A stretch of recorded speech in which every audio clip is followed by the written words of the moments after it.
Hello, welcome. Hope everyone's okay. Um,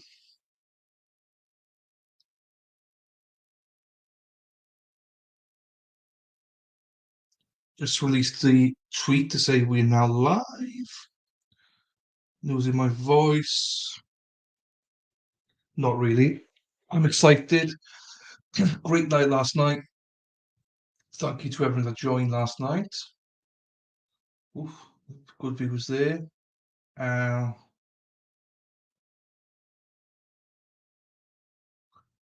he, where's that going? Where's that bad boy going? Bo- bo- bo- bo- bo- bo- bo- bo- bo- bo- Mad World. Mad World in the house. Let's go, Mad World. Hope we're doing well. Hope we're doing well there. Let me just look. Hey, what a bunch of arseholes, eh? But that poll, where's it going on? Oh, 7 yes, 6 no's. What a bunch of arseholes. How are you that sad to vote no to a live stream? Saddos. But whatever. We've got Mad World here, so it's all good. We'll set Mad World on them on a Wednesday. Yes, let's go. Um, Mad World's always around. Hang on. I was going to do. What was I going to do there? Well, so most of them have blocked me. So either they've unblocked themselves to do it, or it's a fake accounts again. It's just sad. It's just sad. I don't know why. Why do people bother? I don't know. I don't know. I don't know. Right. Feel free to say hi in the chat. Got my coffee ready. I was just saying it was a good stream last night. I enjoyed it. Tired today though, mind. One thing I noticed today, like a lot of people have been watching the Johnny Depp and Amber Heard. We're about 300 views on that now, which is good. And also the stream last night got quite a few viewers on it today as well. So never see grown hours behaviour. It's unbelievable, isn't it? I was saying last night. I think you've gone to bed. I was saying last night that a month or so ago, people started disliking my stuff, um, my videos. But then it stopped. And I said to the stream, I said, "Whoa, it stopped." Um, and then recently it's just started back up again. They're coming in. Apparently, they're coming in and just taking note of going on. What's chat? Apparently, well, I've got nothing to say on this. I don't know, but word on the street is there some people that I don't like are trying to put like a file up against me. Um, so if I do mess up or say something, they got evidence against me. But the thing is, I don't delete anything. So that was going to be there. So it is awesome. I love seeing that. I love to see it sometimes, how people watching these things. Sure, you can probably see it as well, I imagine. I don't know. Maybe not StreamYard doesn't do what YouTube does to do it. I'm not sure if you can or not. Do you know what? I've had a few comments on it today. I responded to them. People are responding to it. People apparently. It's not them doing it, but whatever. Yeah, whatever. Fuck them. But the thing is, I do say stupid stuff. So, but the thing for me is, I never delete anything. It's my tweets are my tweets, and these streams are my streams. I say stupid stuff. So,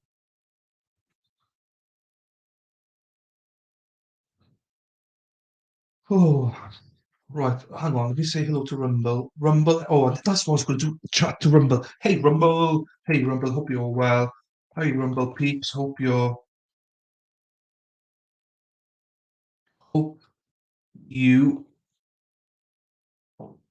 well.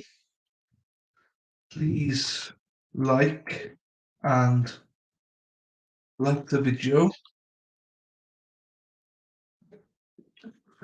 and follow the channel. That would be awesome. would be awesome. Really benefit. Mm, Smiley face. Right, that's done for them now. So look, there's only 2 people watching. That's fine. There's only 2 people watching in YouTube, I think, so that's fine. Not greedy, guys. Oh yeah, definitely. Like I am sometimes concerned I might say the wrong thing, but we had a conversation yesterday about Liz, whether she's a trans or not. Like, I was saying I did a video exactly questioning whether she's transsexual or not, and Lady Lorna was like, she might well be. I was like, but can you imagine if I put that video out? Fucking hell. Yeah, exactly. Feck off, feck him. I love the feck. Oh, 100%. And I get a hell of a lot more viewers on Rumble. Hell of a lot more. The only problem with Rumble is I've made 75 cents there in all my time in Rumble. You don't make any money. That's the only problem with them. They don't engage at all. I think Rumble is more of a you go there now and again. You don't get a core following. I don't believe in Rumble. It's hard to get a core following there. But if I could, I'd move everything to Rumble. I think it's a lot more lax, which is good. You get more viewers, but I just feel you get less engagement. That's the only thing. And sometimes streams do crash there as well, which is not great either. Um, right. Before I do this, I wanted to check because there's no one else here except for you. But and Rumble, but Rumble don't chat. So if I speak now with this on, oh, hang on, is there echo? Hang on, let me just go to something.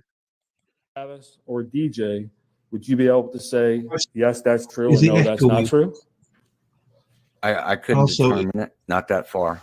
Okay. And like I said, it's darker down at that intersection. There is a same. street light, but it's You not want it to go louder, really good. less? You couldn't even tell that it was Travis shooting How until he walked crackly is back it? towards Is his it quite home, right? crackly? Is it okay? Yes. Where was Miss Sorry, Rudolph asking a when million the questions. gunshots were Just going off? wanted You to know? check.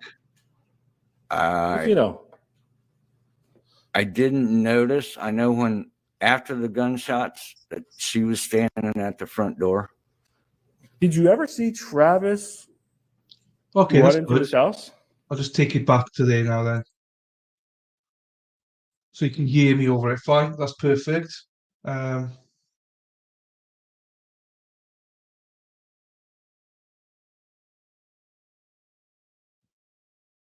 um, my niece is one of my third niece. She's competing tomorrow, like instead of board, like singing and stuff like that. We have it every year in a national event. And the second eldest, she's competing on Thursday. So obviously we're all wishing luck to the second one, the third one, going, best luck, Jana. Hope it goes well, blah blah. And she's now, no, no, no. It's like we'll do the same for you on Thursday. Do you know what I mean? But no, jealousy. Um,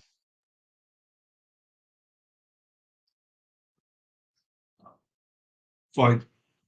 But also, if any time on a stream, we'll give it a little bit time. It's fine because I'll be, whatever. Yeah, kids for you. Do you know what I mean? Kids. They're like bloody hell. The second oldest, she's always like, "I'm your favorite." I'm like, "Look, none of you are my favorite. I'm your favorite. I know I'm your favorite. Everyone knows I'm your favorite." And it's like, she's more like me than anybody else. Do you know what I mean? Oh, but they're absolutely crazy. And then I got the youngest one. Then, oh my days. Oh, also talk about that. I need to speak to you, Spider Girl. On yeah, cool. Kids are crazy. Yes. On Thursday, if you're not around, Spider Girl might be around. On Thursday, if you're around, I need to go and pick my niece up between 4:30 and 10 to. Well, I'll leave you at 4:30 on Thursday, and I should be back about 10 to 5 to. It's just giving if you're around at all, just in case something happens. If something happens, nothing we can do about it. It's just more of a, let people know I'll be back or whatever. I'll put a note on the stream, but just if you or Spider Girl were around, that you can dip into StreamYard or something. If, like, I don't know, the stream crashes, like the likelihood of all this is very slim of anything happening. Cool. Yeah, I don't think anything's going to happen. But whenever you're free, I could do it separately. Nudge me, and I can show you StreamYard. I was going to do a video on it, but then I might still do a video. But I think there's some things there it'd be good for you just to play. Or what is good is just go to StreamYard anytime you want. I'll just play with it. I got in broadcasting, I got like 4 videos, right? One's a test one. Just go into the test one. Don't worry if you mess anything. Just don't press record. That's all. Everything else, play about with it. And then after you're done, just press leave studio. Create a broadcast if you want. Just don't create as live now. You're free to go in and do whatever you want. Spider Girl's the same. So, but I might do a quick video thing and then, yeah, have a look whenever you want. And then it's literally self-explanatory. It's just you just need to get used to it. Do you mean and have the guts to do it, type of thing. And not be scared of making a mistake, because there's not many. When I first did mine, I crashed the stream. Do you know what I mean? So, and also you can then play about with the settings, your mic and everything like that. Not to say you ever will need to use it, but you'd understand it then, how it all works. If a guest or something has issues, or I don't know, just wanting to know how it all works, really. And then if you need be, we can all come in and don't make whatever bullshit up anyway. So we'll give it another minute. I'm not going to hang around for everyone because we did say 7, and we're going to be, I can't hang around for everyone, and I'm a stickler. So 1:15 we're going to start. So my idea today is we're going to do the neighbor. Cool. But what we're going to do with the neighbor is I'm going to play the full interview with the State and Cross, because the main reason I want to do that is because I feel, in my opinion, that they have to have him on the stand, but he's actually a defense witness. So I want to see what everyone else thought of that, and see if you think it's the same or not. And then what we'll do is we'll go to the cross of that Travis guy then, and not Travis, Tyler, sorry. So yeah, and we'll just take it from there, really. Right, it's 1:15 now, so let's start it. I'll find my position. And again, anyone, Mad World, anybody, if it's bad stuff here, crackly stuff, it might crack a little bit at the start, but it should get better. Morning, thank you. But if it doesn't, let me know when I try to fix it. And if it becomes echoey, let me know, because I'm going to leave my mic on for a little bit. Soon to get it's echoey, just let me know, and I'll put it on mute. So whoever else is here, please say hello in chat if you want to. You're more than welcome to. Obviously, you don't have to, but it's only me, Mad World. Insane Rumble.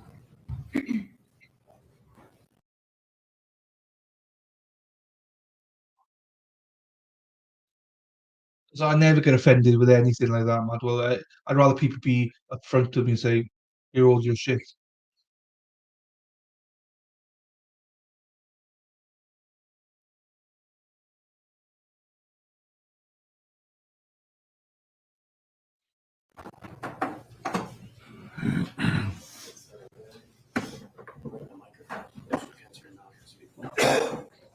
Okay, sir, when you're comfortable, Well, will you please say and spell both your first and your last name for the record and for the jury?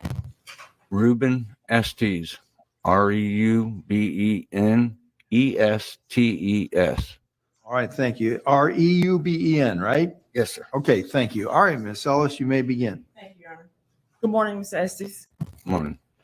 Can you start out by telling the members of the jury, where do you currently live? 557 Teak Drive. And how long have you lived at that address? It's going on 5 years now. And do you know someone by the name of Travis Rudolph? Yes, ma'am. Okay, do you see him in here this morning? Yes, ma'am. Okay. Can you just point him out for us? He's at the defense table in the middle. Just make the record reflect, please. It shall, and it does. Thank you. Now, how do you know Mr. Rudolph? They're my neighbors. Okay. And when you say they're your neighbors, are they next door to you? Where are they in relation to you? Right across the street. Okay. Directly across the street? Yes, ma'am. Okay. So what I'm going to do is I'm going to put up briefly, which is states 1A, which is a map. Just maybe look this up. Yes, watch your step, Mr. Estes. But perfect, thanks. Yes, please. Okay, so Mr. Estes, I'm going to give you this pointer, okay? And if you can speak into that microphone, I believe it's on. Yes. So And now, Mr. Estes, watch your back because it's difficult for you. All the jurors have to be able to see. why don't you stand right here? Sorry about that. Can you still see if you stand right here? Yeah. Okay. Okay, great. Thank you. Okay, so now this is T Drive, right? Yes, ma'am. Okay, and do you see your house on this street? Yes, ma'am. Okay, where's your house? Right here. Right here? Yeah, with a swim pool. Okay, and where is Mr. Rudolph's house? Right here. Okay. You can have a seat right now.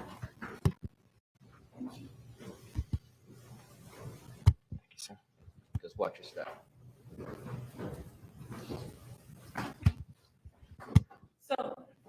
So now, do you know Mr. Rudolph's family? Yes, ma'am. All right, and have you developed some sort of, let's say, a relationship with them, a friendship, you know, like a neighborly type of friendship with them? Yes, ma'am. Okay, and have you done things for them? Yes, ma'am. Okay, like what?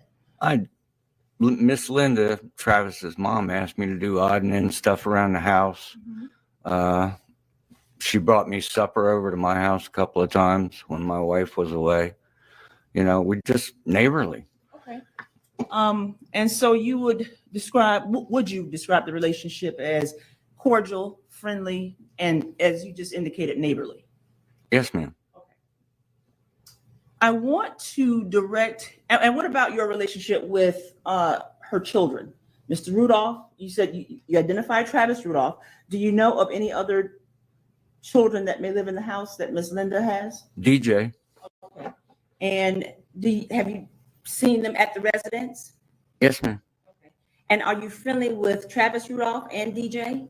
I probably more with DJ. I've seen DJ more. I mean, I've waved and said hey to Travis, you know, back and forth, but I've never really sit down and had a conversation with him. DJ, I have.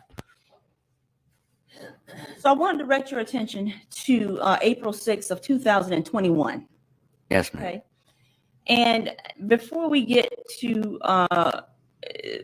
what you saw happening that night,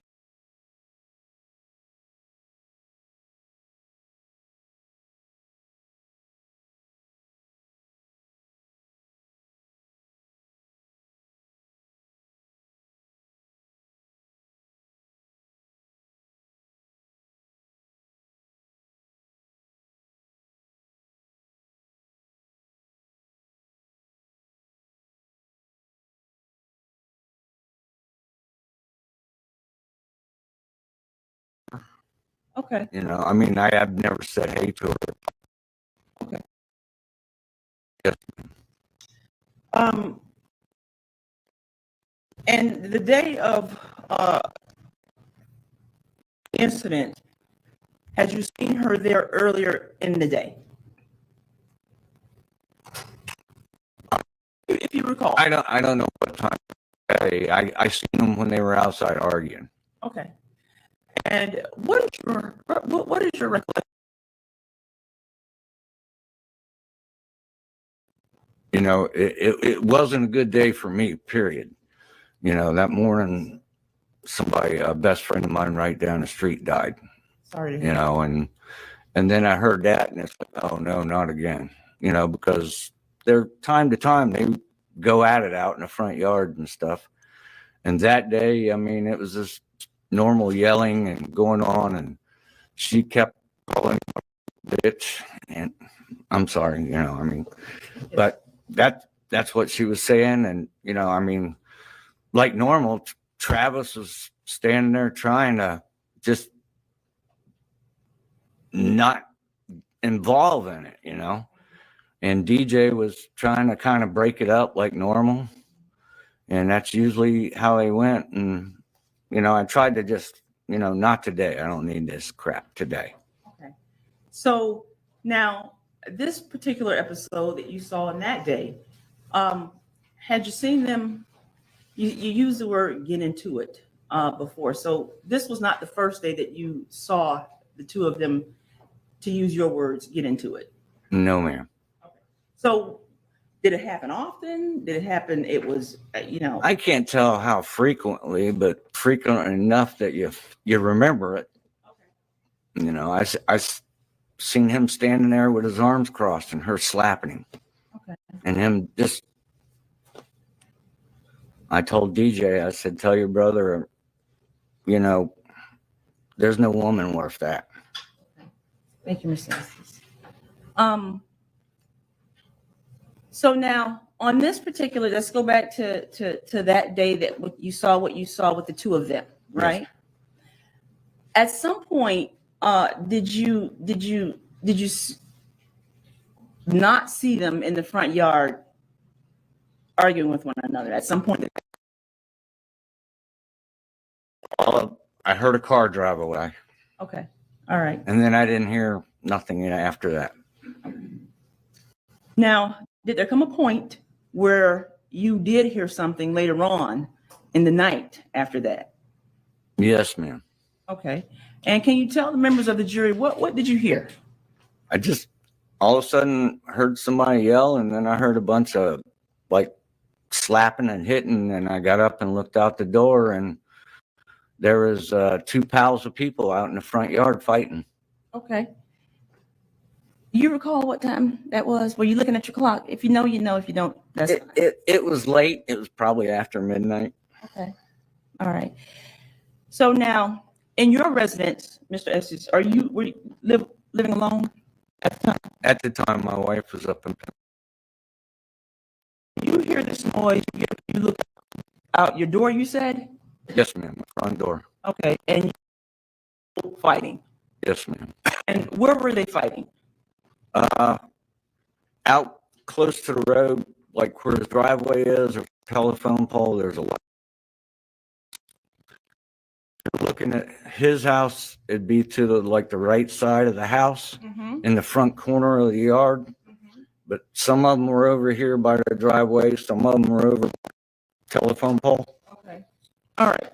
Now, could you make out how many people you saw out there fighting? I think I said there's two pals, and somebody was getting the best of somebody over here, and one would leave this pal and go over there, and one, you know, Okay. I think I explained like a ruckus. Okay. Like a ruckus. Yes. Okay. So you just kind of saw people fighting, and then you saw people jumping here and jumping there, and then it was just fighting back and forth. Yes, ma'am. Okay. Now, how long would you say you stood there and watched the fighting? Oh, it was not long at all, because I thought, you know, you got all these people fighting and everything nowadays, somebody's going to pull a knife or a gun. Okay. So I left the door and I went to my room and got my gun. Okay. Now, you went to your room and got your gun. Now, let me ask you this.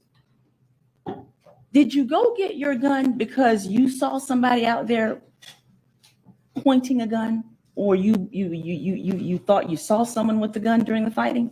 No, ma'am. Okay. Why did you go get your gun?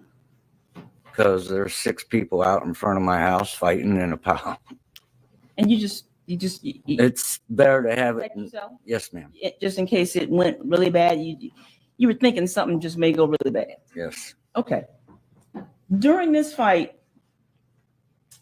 did you ever see, and this is during the time that you were watching it, did you ever see anyone out of these 2 piles of people fighting?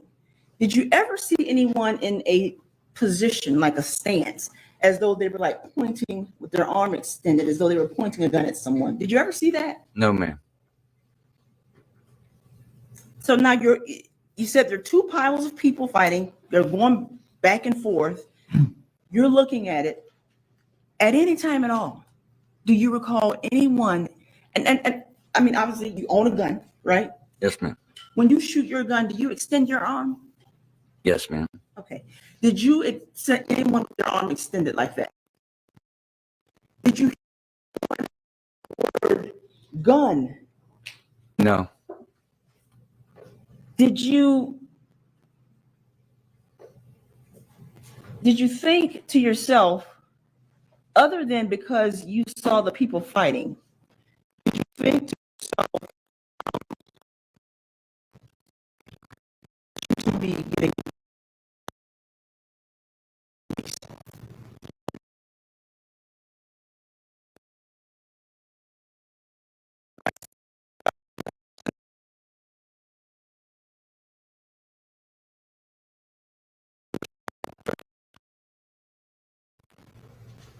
I didn't. I thought maybe they would. okay? You thought maybe they would have called the police. Yes, ma'am. Okay. And you said Ms. Linda was standing at the front door. Did you ever see her leave her front door? I don't remember. Okay. When you went back there to get your gun in your room, Yes, ma'am. how long did it take you to go to your room, get your gun, and come back? Maybe a minute. I mean, not long. It's not far away. Did you do anything in between? No, ma'am. I was coming back to the door, and then I heard the first few pops of a gun. Okay. And then I went to the door, kind of peeking out towards the side, and I seen muzzle flashes. Okay. So as you were heading back to the front door, that's when you heard the first 2 sounds of what appeared to be to you gunshots. Yes, ma'am. All right. And did you go to the door to look out to see, like, are these people who were fighting, firing guns? I looked out the door, and I seen the muzzle flashes. Okay. So I knew they were firing. I knew from the first that it was a gun. Okay. Now, did you see the person who was firing the gun After the firing stopped. after it stopped? Yes, ma'am. Okay. So did you just kind of hang out at your front door just to see, like, what, because you hear these first couple of gunshots, right? Yes, ma'am. And do you just stand at your door? Kind of to the side of the door, but yes, I could see. All right. How many gunshots did you hear in all before it stopped? The first time it was just a couple, and then the second round, it opened up. It was 10, 15, I don't know how many shots. Okay. So you said the first round, it was just a couple. Yeah. Now, you said a couple, do you mean 2, or do you mean, because I use the word. Two or three. Okay. All right. So maybe 2 or 3. Yeah. Something like that. All right. And then you said it stopped. Just for a second. All right. And then it stopped for a second. And then how many gunshots did you hear after that? A lot. When it started back up? 10, a lot. Okay. All right. Did you stay at your door the entire time until the gunshots stopped? Pretty much. So while you're standing at your door and the gunshots appear to you to have stopped, right? Yes, ma'am. What did you see? I seen Travis walking back to his house. Right. And What was his appearance, if you recall? He was just walking back to his house, All right. and he had what seemed to be like a AR type gun in his right hand. Did you see anybody walking behind him? Daryl came up after him. DJ, Did you see anything in DJ's hand? no ma'am, Did you see anything in either one of DJ's hands? no ma'am. And you had a pretty good view of them, right? You could see them. Yes ma'am.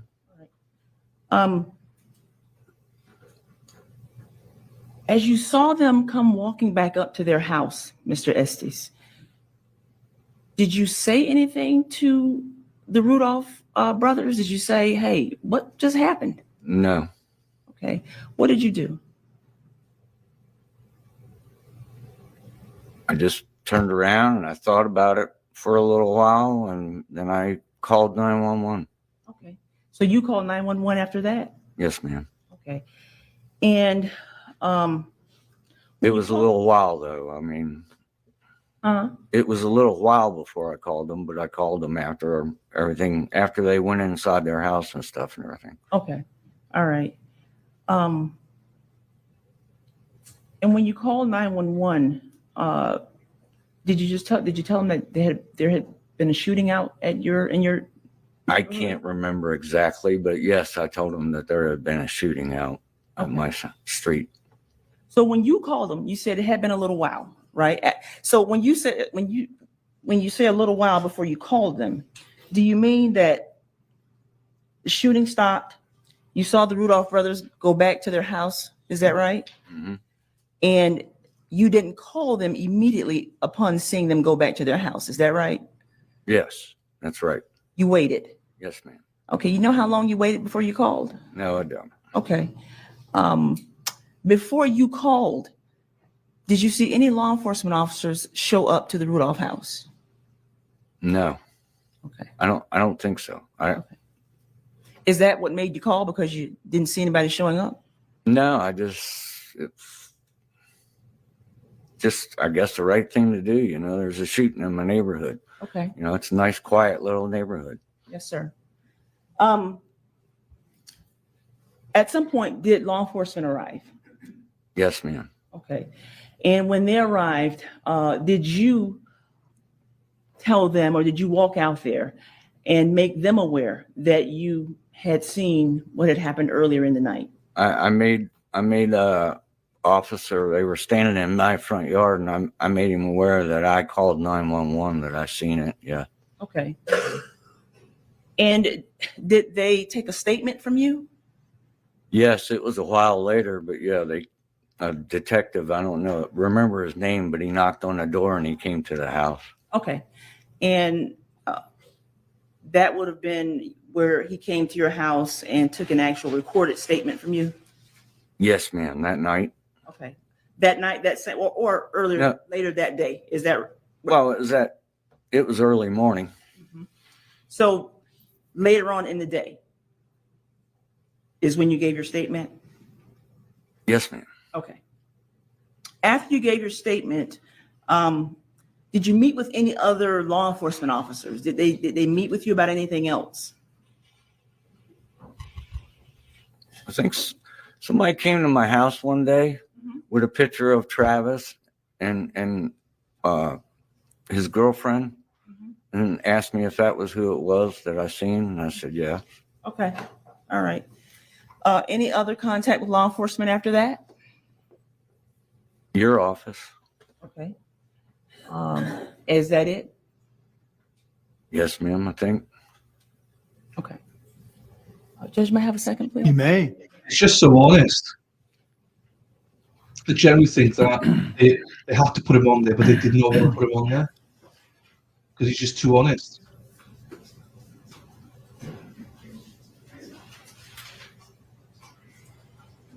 Okay, well, Judge, can I step down once more? Sure. Watch your step, Mr. Estes. Can you please come down once more? And only He's if you know- going to need the microphone. Judge, I apologize. That's all right. The attorneys do not use the bloody microphone. Sir. And only if you know, okay? So this is T Drive here. You see that? You pointed out Right your here. house. That's your house right there. Yep. And you said when you saw the shooting, you saw the muzzle flashes. Okay. Yes, ma'am. What area? This is Redwood, I right? Yes, agree. ma'am. Okay. So now, what area did you see the muzzle flashes coming from? It was down in here, sir. Yeah. Okay. All right.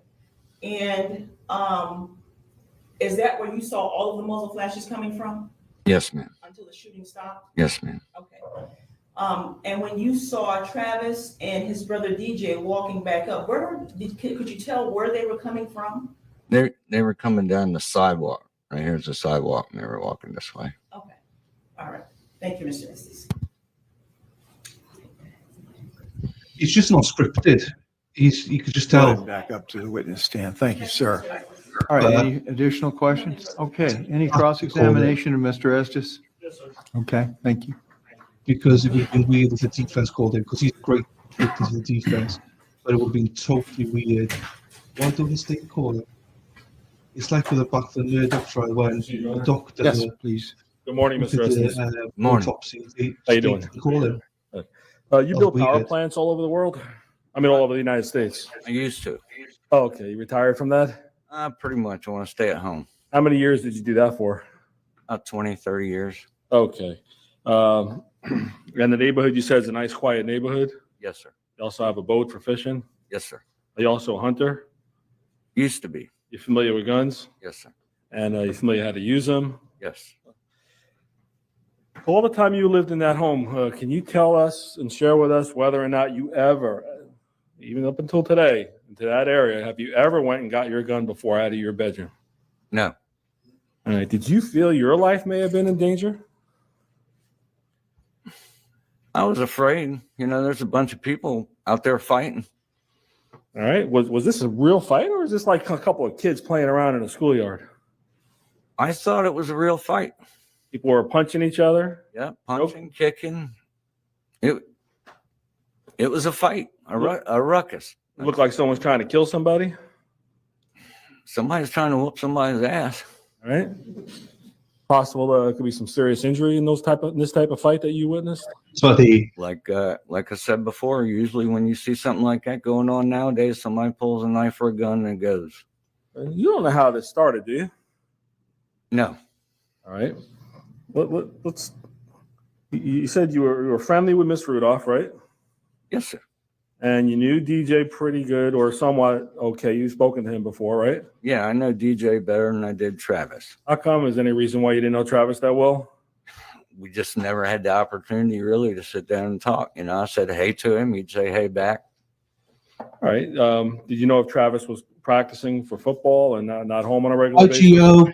Yeah. Welcome back. Okay. Did you also help Miss Rudolph with any type of security in her home? Yeah, she was having problems with her Ring doorbell, and I helped her hook that up. Did you ever see cameras all over the outside of her home? Yes, sir.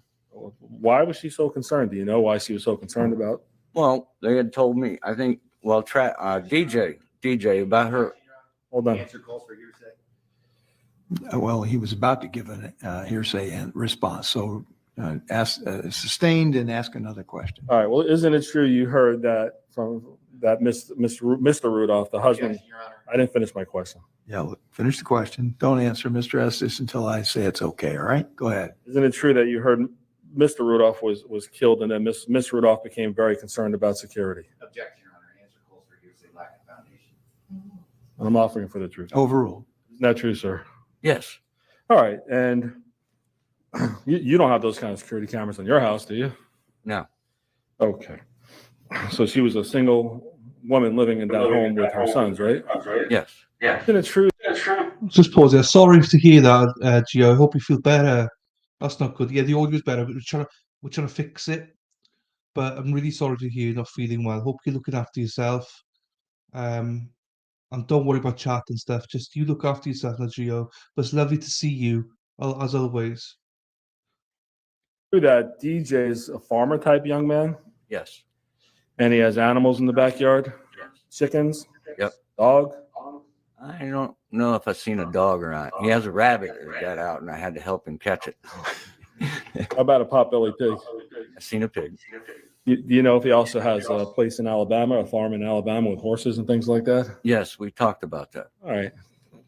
And are you aware that DJ stays with his mom because he's trying to help her after the dad passed away? Yes. All right. You said that it was a regular thing. Not, you can't count how many times, but you heard Travis and the girlfriend arguing outside many times. Yeah. Okay. Do you know how often or no? I really can't say how often, I mean, it was, like I said, it was regular enough where you remember it, it's like, oh, here we go again. Just annoying, right? Yeah. Okay. Is DJ a little simplistic? In other words, is he kind of a quiet type guy who's very not outgoing, or is he an outgoing kind of guy? No, he's just, quiet, just a nice guy. You ever see DJ with a woman or a man or a partner or anything like that? Nope, I see him always working, mowing grass and, running the Zuber runs and stuff. Okay. You told us a little while ago when the prosecutor was asking you questions that you saw this young woman. You don't know her name, do you? Travis's girlfriend? I've learned it through all this process as Dominique or something. All right, but you didn't know it at the time when this was all going on. All right. When you saw Dominique, as you described, slapping Travis, the times you saw Travis with his arms folded? Yes, sir. Never saw him touch her? No, sir. And she was the aggressor with him all the time? Always. All right. And you didn't talk to Travis about it because you didn't know him that well, but you spoke to his brother and told him no woman is worth this? That wasn't my exact words, but I wasn't going to tell in court what I actually said. Okay, but that's basically what you meant. Yes. All right. You may have used some profanities? Yes. Okay. You didn't like this woman? Based on what you saw? I know that I've been around and seen the type before. It's just, it's not worth the drama. Okay. Did you ever talk to Travis about it, or you never really had a conversation with him about anything? No, I never. You didn't? Conversation. Oh, I'm sorry? I never really had much of a conversation with Travis. All right. So the night this happened, you said I'm sorry for your loss, a horrible day. Your best friend passed away. Yes, sir. Were you taking care of him as well? Yes, sir. All right. This is just a nightmare. Yes, sir. All right. And then do you normally stay up around midnight, or was it because of the tragedy that you were still up? It was because of what happened that morning, with the family and everything. With your friend? Yes. Okay. So the last thing you needed was to see or hear any of this? Yeah. Okay. Have you ever seen anybody come and knock or fight or knock on the door at midnight to the Rudolph residence? Not fighting or anything. No, I'm usually not up at that time. Or anybody ever wake you? You're hearing a fight or a ruckus outside their house at midnight or later? I've heard them argue a few times. Okay, like you described. Yes.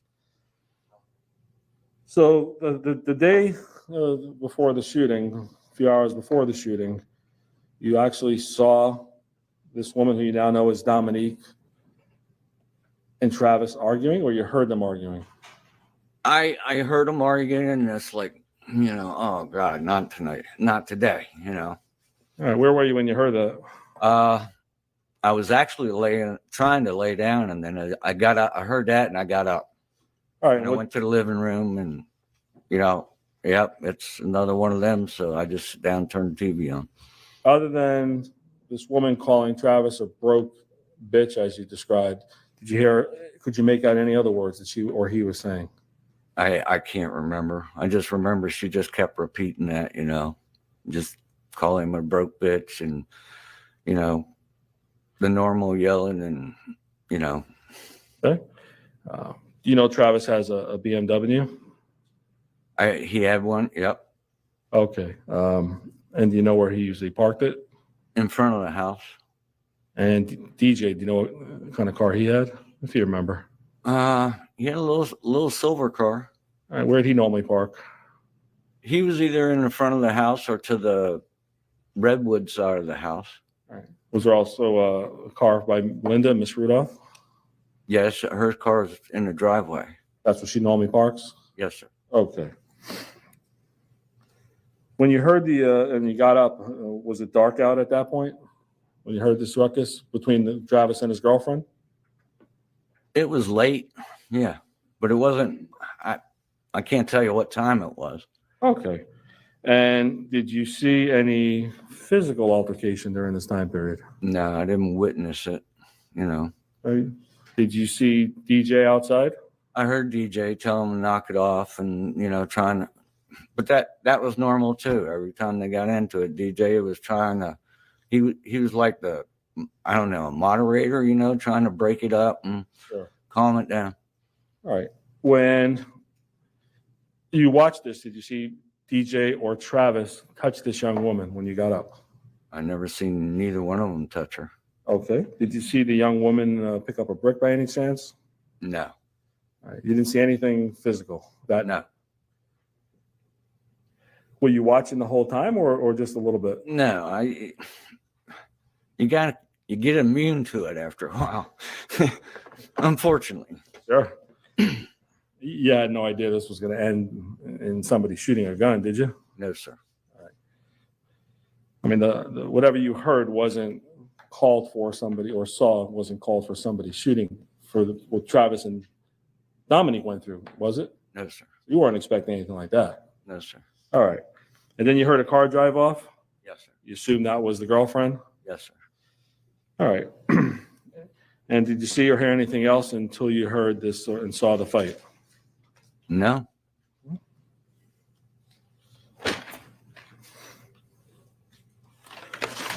Did you, where were you when you first heard the fighting?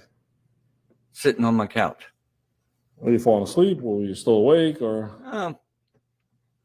Maybe in and out. All right. Did you see the men who didn't live there drive up? No.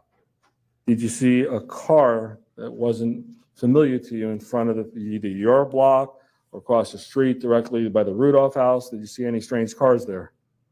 No. All right. You have any idea where these men parked?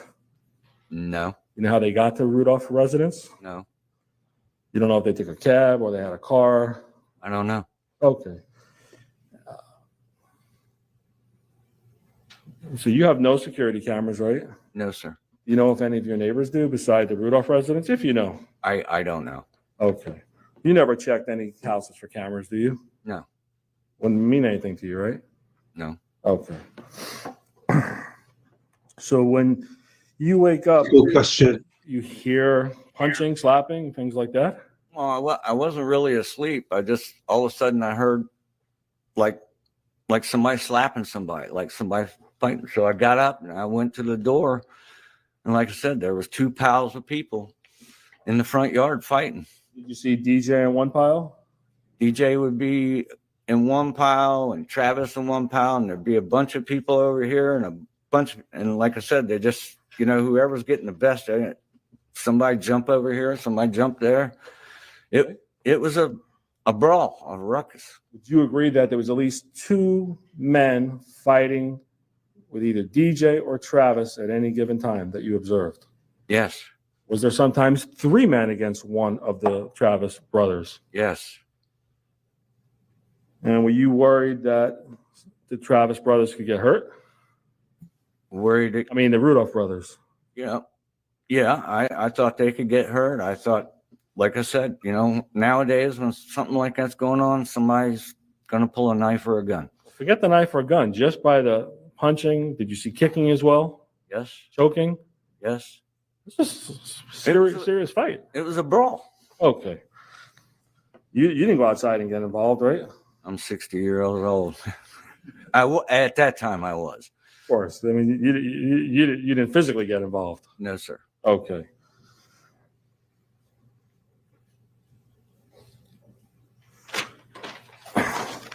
If you can explain to us why you felt the need personally, if they were across the street or in the street by the pole when you saw them or on the driveway, right? That's what you said? Yes, sir. Did you see the whole altercation? or just part of it? Well, when I seen it going on, I said, oh shit, this is going to go bad. Right, but do you think you saw it from the very beginning? No, sir. All right, was it going on for a while before you got up? No, as soon as I heard the noise, I got up and looked. Gotcha. All right. I don't know when it started, but they were all in. When I walked to the door, they were all in the pals going at it. Okay. Could you see who the aggressors were, or you couldn't tell? I couldn't tell. It's just a bunch of people. All right, but there was at least 2 or 3 men on each one of the Travis Rudolph or DJ Rudolph piles at any given time. Yes. Were you close enough to see if anyone pulled out a gun? I think if somebody would have pulled one out and aimed it, I would have noticed it. All right. Could you see everything that was going on in terms of this argument and fight? I mean, in other words, did you ever see, let me ask you this way, did you see the fight continue where DJ was straight ahead of you further down the street? No. But, Okay. but I didn't watch all of it because I turned around and went to my room to get my gun. All right. So when you left, you don't know if DJ was trying to get away from these guys and was going further down where, remember you showed us where the muzzle flashes were? Yes, sir. All right. So you don't know if DJ was down in that area being attacked by anyone at that point, do you? Before the muzzle flashes went off? I don't know. You didn't see DJ when you came back No. with your gun? Nobody was in. When I came back to the door, like I said, before I got to the door, I heard a few pops. And then I went up to the door kind of sideways. There was nobody in the yard. And then I seen the muzzle flashes down the street. Sure. And DJ was not in front of the house or in your view when you got back to the door, right? No. And would you agree that where the muzzle flashes were, was that about a block and a half from where you are? It's about a block, about 150 yards. Okay. And are you good with feet, like yards, and Yeah, pretty good. like a football field and a half? Not that far. Probably 100 yards. All right, about 300 feet? Yeah. Could you see down in that area from your door? Not good. No. I mean, I seen the muzzle flashes, Sure. and that was it. Could you see any people there beside the muzzle flashes? No, Could you see any cars there? I didn't notice a car. All right. So if anyone, There, you had asked me that before about lights on the car. No, I did not see a car drive off. so if anyone or any people were pointing gun or guns at Travis or DJ, would you be able to say, yes, that's true, or no, that's not true? I couldn't determine it. Not that far. Okay. And it like I said, it's darker down at that intersection. There is a street light, but it's not really good. And you couldn't even tell that it was Travis shooting until he walked back towards his home, right? Exactly. Yes. Where was Miss Rudolph when the gunshots were going off? Do you know? If you know. I didn't notice. I know when after the gunshots that she was standing at the front door. Did you ever see Travis run into his house during the fight? No. So what happened or didn't happen to Travis, assuming he went into his house, let's do it this way. Assuming he went into his house to get his gun before the shooting, you didn't see anything like that with Travis going into his home to No. get his gun. No, sir. You only saw Travis go in at the end to go in the house. Yes, sir. Okay. So assuming Travis did go get his gun, could you tell us what happened to Travis? Because there's evidence that he went in. There's a videotape he went in and came out. You don't know about that, do you? No, sir. That must have been when I was away from the door getting mine. Okay. So before Travis went, assuming that's true, before he went in the house, do you know what happened to Travis the moment before he went in his house if you didn't see him go in the house? I don't know. I didn't see him go in the house. Okay. So if someone pointed a gun at Travis before he went in the house, moments before, is it possible you were on the way to get your gun? It could have been And where do you keep your gun? In the drawer? in the back room. All right. Is it in a specific spot? Yes. You don't want to tell us? No. All right. Did you have to load it up? It doesn't take long, but yes, I had to load it up. What you just put a magazine in? Yes, sir. Did you put one in the head? Yes, sir. You did. Yes, sir. How come? It only works if there's one in the chamber. Sure. You were not involved in any way, shape, or form with anything going on with Travis and his girlfriend or the fight. Nothing to do with you, right? No.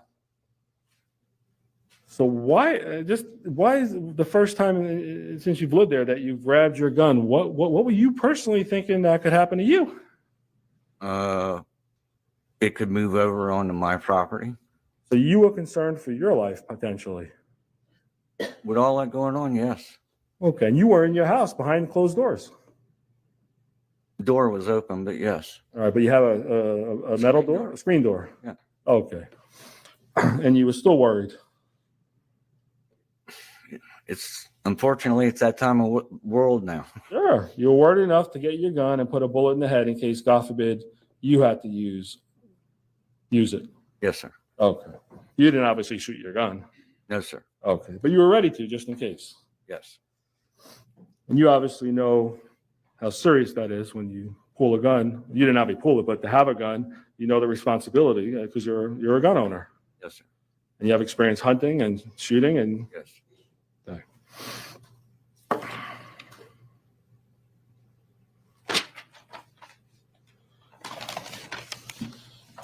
start hearing helicopters after the shooting.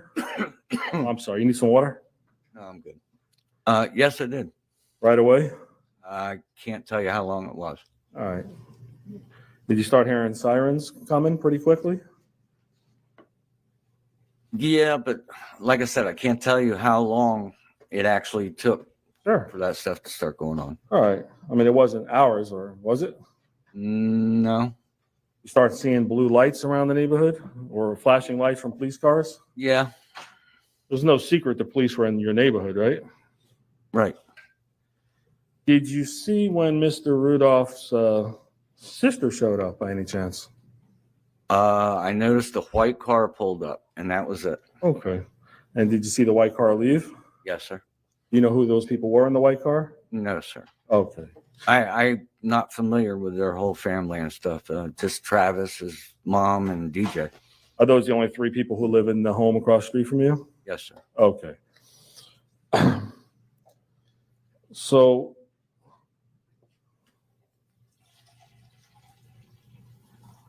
when the white car came, were the police in your neighborhood? No. They were, I think there was some in the alley behind my house. I think they weren't right there. Okay. But you knew they were around. Yeah. Okay. It was no secret they were there. Yeah, they came and then they backed off for a while. And then after that, then they came in force. And you heard the helicopter going during this time? Yes. Did you see Travis Rudolph come out of his home? No. DJ come out of the home? Only when they were arresting him. Well, that's what I'm talking about. Yeah. Okay, I'm sorry. Bad question. Yeah. All right, so they went in their house. You didn't see them come back out. No, sir. Travis didn't run away. No, sir. You didn't see Travis getting his BMW and drive, right? Nope. Did you see Travis come out the front door and try to discard a gun or anything like that? No, sir. And DJ stayed inside his house until the police came? Yep. And Miss Rudolph, did she stay inside the house? Yep. You didn't have any communication with the family while this was going on, right? No, after. Okay, but not during this time period. It was when the detective was questioning me. Oh, who'd you have contact with? DJ and Miss Linda would come over and wanted to know if I could get a drink of water and go to the bathroom. Oh, okay. While the police were there Yes. talking to you? Yes, because they weren't allowed to go back in their house. Gotcha. All right. Was that the extent of your You know, contact with Lou. them that night? Yes, sir. Okay. Yes, David. This is a repeat, by the way, from Friday. And we're just going through it again. The Tyler's the only witness after this one. So Did you We ever did most help yesterday. Miss Rudolph This is a fight. with her Well, security cameras, well, not the ring well, doorbell, but the cameras that are on the outside of the He's a house? state witness, Yes, sir. but he's more defense. But you knew they were there. Yeah, well, she had monitors in her, I think it's in her living room. And you say multiple monitors or one? I think it was multiple. Okay. You could see different Yeah, it's Friday. He's a neighbor. angles. Very good. Okay, so you could actually see live what's going on outside the house? Yes, sir. Was that a little unusual? You ever see that before in someone's house? No, but I knew about her husband. I'm sorry. What's the overruled at this point? You ever see that before in somebody's home? Let me take this opportunity. Let me interrupt for just a moment. Make sure that any photographs that are taken do not include any images of any jurors. Understood? All right, very well. Go ahead, Mr. Shiner. Have you ever seen anything like that before? I've been in different houses that had high security. Okay. Where was the monitors? Where was it? You said in the living room? And I think it was in the living room. All right. So when you're in the house, you were able to see yourself what was happening outside? Yeah, anything outside. Do you know if they were being recorded? I don't know. I don't know what type of system, but I just knew that, it monitored everything. Okay.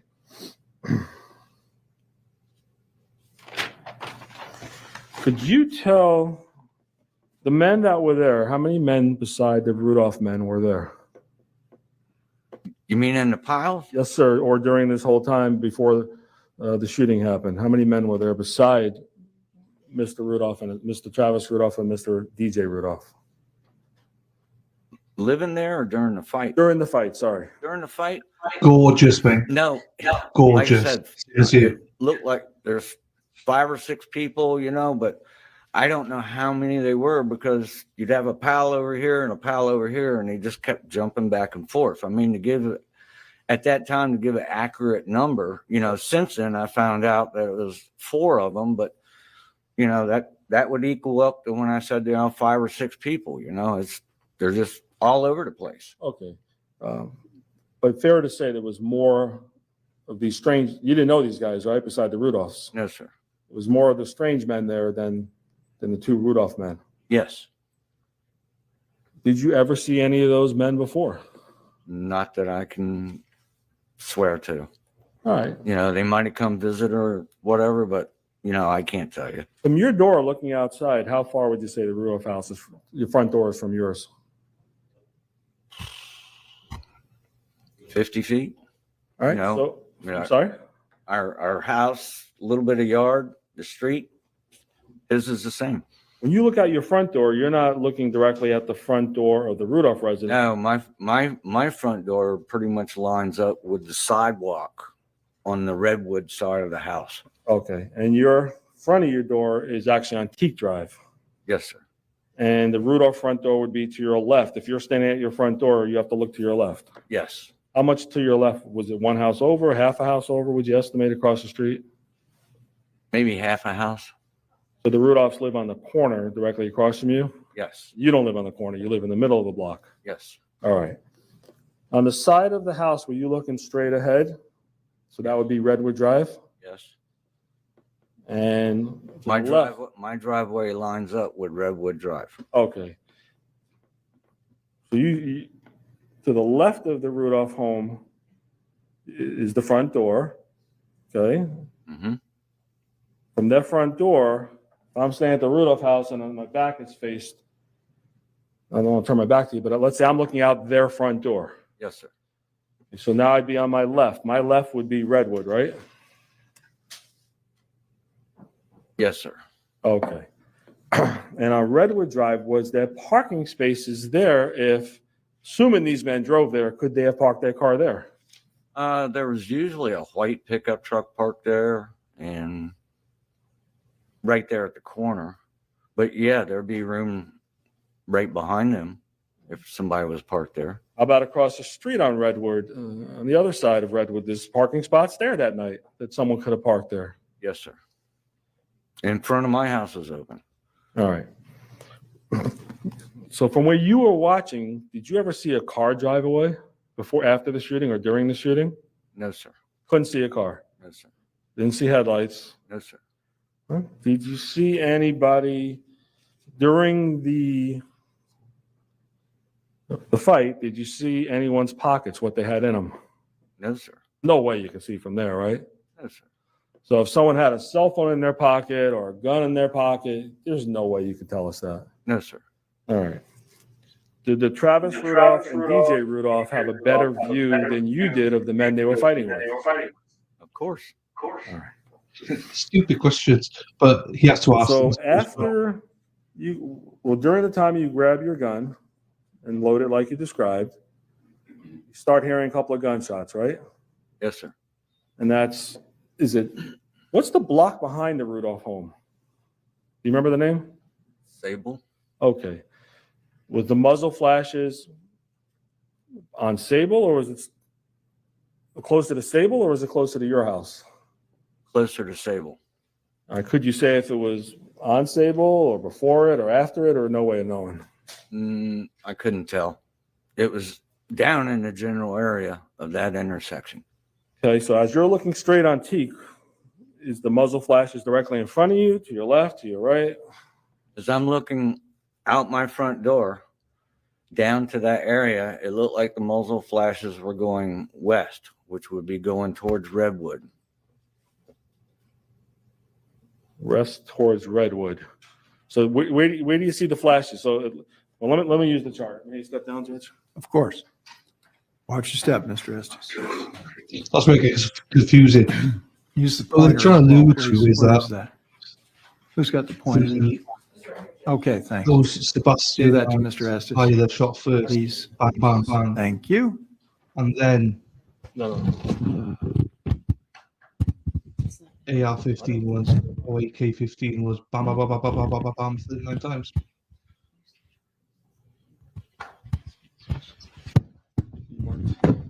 That's what he's trying. Well, I mean, I guess that's what he's getting. What are you looking for?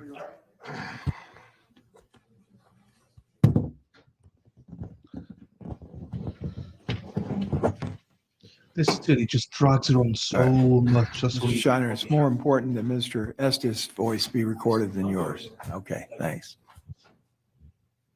All right. Mr. Estes, Yes. just so we're clear, you're oriented with this map? Yes. All right. Show us where your house is, please. Right here.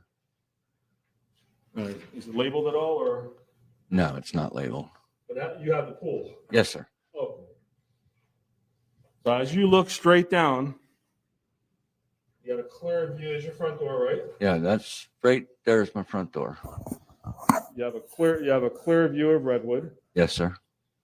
and this road here is Sable, like you told us. Yes, sir. How do you get into this neighborhood? How do you normally get into your neighborhood when you go home? When I go home, I can come in on Jasmine if I'm coming from North Lake, 100%. or I can come in Teak Drive, which is 100%. Crescent Road runs right over here. All right, so sometimes you have to pass the Rudolph residence. Sometimes you don't. I don't really pass it. It's right across the street from my house. There's my driveway. There's their driveway. You would drive past it to get to your house if you came. Oh, yeah. If I came down Teak this way. All right, so there's multiple ways to get back to your home if you're driving. Oh, yeah. Did you see anyone earlier that night drive past the Rudolph residence right before the shooting? Did you notice anyone or hear anything? I didn't notice anything. Okay. So we talked about the parking. Is this what you were meaning? The parking right here that was available? Yeah, you could, front of my house, there's usually a couple spots here, couple spots there. And you didn't see any strange cars around that area? No, sir. Okay. And show us on this map, you said it was Sable, but where do you see the muzzle flashes, if you can try to point? It was down in this intersection, right in this area. Gotcha. I can't say if it was that corner or that corner. I just know it was down in this area. Is there a tree there in that area directly in front of Sable? Right here? Yes, sir. Yes, You know if that overhangs at all? a little bit. Was it near that tree area?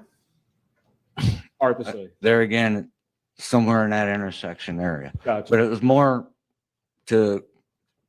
muzzle flashes were more from this side of the street than it was over here anywhere. When you say this side of the street, that means down the block from the Rudolph residence? Yes, sir. Their side, not across the street. Yes, sir.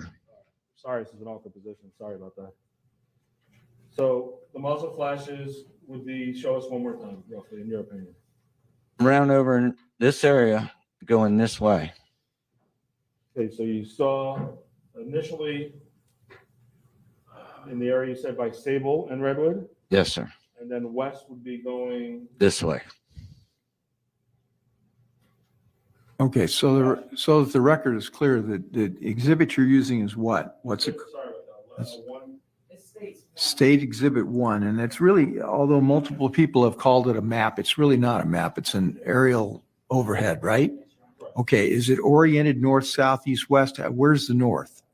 It'd be up here, sir. All right, north is at the top of the photograph? Yes, sir. All right, thank you. Go ahead. Luna. Hope you're well, Luna. No, I think it's a good idea to do that. Thanks for given the pointing fact- yes. Well, Lou, you're right. This is why they got. He's more over the defense than state. Put The north, state south, has east, and to west call in him. there if you can. Or at least just north. I think we can figure it out beyond that.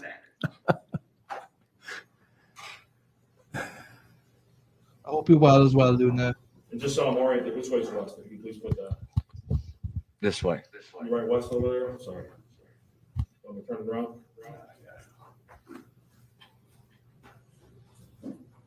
Thank you. All right.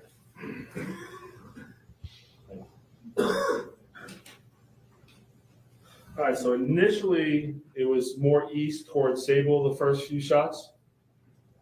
Or what? The first couple, I didn't see a muzzle flash. I just heard it. Uh-huh. And then when I got to my door, that's when I heard them open it up and seen the muzzle flashes kind of pointing in this direction, towards the west. Okay. You know, it was more longer. If it would have been towards me, it would be a short flash. So the flashes were going not towards you, the opposite direction?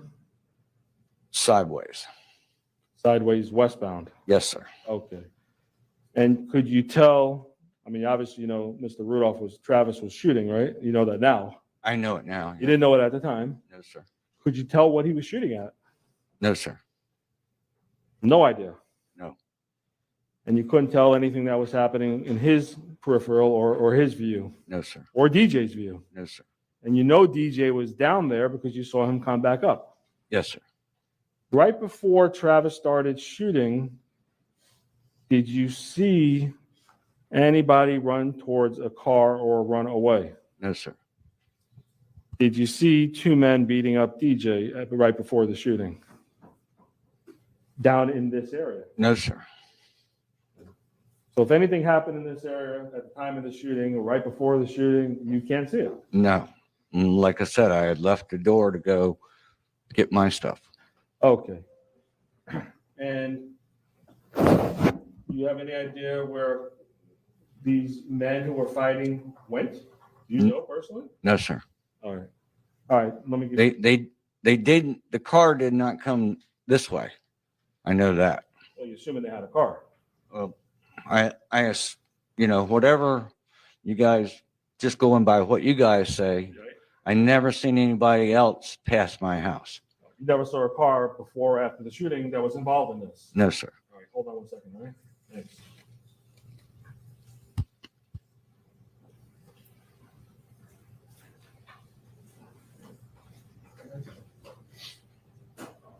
If every witness was like this witness, oh, it'd be great. So, just tell the truth. Says by agreement, we're defense is offering option number 10 into evidence, a photograph on a large poster board, and number 9, photograph on a large poster board. All right, very well. 9 depicts what? Witness has- Okay, very well, thank you. Apparently without objection, 9 and 10, defense 9 and defense 10 are admitted without objection. Let me show you this, sir. If you take a look at it. No, I see it. You oriented with it? Yeah. Obviously, this is a daytime photo. Yes, sir. Is this a general photo of what your view is out your door? Yes, sir. All right, so from this photo, show us where the Rudolph residence is. Right here. Okay, and obviously your house is not in there. That would be pretty much your view down your front door. Close to it. Okay. Where's Sable on there? Sable is down here. Okay, and that's how many feet roughly from your house? Is that 100 yards roughly? 100 yards. All right. And this block where this white truck is parked, what is that called? That's Redwood. Gotcha. And this block, is that Teak Drive? This is teak. Gotcha. This is my front yard. Okay. And can you show us on this exhibit where you saw the muzzle flashes? It was down in this area. And once again, that'll be between Sable and Redwood, Sable and Redwood intersection. and that'll be more east towards Sable. Yes, sir. And then you saw them going west. I seen the muzzle flashes going to the west. Okay, so that would, If you're looking at this now, yep, this is looking south. gotcha. You know, their house is south, and then this would be west, and this would be east. Okay. Let me show you fence number 10 that's been admitted into evidence. What do we see here, sir? That's the Sable intersection. That's my house. That's my front door right there. Okay. You have any idea what this oil or black marks are on your road? No, sir. I very rarely do I ever go Redwood. I don't know why. I just don't use it. Sure. So from your house there, if a car was parked where that oil slick is or whatever it is, you didn't, during the time of the shooting, you didn't see a car there. No, sir. All right. And the tire tracks, do you know if they have anything to do with this case? No, sir. You didn't see those either. No, sir. You didn't even hear a car peel out. No, sir. Okay, you just heard the shots. Yes, sir. All right. Thank you very much. You can be seated. Thank you, sir. Sure. All right, Mr. Estes, go ahead and take your seat again.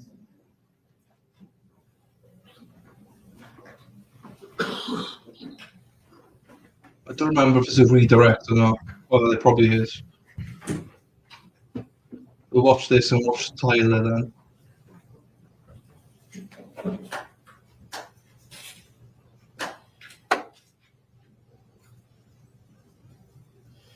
Isn't it true you heard Miss Rudolph yelling over and over that they need to stop what they're doing?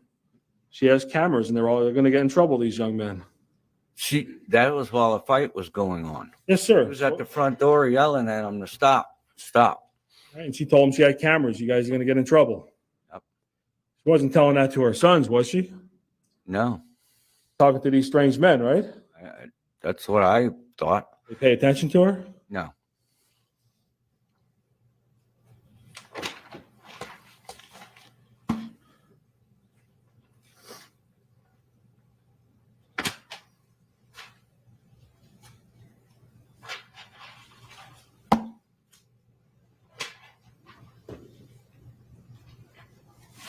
Okay, thank you very much, sir. All right, thank you. Any redirect? Mr. Yes. Estes, did you ever hear, just let me use my phone, sorry. Sure. Mr. Estes, at some point, did you ever hear Ms. Rudolph say, "No, Travis, no, Travis"? Did you ever hear that coming out of those words coming out of her mouth? I can't remember. Okay. All right. Nothing further, Your Honor. All right. Any reason why Mr. Estes cannot go on about his day? No, Your Honor. He's excused. Great. Watch your steps, sir. Stay safe out there, okay? All right, who's the state's next witness unless the ladies? What are we thinking? What do we think of that witness? I thought he was great, credible, fantastic, exactly what we needed. I think he's the key witness so far. I'm sure what you guys think.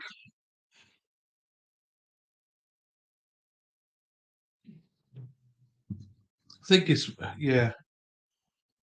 To go a quick break now, and then Tyler comes in. Just wanted to speak about this quickly whilst we reshuffle everything. Is this? Yes. Oh, hang on. Is it actually Tyler? Ah, we'll see now. There's another witness, but he's an officer. There's no point playing him. He just says that he saw them and not much else, to be quite honest with you. Any other thoughts?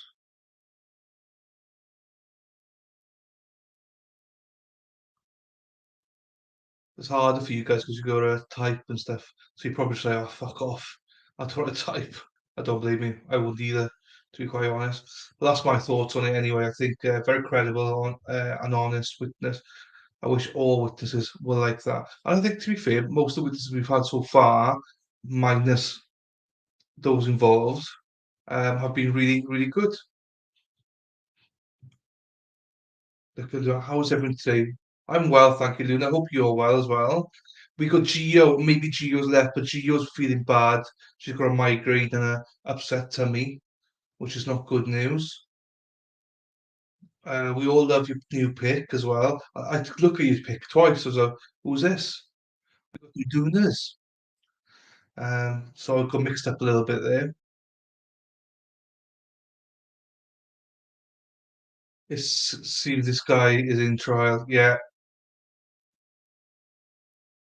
yeah.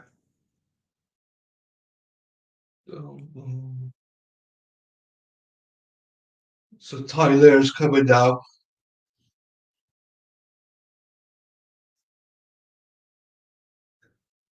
Right. So did you want to play the state part of this? I'll play at 1.25. Did you want to see? Yeah. Well, I think people did want to see it.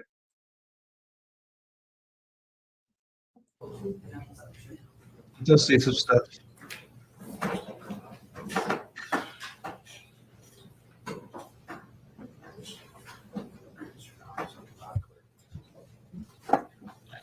Yeah, it's been gorgeous. Okay, when you're comfortable up there, please get close to the microphone and say and spell your first and your last name for the record, please. That's Tyler Robinson, TYLERROBINSON. All right, thank you. You may inquire, Miss Edwards. And Mr. Robinson, it's very important that everybody can hear you well, okay? So just make sure you're speaking directly to the microphone. All right, tell the members of the jury what you do for a living. I work security and I'm a student full time. So you are both a security, is it officer? How does that work? What's the job? Yeah, so you have to get a security license and then basically work as a 1099 contractor wherever you can. All right, you're so soft spoken. I just have to make sure you hold the microphone just a little bit closer. Yeah. There we go. All right, so you're explaining that you work as a security guard.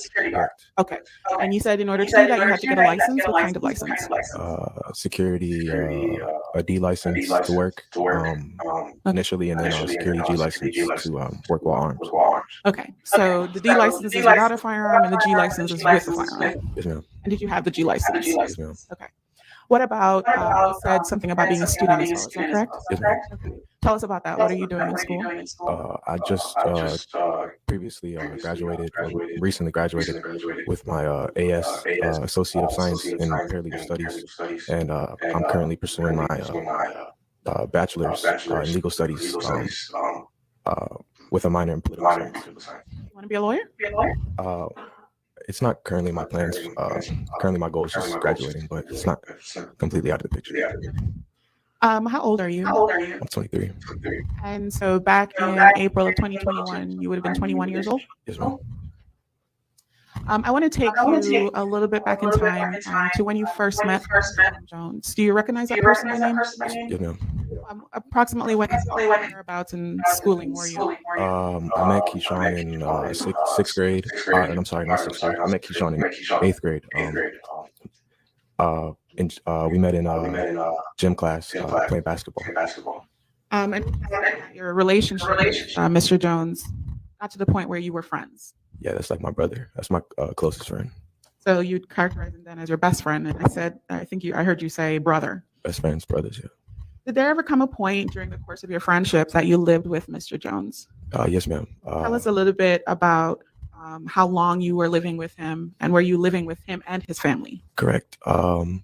This was later on, starting in high school, around about 10th grade summer, going into our junior year. I was no longer able to stay at home, so Keyshawn's mother and his family opened their doors to me and allowed me to stay with Keyshawn until we. And what high school were you going to at the time? I went to Palm Beach Central High School. And your family moved to a different county, is that right? Port St. Lucie, I believe. Port St. Lucie. Yeah, I'm not sure if that's. And so, how was it that you were able to stay in that school? Is it by living with Mr. Jones? That was the only way I could continue to go there. I wasn't actually able. I was no longer eligible to go to that school because I wasn't zoned for that district based on my mother's home residential address. So I was actually going to be moved to a different school much further away. So just to prevent that from happening and just so I could stay with my friends, my mom and his mom allowed me to stay at his house for a little while. So this wasn't because you were having any issues with your family? There was some issues at home, but ultimately his mom and my mom just had a conversation, I guess, and just came to the agreement that it was best for everyone if I could just stay with Keyshawn, finish our schooling together.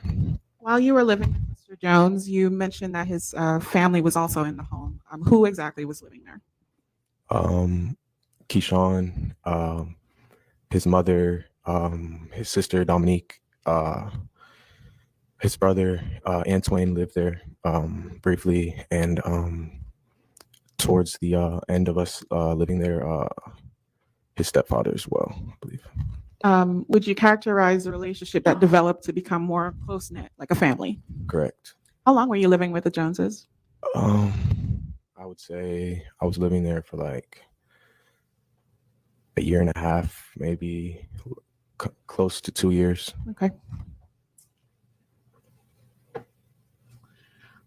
So obviously we've already talked about how close you were with Mr. Jones. What about his sister, Dominique? Yeah, that's like my sister. Did you view her in that way, like she was your sister? Yeah, actually, I would say a better relationship with her than I do my own actual blood sister. So yeah, I consider her sister. We have a good relationship. Okay. And what about someone by the name of Sebastian Jean Jacques? How did you know that person? Sebastian was also a good friend of mine. We met the first year of high school, so at Palm Beach Central. That was also like my best friend. Anybody else in this tighter group of you, Keyshawn, Dominique, and Sebastian? Not necessarily. We have a good friend named Landon. That's about it. What about Chris? When did he become a part of the group? This is going to be later into high school, closer to. I've known Chris my whole life, actually, since elementary school. So he's been kind of just a friend of mine, not as close as I would say as me and Keyshawn or me and Sebastian were at the time. But going later on in high school, around I would say really closer to graduation, going to prom and stuff like that. Okay. I would say all of us developed a close relationship, and that's when, though I've known Chris since elementary school, when we graduated high school, we started hanging out more on an everyday basis, like Sebastian and Keyshawn and I were. Okay.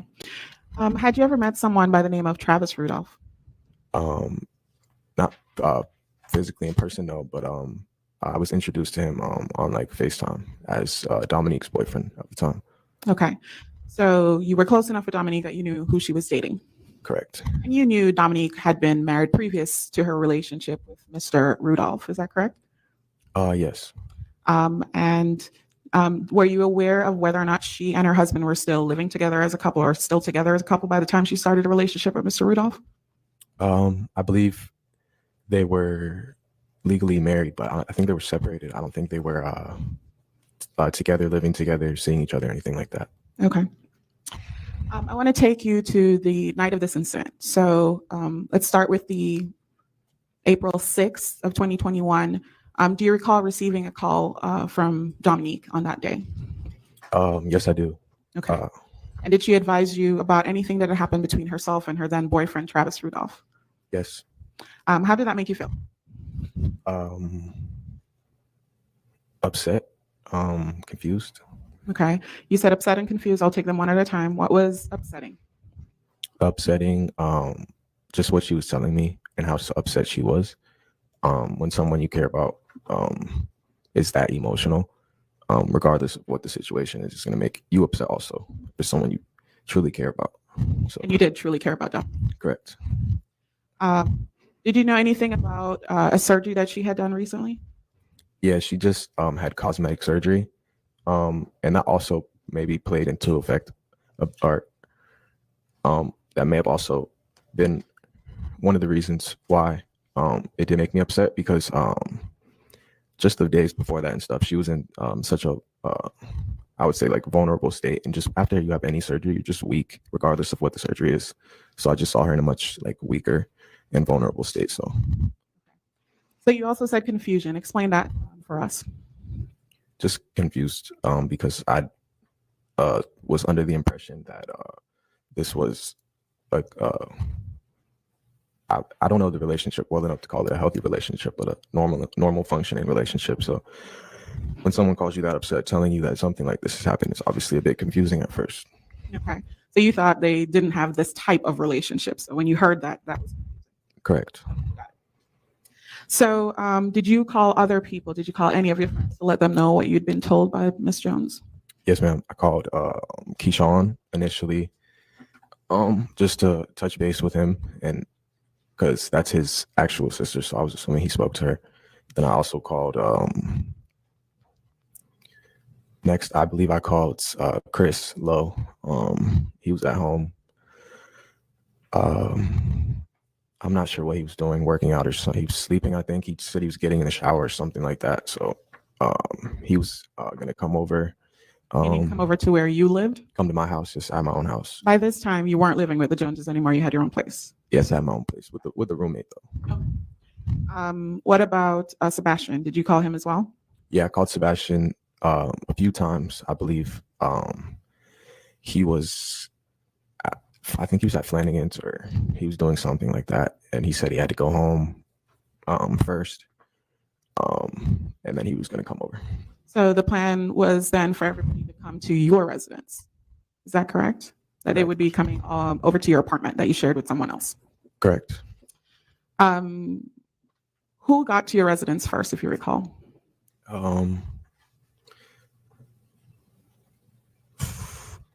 I remember, I think it was Chris or Sebastian, one of them two, because we were waiting for Keyshawn Okay. last. So when everybody was together, did you get the impression that you all were going to go to anywhere after leaving your apartment? Yes, to speak with Travis. Did you know where Mr. Rudolph lived at the time? I didn't. I knew the area, but like specifically how to get there and stuff. I wasn't exactly sure. That's why we were waiting on Keyshawn. So you didn't know the exact numerical, but you know the general area. Correct. What about Keyshawn? Was he more familiar with our residence than you? Yeah, Keyshawn's much more familiar. And did you get into Mr. Jones's car? Or was it someone else's car that was used to transport you to Mr. Rudolph's residence? Keyshawn didn't have a car at the time, so we had to take his mom's car. Okay. Was Keyshawn driving mom's car? Yes. Is that the black Cadillac? Yes. Where did you get in the vehicle on the ride over? I got in on the passenger right side. So is that the Back front seat. passenger? Back. I got in the back seat. Oh, I'm sorry. No, on the ride there. On the way there, I was sitting in the front seat because I was the one like when you go out, like I just call shotgun, so I was the one sitting shotgun, and Okay. then that's like a reference to the person who just sits in the front seat. So it's kind of like, it's not a game, but just a joke. I'm so little polite conversation. right now. Do you know what I mean? You get the play the music. So So I was nice, sitting in so the front. polite. What was your demeanor like around the time that you're getting into this car with your friends? My demeanor. Yeah, were you still upset? Yes, but at this point, so much time had passed that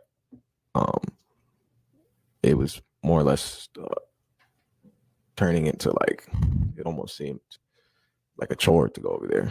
Like as as we waited for Keyshawn and as time go by, it just seemed less and less serious. But All right, let me see if we can get a timeline together then. Approximately what time is Dominique telling you about the altercation with her boyfriend? this is like around 10 or something, around that time, like 10 o'clock, I believe. Okay.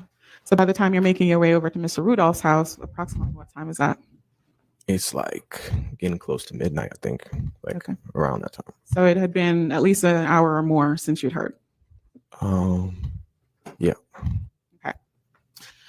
Prior to getting in the vehicle, were any text messages exchanged between you, Dominique, and Keyshawn? Do you remember anything about shooting up, shoot his shit up, or something like that? Yeah. Dominique texted me and Keyshawn, go shoot his shit up. And what did you take from that message? How, if at all, did you react to that message? Just Dominique being herself. When she's angry, she Shit. tends to blow things out of proportion at times. I don't want to say Bullshit. exaggerate because it's hard to say what somebody's truly feeling or if she is feeling that way, if that's just how she's reacting. But when she texts stuff like that to my phone, I don't really take it too seriously. Okay. So by that time, you'd been well enough acquainted with Dominique that message did not send you into rage. No, not that message in particular, because she kind of acts that way when she gets mad at me or Keyshawn, or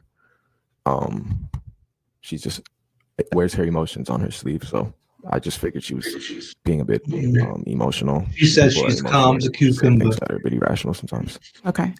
Do you remember a message from Keyshawn about Travis is a dead man walking or anything like that?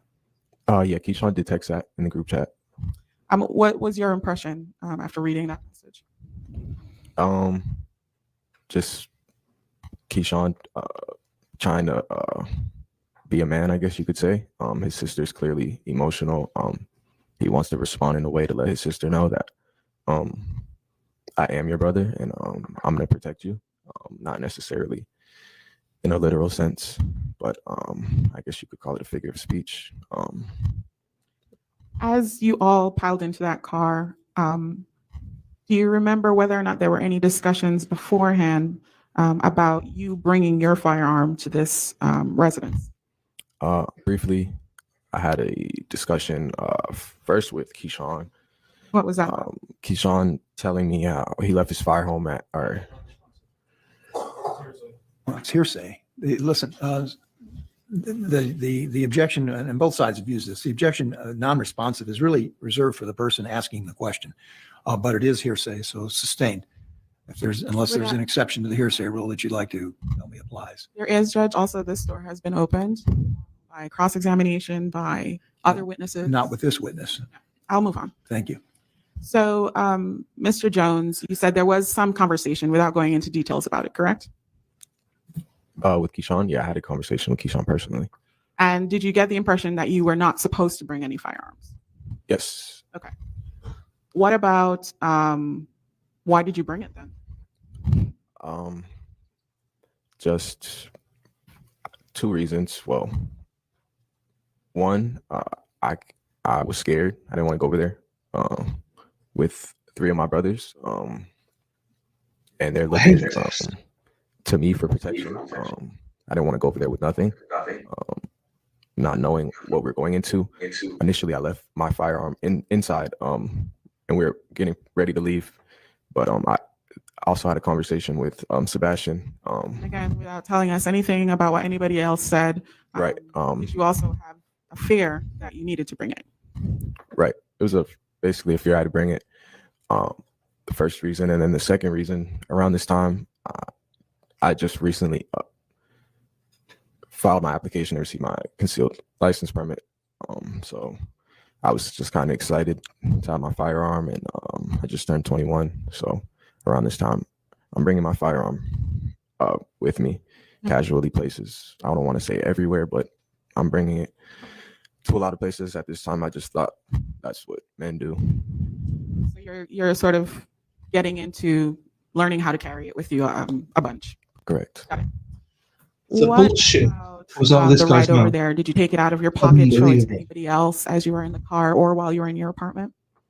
No, there's no reason to. These are my brothers, so they've seen my firearm before. This isn't a time where it's like a show and tell. Show me. Okay. There's no need for that. Were you announcing it to anybody in the car that you were armed? No, we didn't have much conversation in the. What happened on the ride over? Just driving over there, listening to music. I was controlling the music, so just picking songs and stuff like that. Really, there wasn't much conversation in the car. Probably on account of like we didn't really want to go over there that badly. It was kind of just something we felt we had to do. So you describe it as being a chore. sometimes there's just things you don't want to do, but you have to do them. Looking back, not necessarily saying this is something that had to be done, but in the moment, sometimes there's things that you may have to do and you don't want to do them, and you're scared to do them, or you do it on account of helping somebody else. So those was one of those things. By the time we were heading over there, me personally, I didn't want to go over there anymore much. And you could just feel that energy in the car. Like, nobody really wanted to say it, but it was like, I can't speak on what my brothers felt, but it was, That's that's how I felt. Like, why did you still go? Why did you feel any sort of pressure to still do it? I don't know, just trying to be a man and stand up for Dominique. As she can't stand up for herself or shouldn't have to, because she's a woman. So, okay. When you got to the Rudolph residence, did you park at the front of the residence or somewhere else? If you remember where Keyshawn parked. Keyshawn parked like a few houses down, like down the block, basically. Do you remember driving around trying to case to see if anybody was home at that residence? There were cameras, anything like that? Yeah, we were driving past. I remember initially Keyshawn turned down the street, and just out of I guess you could say fear of the unknown. I didn't know. I've never personally. I can't this is not something that I guess the correct way to word it would be like Had you ever done anything like this before? True. Well, it's not leading. It was not a leading question, but finish your answer. Mr. Robinson, go ahead. Yeah, I was basically finished up with that answer, but to answer your next question, no, I haven't done anything like this specifically before. So that's probably why I was feeling that way. I didn't know who was at his house or if they were waiting for us or what was happening. So you went over there to shoot up the house? No, ma'am. What'd you go over there for? Initially, we went over there just to speak to Travis. What did you think could be achieved by speaking to Travis? We're probably going to end up fighting. There's not many times that people are able to step back and analyze the situations, and it's hard for people sometimes to like mitigate the situation rather than make it worse. So did you think that at that moment that you might have been making it worse? In the moment, I can say no, I didn't, but looking back, yes, definitely. What happened once you got to actually walk up to the residence? Did you go to the front door? Yeah, we knocked on the door. And can you tell me whether or not anyone answered? Yeah, his brother came to the door, and basically he was telling us or telling Keyshawn, because he was like in front of me. He was telling him like, you can talk to me. I'm Travis's brother. Stuff like that. Was anybody asking for Travis specifically? Yeah, we probably all were. I don't know if I was specifically, but I know Keyshawn was, or Sebastian. They were closest to the door. So, okay. Do you remember removing your T-shirt that you were wearing that night? I don't remember it particularly, but I did have my shirt off arriving to surgery. And that is also something that I wouldn't say anymore. I don't spend too much time like playing sports or outside, but as a young man in Florida, I take my shirt off yet. So that is something that does occur. Have you seen the ring camera footage from the night of this incident where you all arrived at the residence? Only like pictures of what I've been shown. And you noticed that you weren't wearing a shirt in those, right? Right. Do you remember now why you would have taken off your shirt? We're going to his house late at night to talk to him. They were just previously fighting, him and Dominique, in some manner. So this, quite honestly, probably isn't going to be a friendly interaction. So I did have my shirt off. People. Sorry, please finish. I was just gonna say.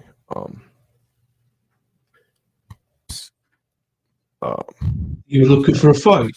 Caught up with my words. I know this is a little Possible for me to just get some water real quick? Yes, of course. I think there's water behind you. Shut the fuck up. He went there for a fight. He took his jersey off looking for it. He's going to be a big man, he was. Let's not act like you're innocent now, lad. All right, and if you need the water as we're going, feel free to drink. How about that? No worries. Okay. So I was asking you about when you got to the Rudolph residence and sort of why you had taken off your shirt, and you were explaining that. And my next question was, did you think something could happen? Yeah, probably. You didn't think that he would be happy to see you there at that time of night? No. I don't know specifically why I took my shirt off. Maybe I thought, I don't know. I couldn't tell you. Going over there with Keyshawn was kind of a sense of like he won't hurt Keyshawn since we're with him. So maybe that I was trying to play into that a bit. Maybe if he saw that we were with Keyshawn, that it wouldn't even get to that point, and it would just have to stay as a conversation or probably argument. What happened? Did Mr. Rudolph Travis ever actually exit the residence? Yeah, he came out of the house eventually, and that's when the fight started. A fight broke out. What started the fight?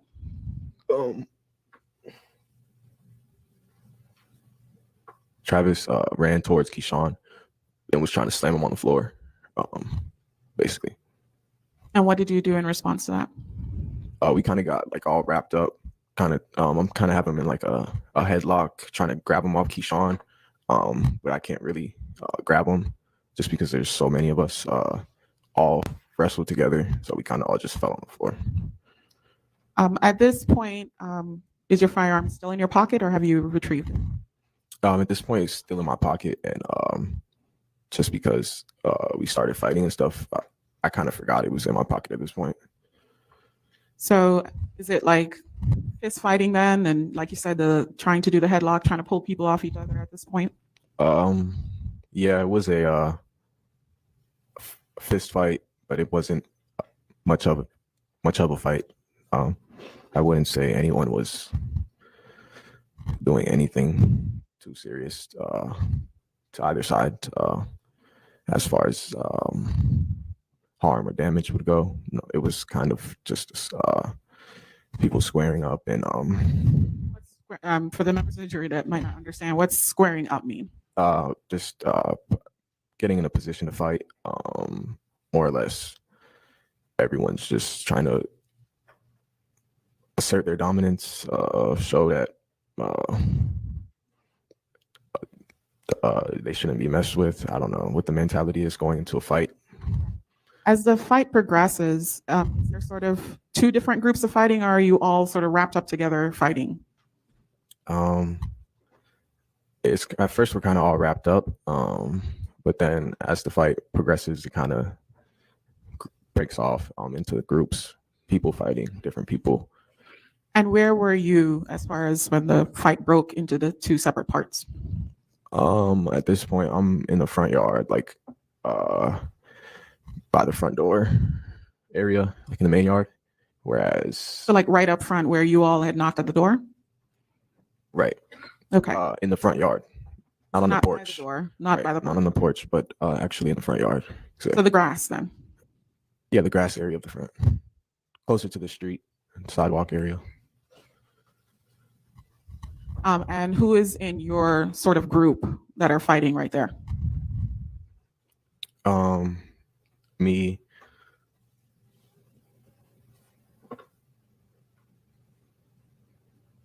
and Travis are fighting in the yard area.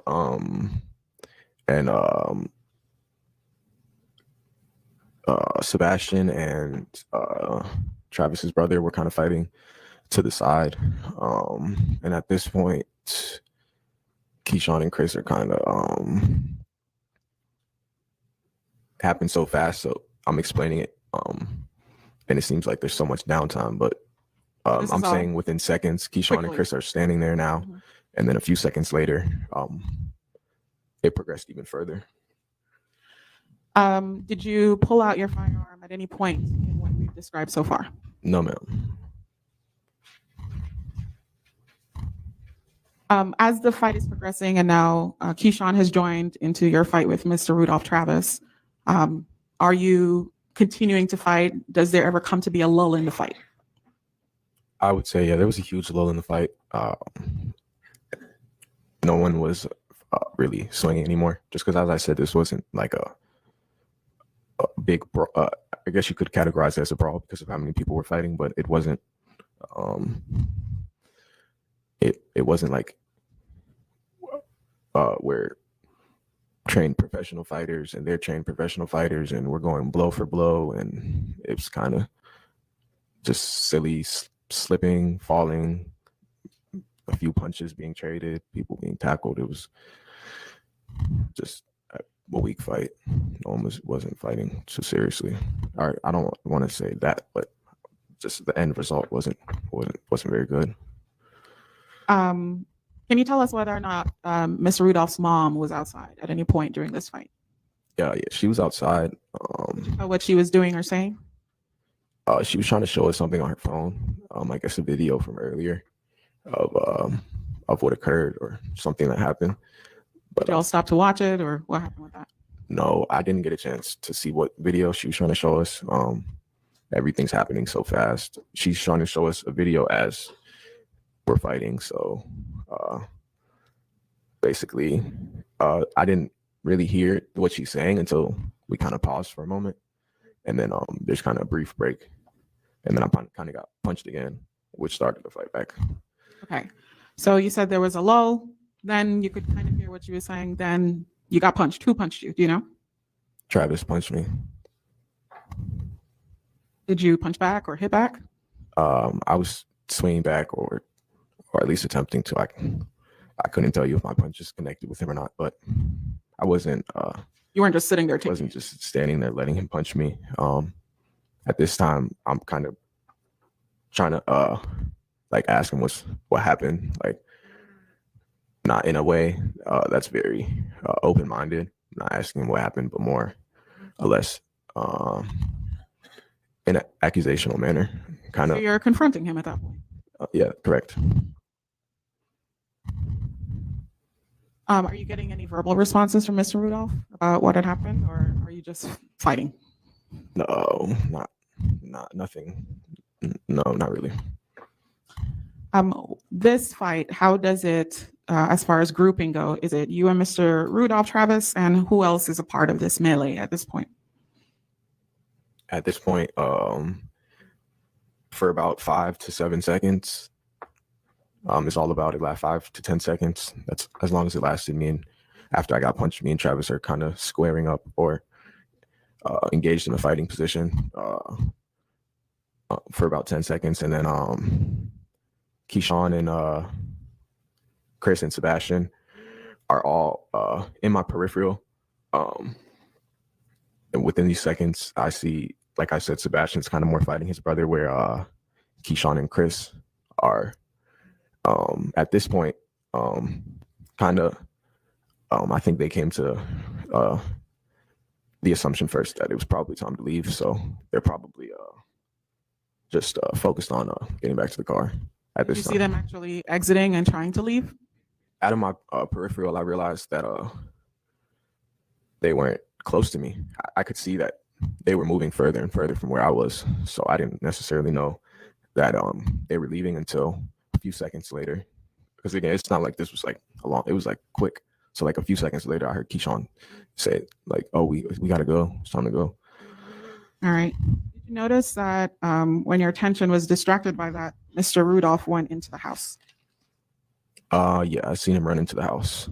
Where was Mr. Rudolph's mom at that point when he ran into the house? She was still standing outside. Was she near you? Yeah.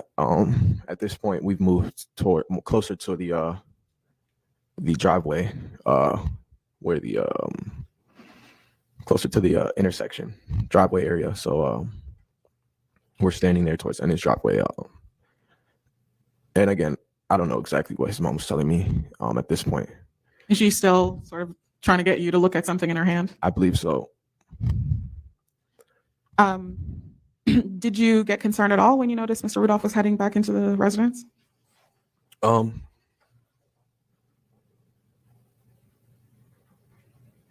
Yes, I was concerned, but I still didn't really understand the extent of to which I should have been concerned. It wasn't at that level yet, more or less. So like, where's he going? Like, that's kind of odd that we're all fighting and he just ran into the house. When Mr. Rudolph left and ran into the house, was there any fighting still happening outside?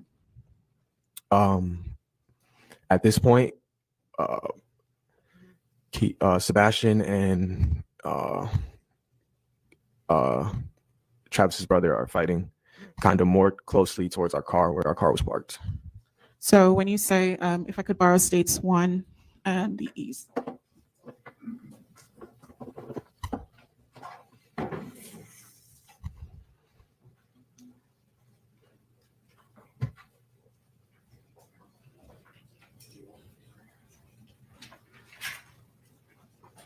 You need Mr. Robinson to step down. Okay, watch your step getting down, but you're going to be testifying from over here in just a minute. So Just making sure I ask permission for that. Yes, if I could have you step down a little. Is it possible if I could stay seated? Can you see? Yeah, my hip is just hurting. I have a bad hip, so I'd rather not stand. Actually, let me take this to you then and have you point out the area and mark it with an X. Okay, give me 1 second.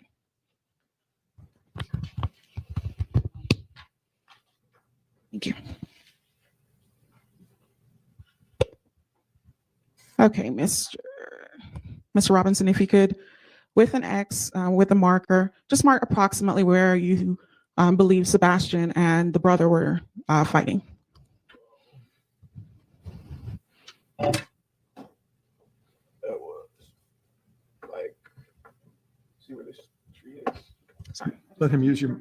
Yeah, like where this tree is at. Like over here. You said near where the tree is? Not this tree on this side of the road, but The tree on the side of the road where the residence is. yeah, there's kind of like, you see this, it's not a shadow, but it's kind of like where the tree is, kind of like right over here somewhere. That's where they're fighting at. So, okay, got it. And we're parked kind of like over here. Okay, all right, thank you. All right, permission to publish that to the jury, Judge? Sure.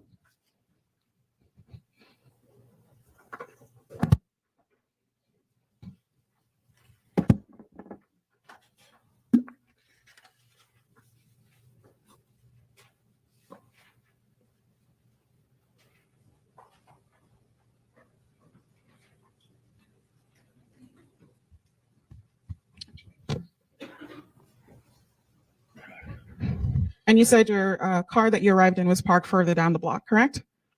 Correct. Further down the street. Okay. So by the time, do you see Mr. Rudolph actually exit the residence? What's happening by the time he actually comes back out? Yeah, I saw him come out. Like he starts running like out of his house and kind of slips and falls. And then he gets up and he's headed towards the direction of where me and his mom are standing. So his attention is not focused on the brother and Sebastian. No. So where were you? You said in the street by this time with Miss Linda. Is that correct? Correct. And does he run over to where you all are? Where me and his mother are, correct. Okay.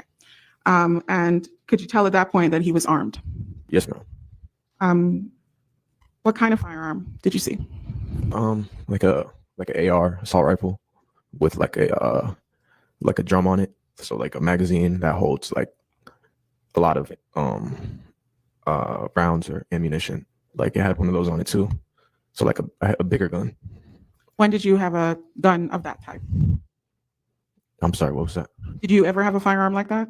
I wasn't Like- sure if that's what you were saying. Like that? Yeah, No, I haven't. I was describing Oh. what the firearm is. gotcha. You're describing his firearm. Correct. Okay. And you said it was a bigger rifle type firearm with a barrel? Yeah, like an AR. Did you say anything, do anything upon seeing him approaching you with that item? Yeah, at that point I kind of realized fighting's over. And I was just kind of more thinking about just leaving, getting home with my brothers. So I'm kind of telling them like, you got that. Like, What does "you got that" mean? just like a form of like a form of surrendering. Like, You actually put your hands up like, "You got that, you got that"? yeah, like regardless of what just took place or occurred, that's not really important. You're clearly asserting yourself in a way that's much more serious than I initially thought it would be. So I kind of just am surrendering, letting them know that it's all right. You don't got to do all that. So at that, I think you described earlier that during the fight, people are trying to exert dominance, so to speak. You remember saying that? Correct. At this point, he's won the dominance fight. Correct. That's about as far as you can take it. What's in your head at this point as you got that, your hands are up, you're surrendering? Can you see, for instance, what's going on with the brother and Sebastian? At this point, I briefly looked down to see just where everyone's at, and I see Keyshawn and Chris like towards the car, kind of already getting in the car, and Sebastian was still in the street fighting with Travis's brother. And that's still about the same place that you just showed us on the map, or someplace different? They're still fighting, kind of like where, like in the street, kind of where that tree area over there, like they're fighting, and then Chris kind of came back towards Sebastian, and then as when Chris comes over, it's kind of like they switch spots. Now Sebastian's going back to the car, and Chris is kind of standing there squaring up with Travis's brother, and then I look that way, and I see that's all three of their positions are where they're located at, and I look back kind of towards in front of me, and I'm seeing Travis trying to load his gun, load bullets into the chamber. I'm sorry, you're doing an action, so I just want you to describe it a little bit for us, or at least hold your hand up if you could, just so the jury sees what you're doing. Yes, ma'am. I'm sorry. I don't think it's necessary for me to do the action, but basically to load the bullets into the chamber, you have to pull part of the gun back, and he's trying to pull it back, but it's whether or not he's kind of nervous or he's a grown man, so he's obviously strong enough to load the gun, but I guess there's probably just so much going on. Maybe his fingers are slipping, but he's trying to load the gun. Is he having difficulty? Yes, having difficulty loading the gun. Does he keep trying? It continues to load it until it is loaded. Whereabouts are you physically in relation to the street and the car that you came in around this time when you noticed the firearm is being loaded by Mr. Rudolph? Can you repeat that question? I'm sorry. Yeah, where were you when you're noticing this loading? Directly in front of him. Are you still out in the street, or have you progressed down the street? No, I'm still standing in the street.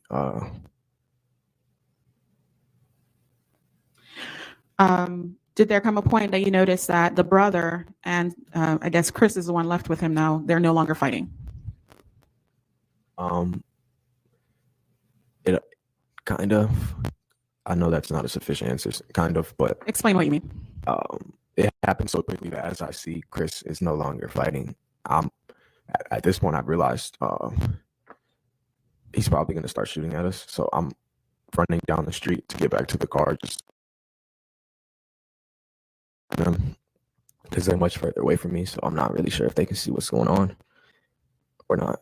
So as I'm running towards Chris, that's about when they stopped fighting, and me and Chris arrived at the car about the same time. As this is happening, is Chris in front of you then, as you're headed back to the car? Chris is right in front of me. Okay. Do you have to do anything to get him into the car faster?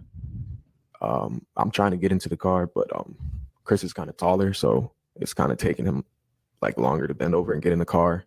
So I kind of push him into the car because at this point he's already shooting at us. I'm not sure how many rounds have been fired, but I did hear gunshots already as I'm running towards the car. So I'm trying to push Chris just to let him know, like, lay down. We're getting shot at. Did you actually make it all the way into the vehicle after pushing Chris in? Yes, man. We got in the car and and we shut the doors. The doors were shut when Keyshawn started to pull forward, put the car in drive. The way that the vehicle was parked at this point, was it facing the direction where Travis was coming from or coming to the vehicle, or was it facing away from where Mr. Rudolph Travis was walking down to the vehicle or running? I don't know what he was doing. It was facing towards his direction. In hindsight, there's no blame on how you park a vehicle, obviously, ever, but we probably could have parked facing the other direction and left a bit quicker. But obviously, you don't understand the severity of a situation until afterwards, so it's hard to say that knowing what you know, what you should have done. I notice you're wriggling a little. Is everything okay? Yes, just a bit uncomfortable. Okay, we'll talk about that in a little bit. Tell me about this point. You're all in the car. All the doors are closed. Is the vehicle moving? The car is moving. Yes, we're driving. Can you still hear the shots hitting or firing, anything like that? Yeah, it took a minute for Keyshawn to get the car and drive. So I'm kind of laying on top of Chris as much as I can.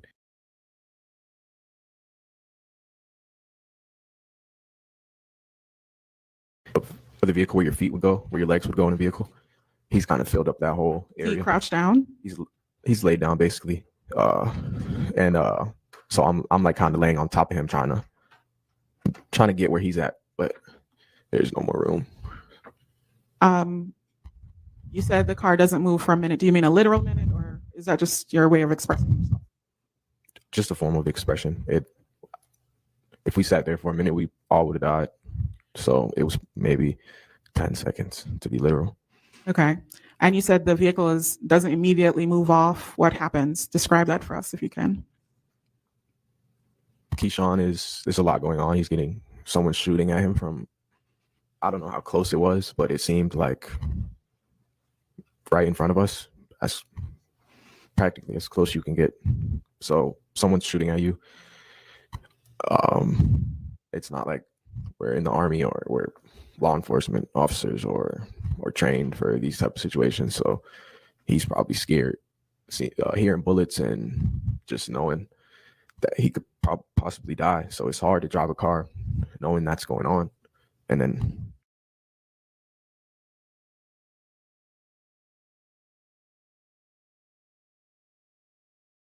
I'm hit. And initially I thought it was Chris, but it was Sebastian who said I got hit. When the vehicle isn't moving as fast as you think it should be moving at this point, what's going through your head? What's happening here? So the car, the bullets are coming through the windshield, and then I felt myself get shot in my back, and so when the car gets turned around, I hear Sebastian say, I got hit. And then Travis is standing right in front of us. And then we turned the car. And I'm still laying on the floor at this point, just trying not to get hit with any bullets. And then when the car finally, this isn't something I can see, but I'm aware the cars, and you can feel when you're in a car and it's moving, regardless if you can see or not. So I feel the car moving. and I guess we turned around to leave, but then we just stopped, or it seemed like we just stopped. It seemed like the car stopped moving. So I feel myself get shot in my back. Is this the second shot? Yeah, it is. I got after I felt another shot in my back. I kind of was, and the car wasn't moving, so I'm under the assumption that if I'm getting shot, or so I believe I am, and that's what I feel, my brothers are probably getting shot too. So I'm thinking everyone in the car probably died because we're not moving and no one's talking. So I just assumed everyone was dead. What'd you do then? I just got out the car. You opened the door and ran out? Yeah, basically, I didn't want to die sitting in the car, so I just got out. Mr. Robinson, I know emotionally you're probably going through a lot right here. Are you pulling your firearm? Do you pull your firearm at any point during what you just described? No, ma'am. I kind of forgot I had my gun in my pocket. I want to protect my brothers, so it's not. I would never intentionally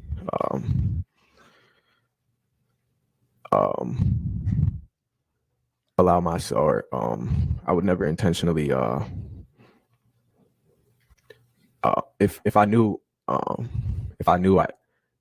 could if I knew that I could or had the power to help my brothers or protect them, I would have done so. But it's just so much going on, and I'm not really too sure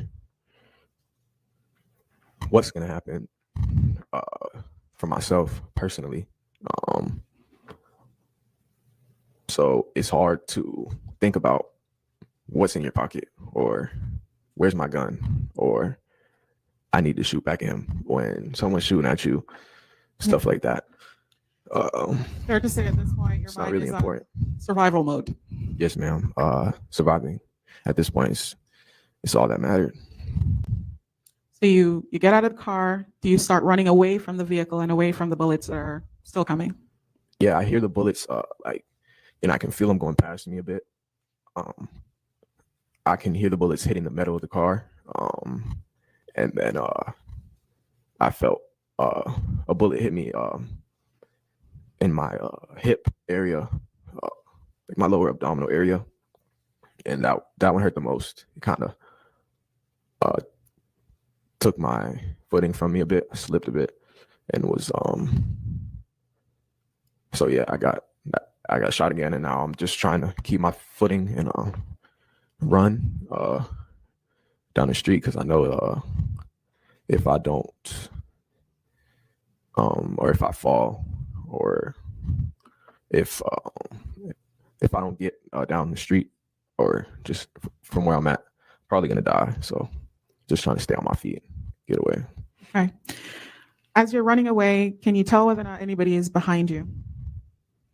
Yeah, I can hear Travis yelling, and then shooting from behind me, and then I can hear his brother yelling as well, yelling at him to stop. He's gonna go to jail. So this is Mr. Rudolph's brother. Travis's brother is yelling, "Stop! You're going to go to jail." Right. Is he talking to you? No, he's talking to Travis. Him and his mom were kind of trying to stop him, just telling him, like, you're taking it too far, I guess, trying to calm him down. You said you also heard the defendant yelling. What is he saying as he's shooting? Like, just I can't make it out. So you're hearing yelling, but you're not exactly sure the words that are being used? Yeah, just cussing, yelling. I can't make out the words. What about the car that you were in? What happened with that as you're describing being out and running? Yeah, so my I'm sorry. I know this is hard. Take a minute. no, it's okay. My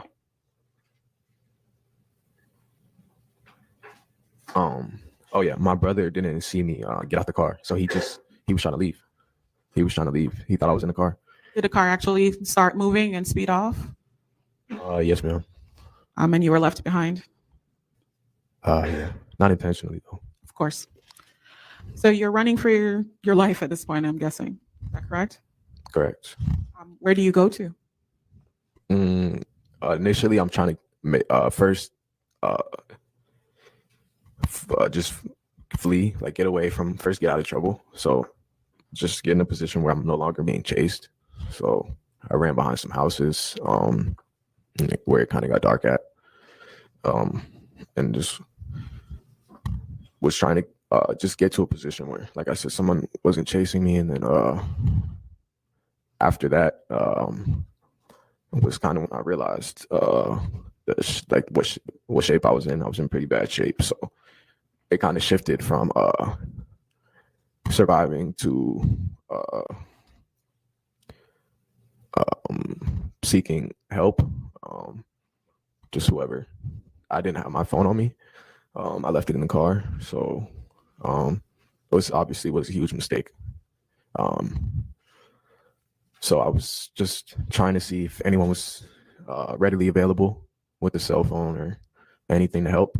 But nobody was outside. It was pretty late at night, understandably. I knocked on a few people's doors.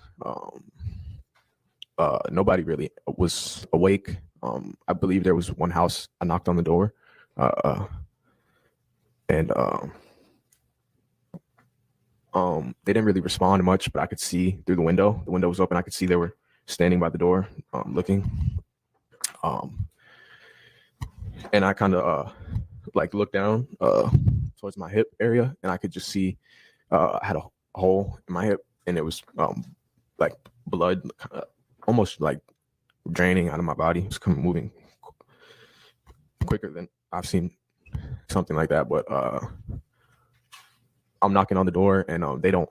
It's understandably. I wouldn't say it's a bad area. We live in West Palm Beach, so there's not much areas that are too bad, but this isn't the nicest area. So it's understandable that at 12 at night, someone's knocking on your door, telling you they got shot. You're probably not going to answer it. So I'm knocking on people's doors, but they're not really much assistance. Really answering, coming out, helping. No, but it's understandable. Got it. Do you at some point realize you still have the firearm in your pocket? Yes. I noticed it's still in my pocket as I started realizing how serious my injuries were. I'm kind of checking my like checking your body? Yeah, like my lower body, just to see if I got shot. And that's when I'm feeling my pocket. I still have my gun in my pocket. And then at this point, I'm just kind of scared because I'm hearing sirens in the distance, and I'm just aware that a lot of people were probably calling the police saying that somebody was shooting because there was a lot of shots that I heard. So I didn't want them to think I was shooting anyone, and I didn't want to delayed medical, or I didn't want to delay my medical attention. So I just felt like it was best. I didn't have it on my person. So I kind of just threw it in the where I was walking at. I kind of just unzipped I had sweats on, unzipped my pants and just threw it on the floor. And as I crossed the street, I noticed the next house was their lights were off. So they probably weren't home. So I just sat down. When you got rid of the firearm, did you like hide it under a bush or dig a hole or anything like that? No, I kind of just threw it. Like I didn't want them to, like I said, think I was shooting people or anything like that. So I kind of just threw it in. I don't even know where I was walking at. Just kind of dropped it. And you said you found a place that seemed dark and quiet enough and you just sat there? Yeah, you could say that. I was just knocking on people's doors and they weren't answering. So I went to the next house and their lights were off. So I kind of just accepted. Yeah, kind of just accepted.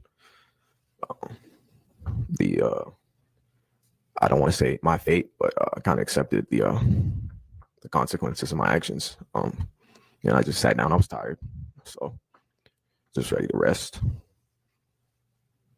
Could you feel yourself changing in strength as you were around this period of time? Yeah. I could feel myself dying, you could say. I was losing strength and just the ability to communicate my energy. I could feel I was dying. So I just sat down.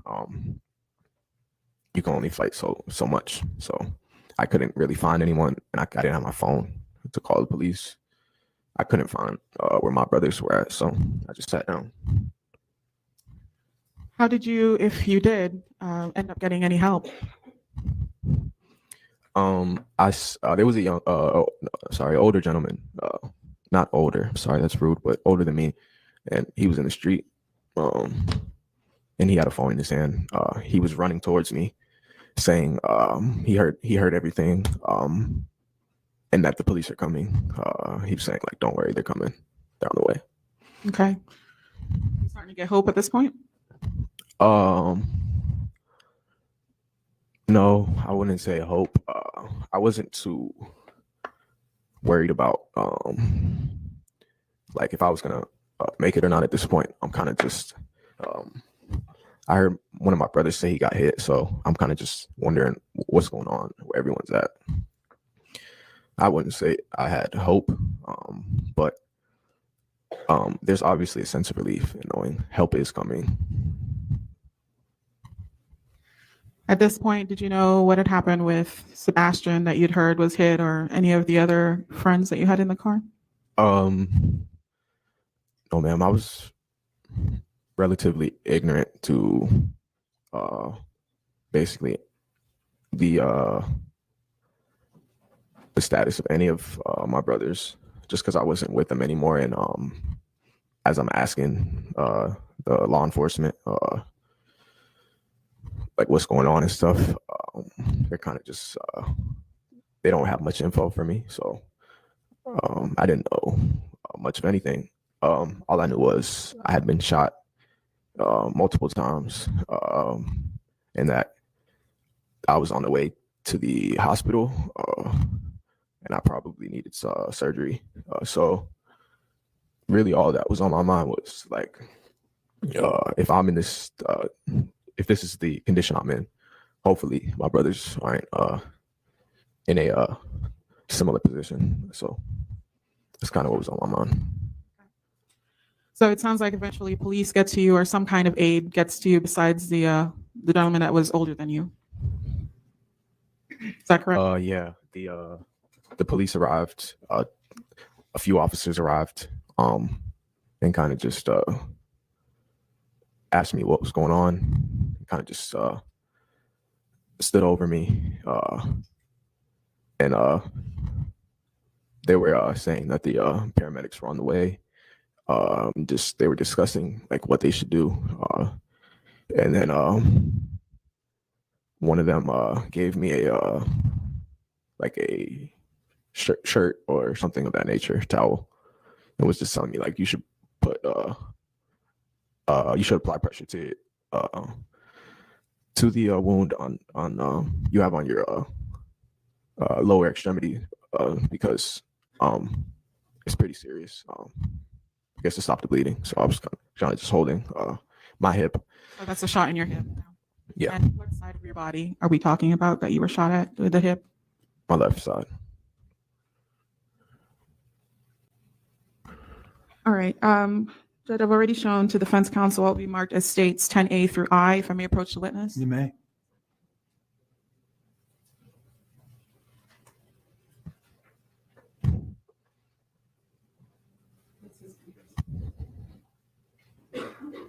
Ms. All right, thank you. Ms. Robbins, if you could take a moment to look through the series of photographs I just handed to you in states 10. If I speak, I think there's an echo, so that's why I'm not speaking, because I'm creating an echo. I think it's a bit shit if no one actually helped him out. But at the same time, he's a dick, so I don't feel that sorry for him. All this on Are those himself. photos of you and your injuries after this happened? Sorry, I just need you to verbally respond, yes or no. Yes. And how long after the shooting were these photographs taken? Immediately or sometime after? Sometime after, but I don't want to. Sorry, it's hard to answer that question because I don't know how you define immediately. Let me give it to you this way then. Was this after you had been out of the hospital and detectives came to your residence that these photographs were taken? This was when I left the hospital, and the detectives came to my residence to take these pictures. All right. And do those fairly and accurately reflect what your body looked like at the time after being struck? Correct.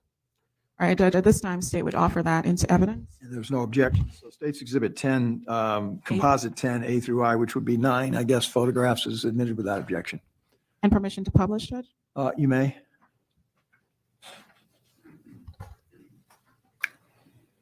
Do I have to worry about any kind of emotional response here? All right, very well. Thank you.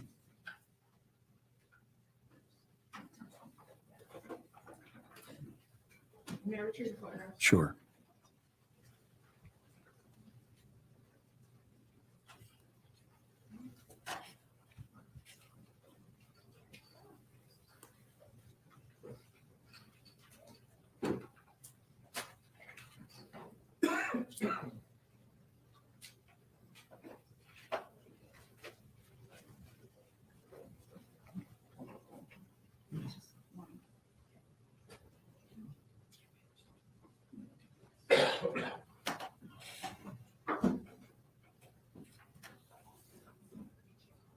What are we thinking about this witness?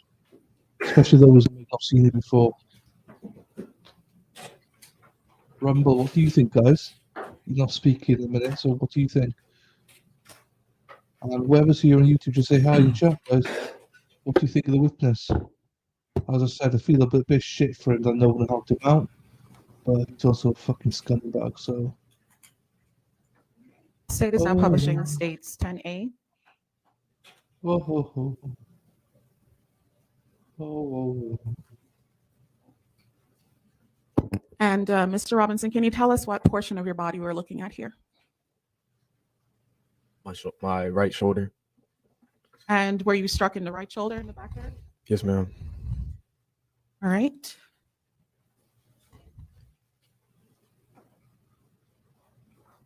Moving now to States 10B.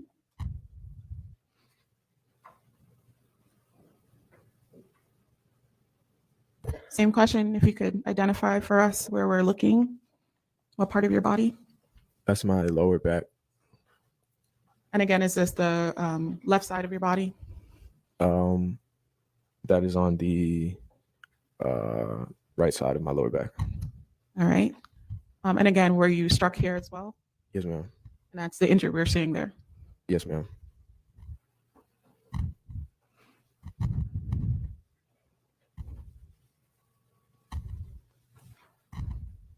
Moving now to States 10C. Is that just a different close-up of that same shot? Same picture, just closer. And 10D. Is that just showing both of them at the same time? That's showing my shoulder and my lower back at the same time.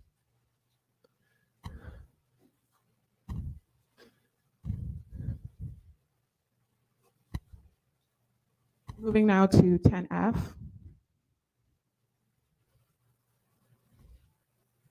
Can you tell the members of the jury what part of your body this is? That's my hip, my left hip. And that hole that's there, is that as a result of the shooting in this case as well?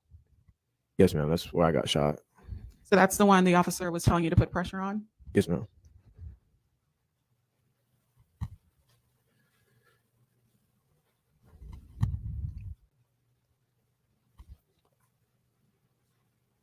And 10H, is that sort of before the bandage was removed so that we could see that wound? Correct. That's with bandaging. That's how it looked. I just had to dress and not sure if it's dress the wound. That's the correct term, but that's what the hospital told me to do 3 times a day. So that's what it looked like. So after you got released from the hospital, you had to dress it yourself and clean it? Yeah, like stuff my hip with gauze, and then after I clean it and stuff, and then bandage it up, and then take it back out, and then restuff it, and just until it healed up. Okay. Now also 10G. What part of your body and what is being shown, if you remember?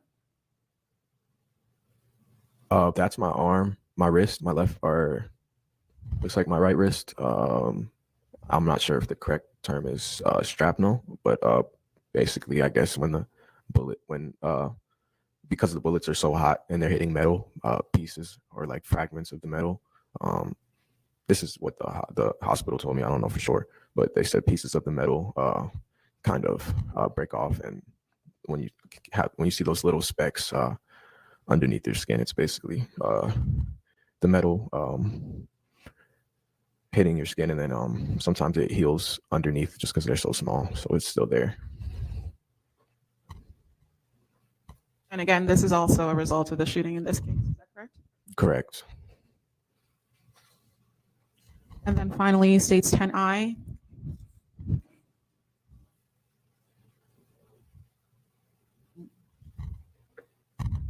I'm sorry. That is my my legs, my knees or shins. That's basically just falling after I got shot or in the process of like trying to escape. Just fell, and that's my knee scraped up. So these were after you jumped out of the vehicle that you got scraped up on your knees? Yeah, around that time when I was exiting the vehicle, trying to get away.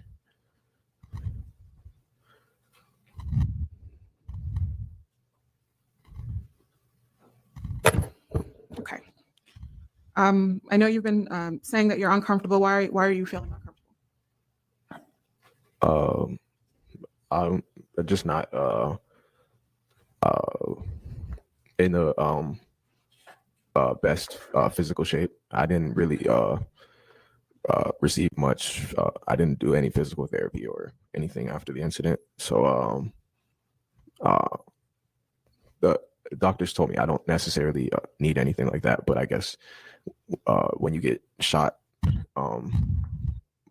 not just shot multiple times, but in general, it takes such a toll on your body that it takes a little while, not a little while, long while, for your body to get back to where it was. So I'm just still a bit uncomfortable just sitting here. I don't know. It's just Okay. All right. So I want to talk with you about going to the hospital. How long were you in the hospital for? And do you know if you had any surgeries? I got to the hospital and they put me in the waiting room for surgery. I guess you don't just get to go straight to surgery. Sustained. Next question. Did you have surgery? Yes, ma'am. I did have surgery, but I didn't get to go straight into surgery. Like I was saying, I had to wait until it was assessed that I had to wait for the trauma unit to assess that my injuries were first of that magnitude that I needed surgery, and then they needed to see if surgery was even going to if it was even necessary as far as if I was going to live. So I guess they take x-rays and CAT scans, and so it was kind of I don't know whether it is. oh man, Do you recall? these are things that I personally experienced. Go ahead and answer the question. Yes, ma'am. This isn't hearsay. These are things I personally experienced at the hospital. Okay. Overruled. After the surgery and the x-rays that you just described, were you eventually released from the hospital? First, I was in the hospital. Judge, he's barely had a moment to answer. Overruled at this point. As I was saying, after surgery, I had to wait first meet with people because it was COVID. No one could come in, so I didn't really get to touch base with anyone. The doctors and nurses still hadn't told me the extent of what had happened to any of my friends. I think How maybe long- sorry to interrupt you, but how long were you in the hospital for? I was in the hospital from like 1 a.m. until like 3 p.m. The next day. I was released after surgery just because I don't have insurance and stuff like that. So they sent me home so I could recover at home. But the doctors and nurses didn't really tell me what had happened to anyone else. That's sustained. Next question. Did you at some point later discover that Sebastian had passed? Yes, ma'am. While I was in the hospital, Sustained. Next question. Can you tell me whether or not, on the day that the photographs were taken of your injuries, whether or not the detectives also took photographs of items related to the Taurus, the firearm that you had in your possession on the night of this incident? yes, ma'am. Already shown to defense counsel, this is state 61, 62A through C, and state 63. I may approach the witness. May.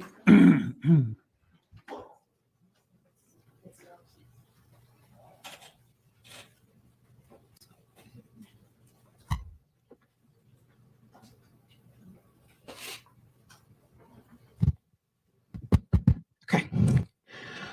Okay, Mr. Robinson, I'm going to first hand you states 61. And do you recognize the photograph of the image that's there? Yes, ma'am. It's a receipt. And is this a receipt for what item exactly, or what items? This is a sales receipt for the number of items purchased from Delray Shooting Center. The items were a Taurus handgun, a magazine, and it looks like a gun case, gun guard case. And you had these in your possession when the detectives came over to take photographs? Correct.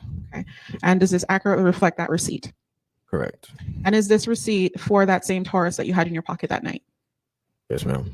At this time, state would offer into evidence state 61, Judge. Thank you. Submitted without objection. That's 6-1, right? Yes, Judge. Moving now to state 62A through C.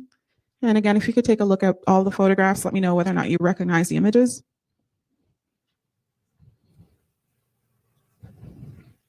Yes, ma'am. Okay. And can you identify what the item is that's being photographed? This is a gun box. Is this what you used to store that 9mm Taurus that you had? Yes, ma'am. I don't have a gun safe, so this is kind of the next best option. That's where I used to store it. And this again was in your possession at your home when the detectives came over to take photographs? Correct. And does this accurately reflect what that Taurus looked like, both closed and then open? Correct. At this time, state would offer into evidence states 62A through C. Thank you. 62A through C is admitted without objection. Moving now to state 63. Again, if you could take a look at the items in the photographs and let me know whether or not you recognize that. Yes, ma'am. I recognize this is a firearm bill of sale. And is this the bill of sale between yourself and someone else for the same 9mm Taurus that was in your pocket on the night of this incident? Yes, ma'am. And who was the seller of the firearm? Keyshawn Jones. And Mr. Jones sold that firearm to you? Yes, he sold that firearm to me. And do these pages accurately reflect that bill of sale between the two of you for that firearm? Yes, ma'am. At this time, state would offer into evidence states 63. Thank you. Submitted without Thank objection. you. Permission to publish, Judge? First, starting with states 61, the receipt. And Mr. Robinson, you identified that this was Mr. Jones's original receipt for the purchase of the firearm from the Delray Shooting Center. Correct. Also purchased that day was a magazine for that same firearm. Is that correct? Correct. And it looks like the gun guard or box that we were seeing in states 62. Is that correct? Correct. All right. At this time, state would request permission to publish state 62.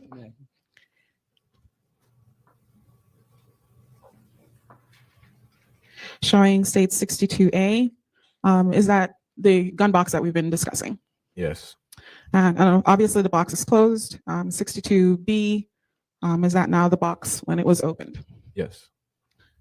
And when the items on top were removed so that you could see the contents. Yes. Okay. At this point, did you still have that 9mm Taurus gun? When these pictures were taken? Yes, when the police came to your house to take the photographs. No, ma'am. Did you leave it in the location where you dropped it that night when you were trying to get help? Yes, ma'am. And what were the police doing at your residence? Checking to make sure you didn't have anything else? No, they just wanted to make sure that the firearm was legally mine and legally obtained. And Okay. Did you have any other firearms? no, ma'am.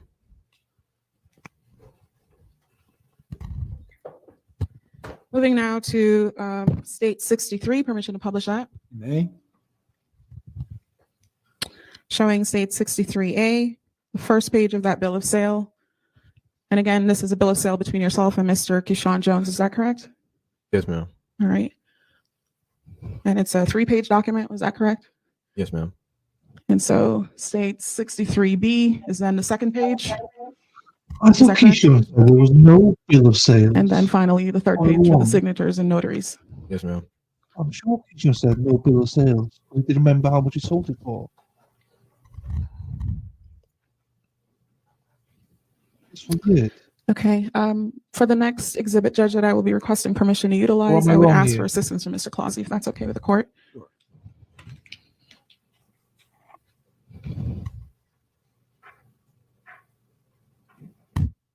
And Mr. Robinson, I'm going to be showing you some videos from the day of the incident. If you could identify yourself on the screen, if you can see yourself, okay? 2-minute bathroom break. You won't even make it to the restroom in 2 minutes. All right, let's, well, let me, excuse me, before we do that, how much more direct examination do you have in terms of, Under 10 minutes, I would say. can you wait 10? No. All right, fine. We'll take a 10-minute restroom break then. Remember and obey the 4 cardinal rules, folks, when you go back. I think I've muted the. I think I've done it right. Anyway, I muted the screen audio. Oh shit! Does that mean my? Oh fuck! I don't know. Someone will bound to tell me. Yeah, I don't know. Who's here? I don't know who's here. Say hello, chat. I don't know if it's the same people. I don't know if Luna is still here. Mad World, yeah, Mad World's probably still here. She's in the corner punching some bag somewhere. Being mad. I am sure that her brother said there was no bill of sales.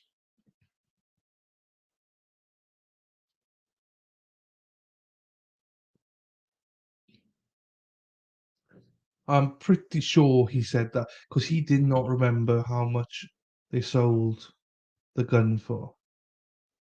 But there is a bill of sale, so you would say $1 on there. So that's weird because I didn't expect him to lie that much. I'm sure he knew there's a bill of sales. Mikey, how are we, sir? Hope you're doing well. Mikey Wallace, I love the name. Are you Irish by any chance? With a Wallace like that? Where you from, Mikey? It starts at 10 o'clock Eastern tomorrow. So that's what I was asking. Are we from America or the UK? Whereabouts? So it's 10 o'clock Eastern, 9 o'clock Central, and then 3 o'clock UK time, British summer time. That's what they're doing. The judge has got something on in the morning. They usually start at 8, which Eastern, but he's got something on tomorrow. And I think the jury need to fly back in, maybe, or they're away. So, yeah. So that's the story, anyway. So, what's your story, Mikey? Oh, whereabouts, bud? Which one? Wales? Are you from Ireland? You're from Ireland, must be. With a Wallace like that, yeah, that's a prime, like, Irish name, strong Irish name. I'd say Wallace.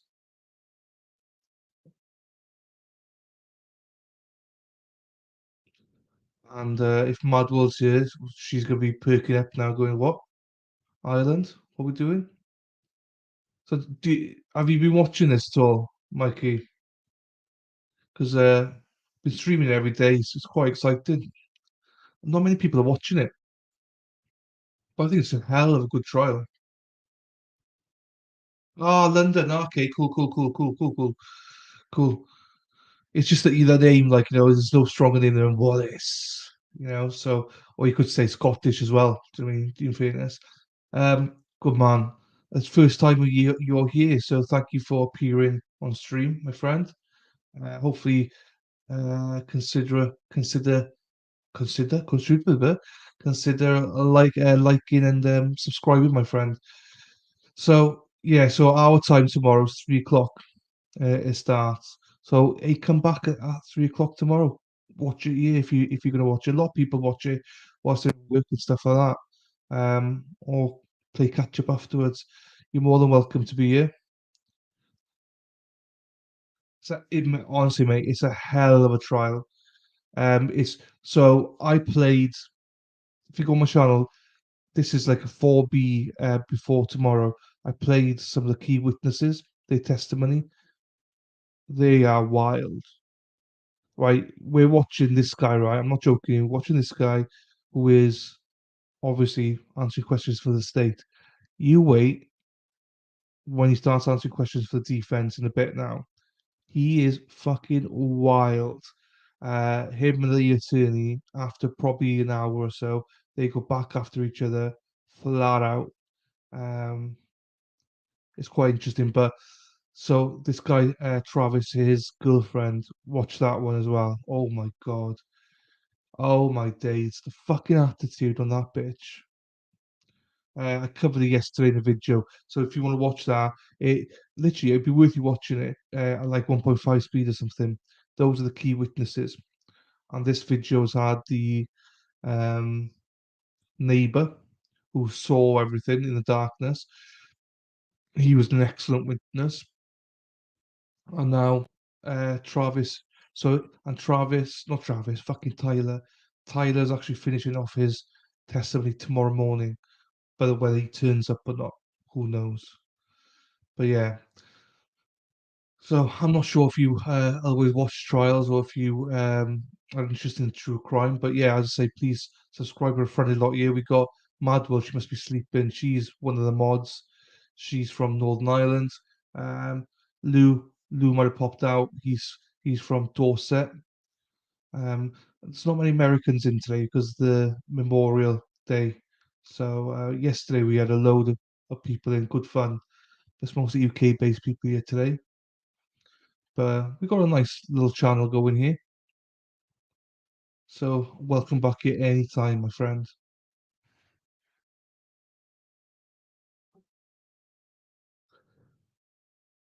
Oh, everything, mate. Oh, absolutely. Nail on the head, mate. Nail on the head. Absolutely everything was planned. They know what they're talking about. They know what they're doing. They've all been coached. That's why you need to. If you just watch the woman, the ex-girlfriend's testimony in full, the defense one, the cross, and this guy's cross, then that tells you everything you need to know. The attitudes of these witnesses, fucking hell. They just need a right old slap. Do you know what I mean? Don't give a shit. And the judge was allowing them to speak like that. Absolutely disgusting. So, but it's worth it. If you're for a laugh, like, it's worth watching it, honestly. As I say, I clipped a lot of it yesterday. Not clipped it, did a lot of it yesterday. You can fast forward through it. But the woman's one, the ex-girlfriend, most people thought was the worst. Like, it's cringeworthy the way she speaks. It's funny because if you didn't laugh, you'd cry. That's how stupid she is. And then this guy, once he gets crossed now the defense, fucking hell. That's another one for you. Um, but yeah, overall, this little trial, I've enjoyed it. I am enjoying it, I must say. Got messages here. Okay. Fine. And Mikey, are you on Twitter, my friend? Because if you are, give us a follow. And especially if you're into true crime and stuff like that, we post streams. Even if you're working, you can't watch it. You know, you can pop in, say hi anytime you want. But yeah, give me a follow, Dylan12D.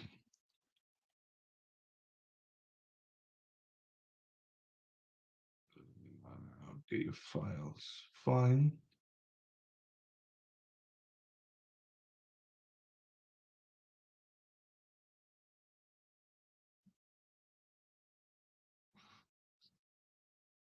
If I just want to end the film, even when yeah, absolutely. But the worst thing is, mate, she sent her brother.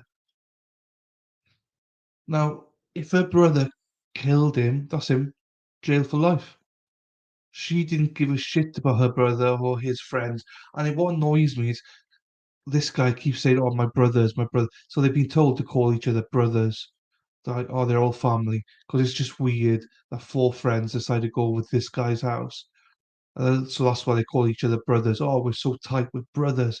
Bullshit. Shut the fuck up. You're just friends. Um, so yeah, she sent her brother to go and kill someone. I did not care about the repercussions of it. That's how much of a selfish, evil bitch she is. Um, she's one of those like, you know, she's 23 year, right? And she's been married already and divorced. Saw an NFL player. Oh, bit of cash, money, money, money. Must be funny. Look at her. She's getting away with it again. This woman's either going to kill someone or end up in jail. There's no two ways about that. You know, it's one or the other with this woman. She's a manipulative bitch. Like, um, I don't know what it's about. She had what do you call it, butt implants. Um,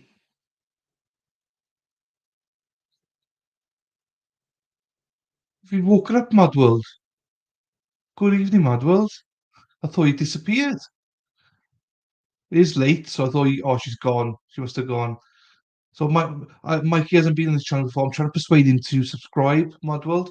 I'm trying to persuade him to come and watch the trials with us. You know, so I don't need you to lose your head here, Mad World, right? But just keep calm, act normal, even though you're not normal, act normal here, right? Um, there's not many people here, Mikey, because it's, I'll say, it's what do you call it in America?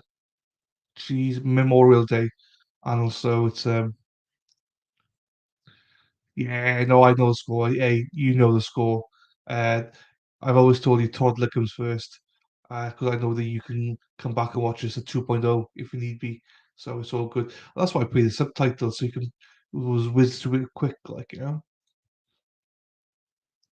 So yeah, I think Mike is the first one in London. I think. Give me 5 fucking minutes, and I gotta get back to myself. Yeah, I know. So you can be nice for 5 minutes, Mikey. That's all you got, son, my son. Uh, no, but yeah, just just trying to get more people to subscribe and stuff because we're a new channel. This piece of shit, then honestly, Mikey, you gotta stay to watch this guy for the defense. Trick, right? I'm gonna skip to it now because there's no point in me fucking hanging about you, is it?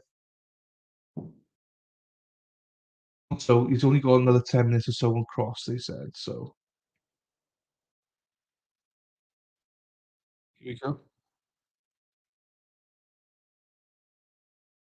Ish, they're still speaking, but hopefully, my world there's no echo now. Hopefully, or a lot less echo now once I'm speaking. And Mikey, if you just decide to leave now and not subscribe and stuff, I still appreciate you for dropping in, my friend. And you're more than welcome in if you want. But best friends, well, one of my best friends out in London. And if you're watching, oh, I hope he's not actual Hall, that's his surname. So cool. I'll try to speak into the mic now. If that makes a difference. And yeah,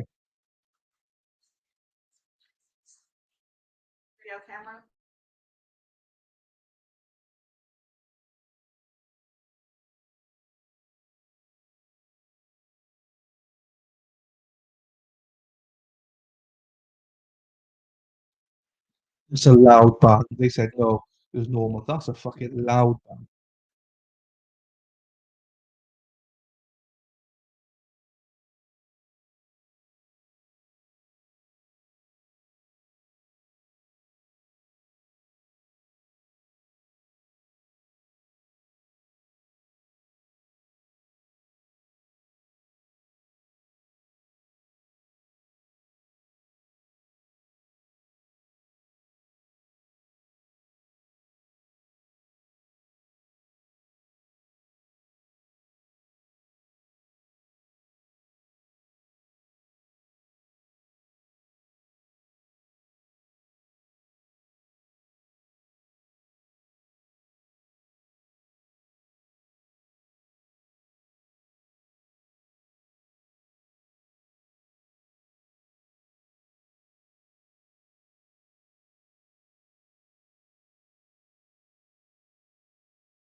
Irish people and sunburn do not go together.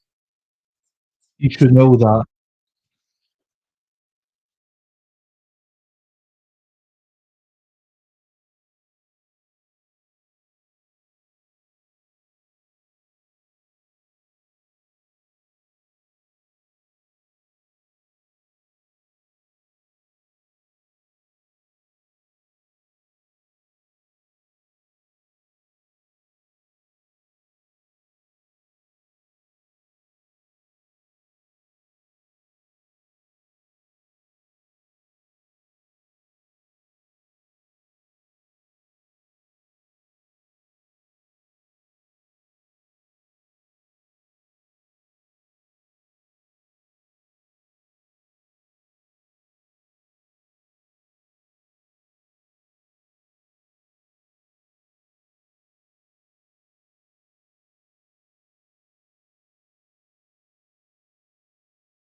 When I lived in Ireland, I lived for 2 years. Everyone's pale in Ireland, ginger and pale normally. Sun comes out, Irish people hide normally. Bloody hell, you're gonna blister now like fuck. You are. I'll over you tomorrow now. I'll over you all over you.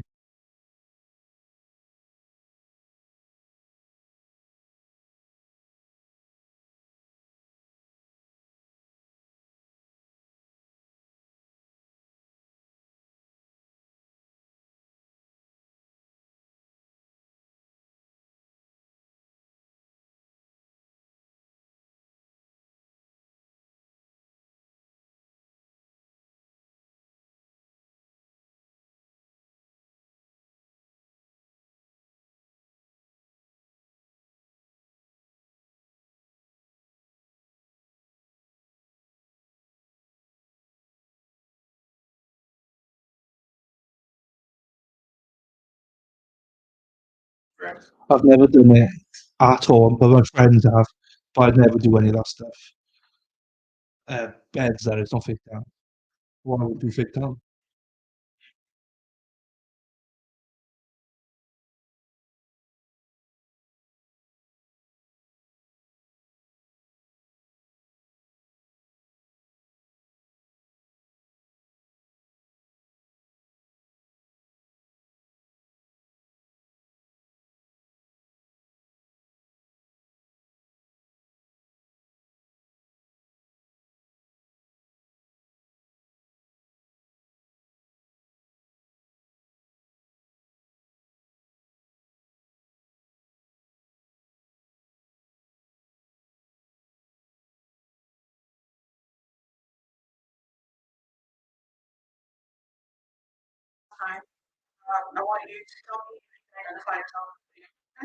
Same here now. Get too old to go out now.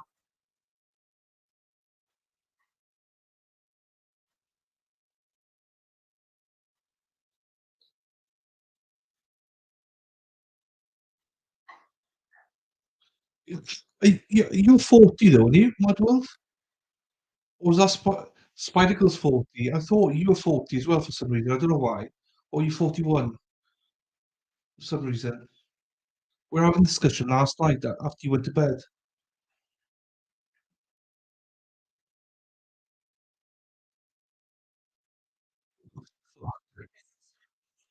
It might be, yeah, it's Rosie. Rosie's 41.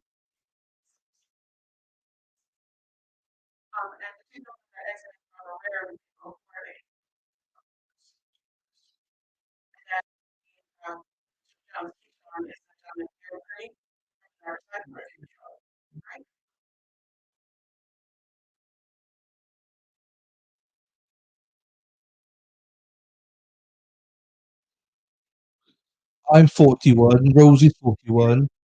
Spidacle's 40. Lefty's 41. Yeah, big. That's why I thought you were like 40.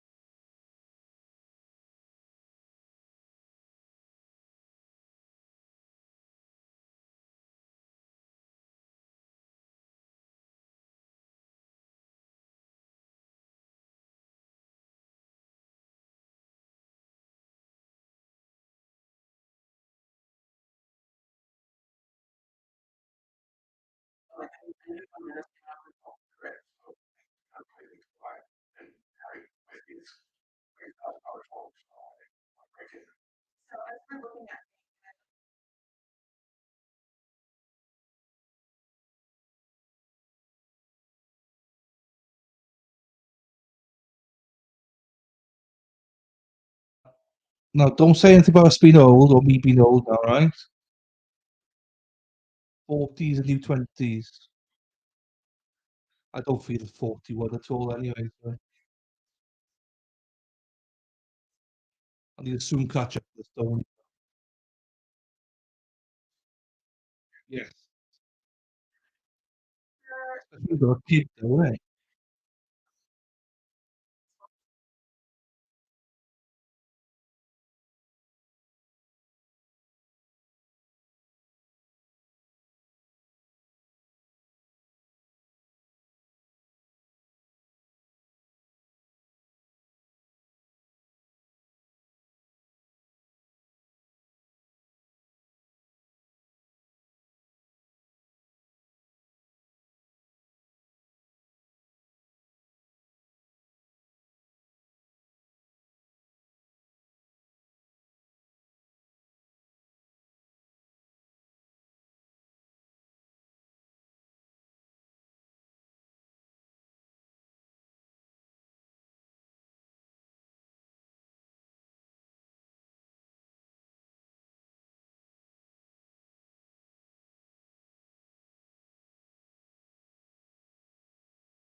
Never in the mood to go out anymore.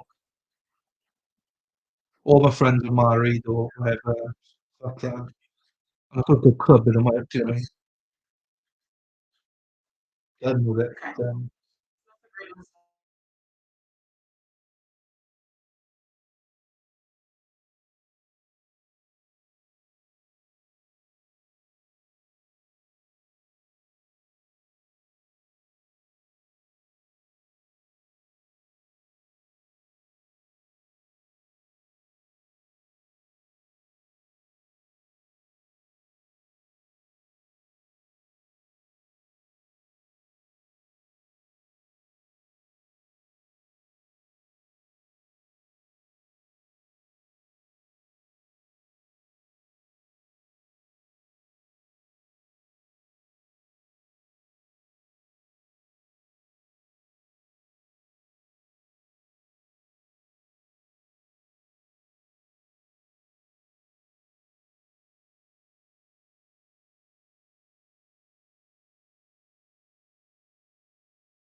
They're nearly done with this one. Then we'll skip it straight to the cross. Literally hardly anything left in this one now.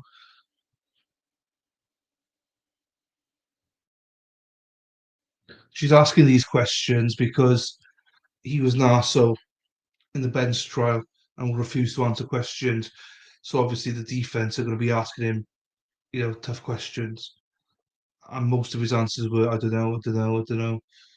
Andrew's just been an arsehole, and he was arrested and brought to court, so that'll come up. Do you know what I mean? So she's just sort of trying to get ahead of it, and he was their narrative before the defense. He was the narrative. That's the plan, I think. So yeah, I'm not sure who else is here. I know Mad was here. I think Mikey's gone. But yeah, anyone else? Just say hello, guys. As I say, I never know who's here. So Rumble, same with you guys. Just say hello, guys. It's all good. We don't bite.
Almost.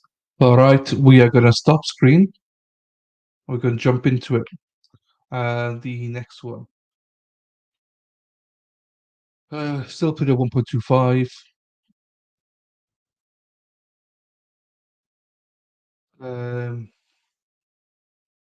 Apart two.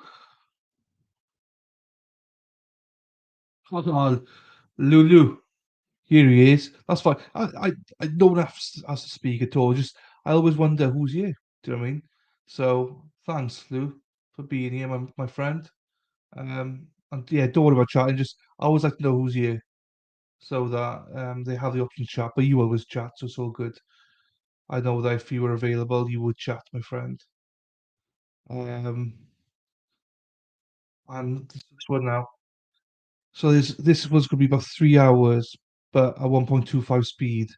So I know I'm going to lose some during it, but I'm trying my best to get as quick as possible, and I will skip every break as well. So I'm not going to hold back. I'm going to share screen.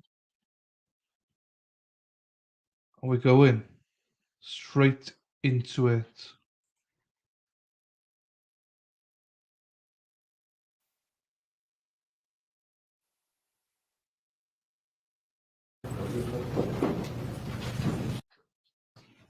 Yes, correct. At this time, stay with off. Oh shit! The state do actually start off for it, but can't be asked to watch them now. Right, here we go. This is the defense. House get involved in his relationship. The final question, you don't deny making any of these calls or receiving these calls, right? No, ma'am. Thank you. All right, very well. Ready for cross-examination? Here we go. Okay, Mr. Shiner, you may begin. Thank you. Oh, All right. 1.25. Oh, it is a 1.25. So Give you the right to go over this grown man's house and get involved in his relationship, sir. I didn't necessarily have the right to do so. You did it anyway, right? Correct. It was your choice. Nobody forced you to go.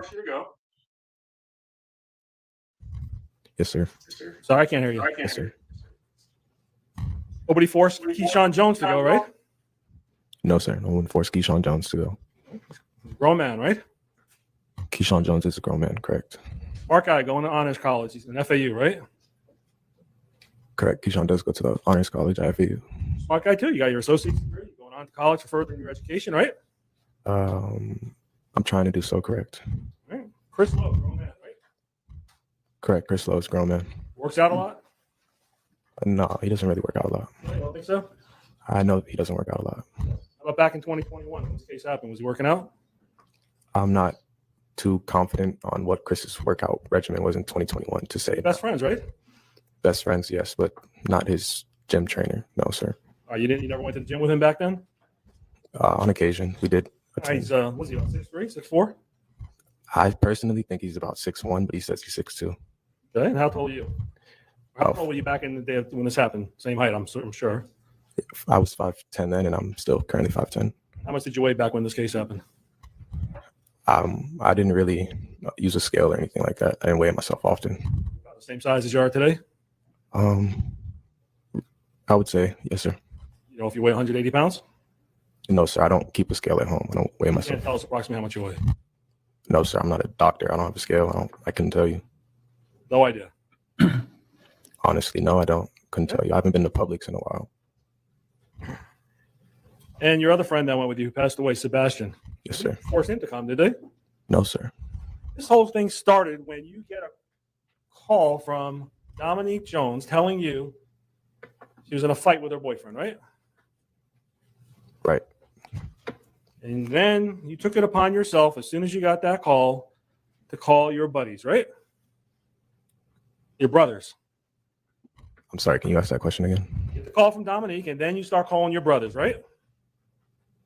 Are you telling me or asking? I'm sorry. I said, right. Isn't that true? Is it true that I called my brothers after Dominique called me? Is that what you're asking? That's the question, sir. Yeah, that's true. You were rounding up your posse, right? No, sir. I don't have a posse. I'm not sure. Can you define posse? You know what that means or not? No, sir. That's why I just asked you if you could define it. How about a gang of 4 men? Could you define what a gang is, sir? Group of guys who are vigilantes who are about to do something. I wouldn't consider myself a vigilante, so no, sir. I wouldn't say that. I would consider us a gang. Sorry, I interrupted you. I wouldn't. You defined a gang as four vigilantes. I wouldn't consider myself a vigilante, so I wouldn't consider us a gang either. But nevertheless, you called your friend. Who'd you call first? Who'd you call first to come help you? I believe I touched base with Keyshawn first. Okay.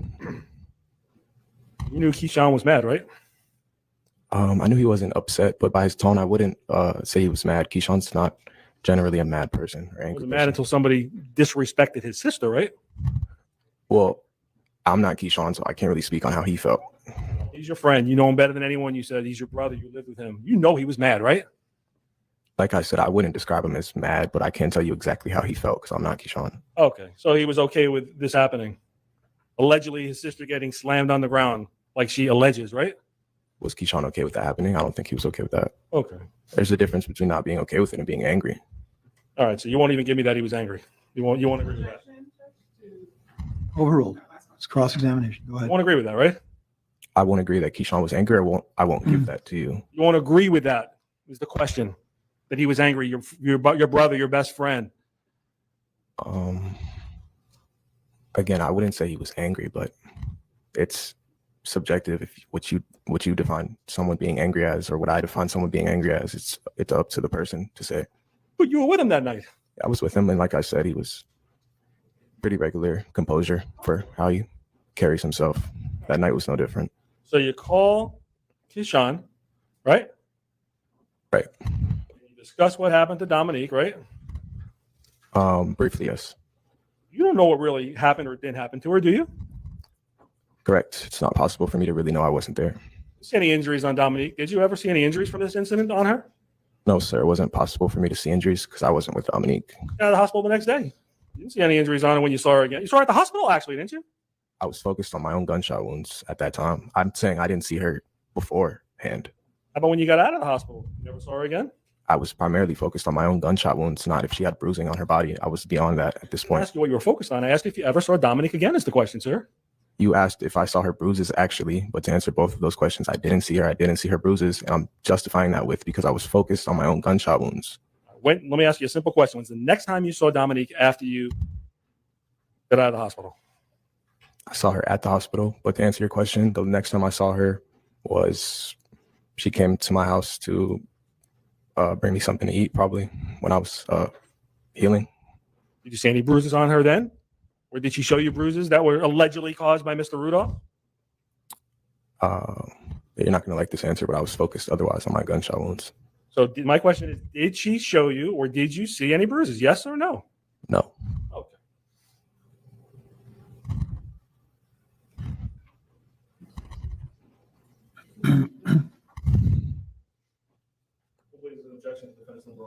All right. Okay.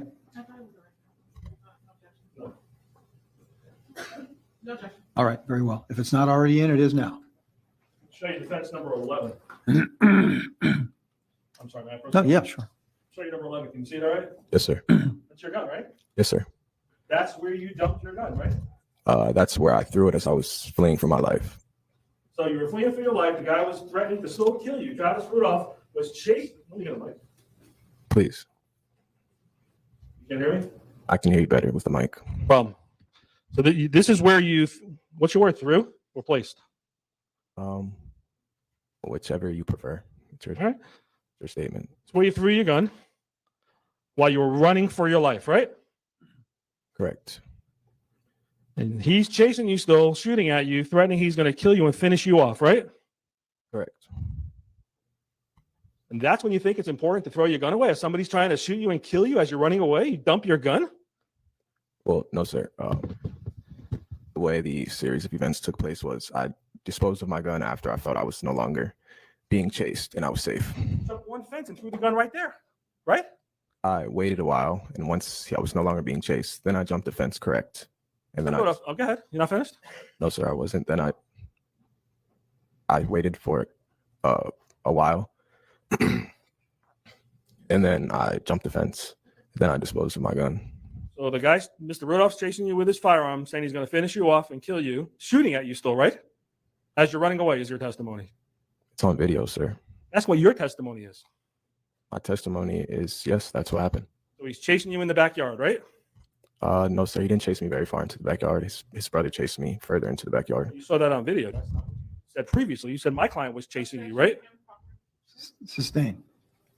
When did you find out that it was Darryl Rudolph chasing you in the backyard? When I heard his voice behind me when I was there. We'll talk about that also in a minute. Okay. All right, so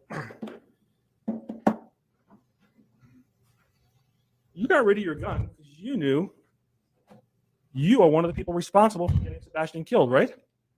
I got rid of my gun because I was scared that law enforcement would believe I was the person shooting that night, and that they wouldn't give me any medical assistance, or they would delay medical assistance in fear of what I was doing or what I had done. So no, sir, I didn't throw away my gun because I believe I was responsible for Sebastian dying that night. You didn't want to get arrested for pulling a gun on Travis Rudolph and his brother, did you? I never pulled a gun on Travis Rudolph or his brother, sir, so that wasn't necessarily a fear that I had. You never told the police when they arrived to help you after you saw the gentleman in the street who called 911 and the police came before the ambulance. You never told the police you just threw your gun somewhere, did you, sir? I had been shot, so I was in shock. It was very, but I don't know how to put it in words, but. Answer my question. Did you tell the police or not? Can you start the question from the beginning, please? Simple question. Isn't it true you did not tell the police you threw your gun by a fence before the police found you?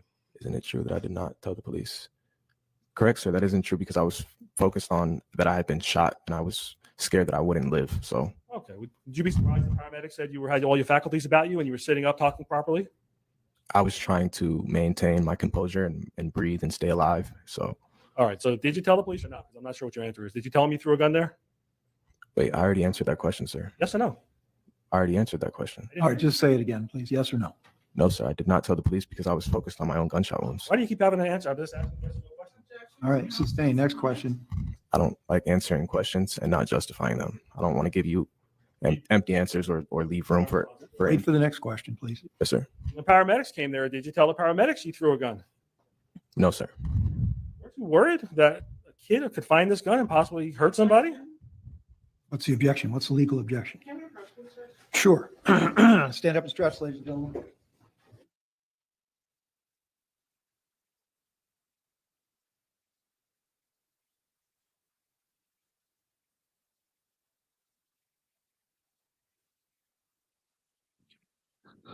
I just got my designs through, so sorry. I was just fucking about trying to put my designs on t-shirts. Lefty, you probably in and out. So if you're here, thank you for popping in, my man. You know the score. Do not upset Mad World. You know what you're doing, so it's all good. Again, thank you for last night, Lefty. You were amazing. Really kept the chat going with you and Lady Law. Fair play to you. Yeah, I'm going to go back to it now. Yeah, it's all good, mate. Pop out whenever you can. I know Mr. Robinson, you're going to have to keep your voice up, okay? Because it's very difficult to hear you. And use that microphone, please, too. All right, go ahead, Nick.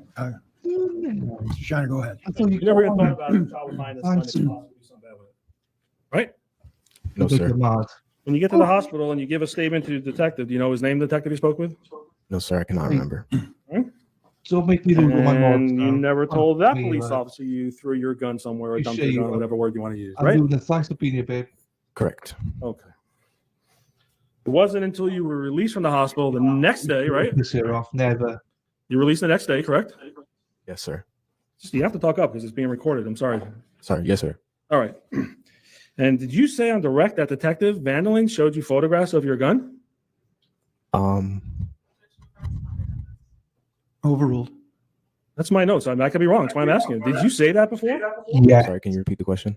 That the detective showed you photographs of your gun. Did the detective show me photographs of my gun at what point? Well, I'm asking you if you said that on direct. I don't know what point. I'm asking you if that's what you said. Anytime from the day this happened till today. Did she ever show you photographs, or anybody from the police department show you photographs of your gun? Well, it was a different question, but I think it's clear enough. Simply put, did a detective show you a photograph of your gun at any point in time, apparently? Yes, sir. Okay. When? I can't particularly remember at what point I was shown a photograph, but I know at some point I've at various points throughout this whole process, I've been shown photographs of my firearm. Well, you know the police officer showed you a photograph before you were questioned the next day, correct? By the female detective, right? I'm sorry, can you repeat that question? Female detective from Palm Beach County Sheriff's Office. Do you know Detective Vanderlyn? You know who I'm talking about? Yes, sir. I know Detective Vanderlyn. She's the one who showed you a photograph of your gun before you even gave your statement, right? Did she show me the photograph before I gave my statement? My question, isn't that true? She did. I'm not sure if that's true or false, sir. I can't tell you when, at what point. I've been, like I said, I was shown photographs of my firearm at various points, and it's been almost like 2 years since Sebastian passed away, so I can't remember. Well, you never told anybody on law enforcement you dropped your gun or put your gun where it was before they showed you a photograph of that firearm, correct? I'm not sure if I told them or if they showed me. I just understood that it was known knowledge. I didn't know that it was something, or think that it was something that was being hid or people didn't know about. How did you find out? Like I said, or like you said, when Detective Vanderlyn came to my home, at some point, we had that discussion about if I had my firearm that night, and things like that. I can't tell you exactly if she showed me a photograph first or if I told her first. I was recovering from my gunshot wound, so my memory's a bit foggy from that particular time. Well, I'm not asking anything other than how did you find out? Well, maybe you never did. And how did you find out the police found your gun? It was, but last time. Answer the question, please. How did you find out? I'm not sure. All right, but at one point you knew, correct? I know that I currently know.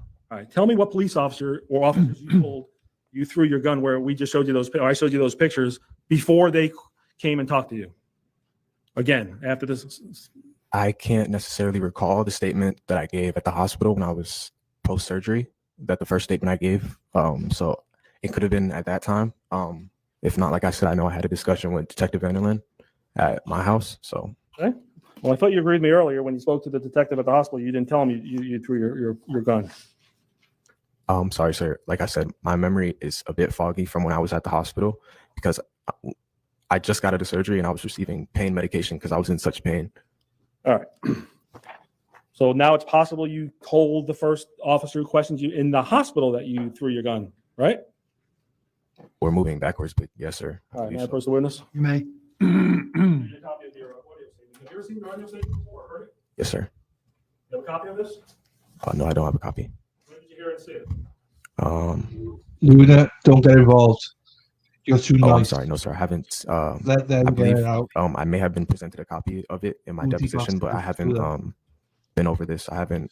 I don't have a copy of We this. love them. Okay, well, it's pretty short. Take a look at it and tell me where you told that detective on April 7th at 3:51 a.m. when you gave a statement where you told that detective you dropped your gun. Just a moment. Sorry.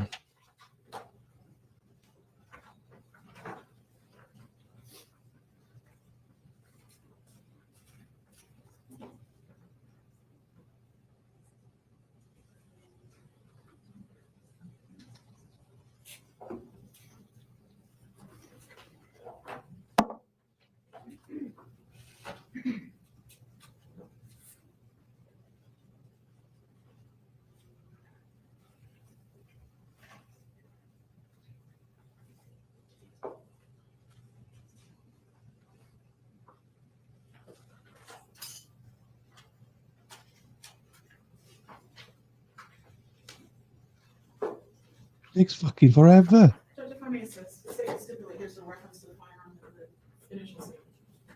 You Defense? agree with that? State will stipulate that agrees that there's no reference to the firearm in that statement that you're looking at. Is that Okay. okay? You agree? I agree. All right, very well. Next question. You Amazing. never ever even told the detective at the hospital you had a gun with you, right?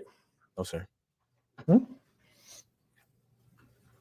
It wasn't until well, let me backtrack. You were hoping no one would ever find this gun, weren't you, sir? No, sir. That wasn't what I was hoping. I was at what point in time are you asking me what I was hoping? Before the police found the gun, isn't it true you didn't want anyone to know you had a gun with you that night, right? Do you want me to answer what I was hoping for or answer that question? I want you to answer my question, not your own, my question. First question ended with what am I hoping for? The second question ended with a right or wrong. So that's All right, two my parts. first question is you were hoping I was hoping my friend would live. I was hoping I would live. not what I asked you, non-responsive. Sustained. All right, so just answer the question if you remember what it is. I don't remember, sir. Asking multiple questions at the same time. One question, you were hoping nobody would find your gun, right? The police wouldn't find your gun. That was what you wanted. No, sir, that's not what I wanted. So why didn't you tell them when they first came to you or at the hospital? Why didn't you say I had a gun? You guys better find it. Why didn't you tell them that? My mind was all over the place. I got shot multiple times. And you got released the very next day, right? Just because I was given the option to either recover at the hospital or recover at home. So I chose to recover at home just because I felt more comfortable doing that. All right. So you disagree that you didn't want anyone to find your gun in law enforcement. You disagree with that statement. No, I would disagree with that statement, sir. Okay.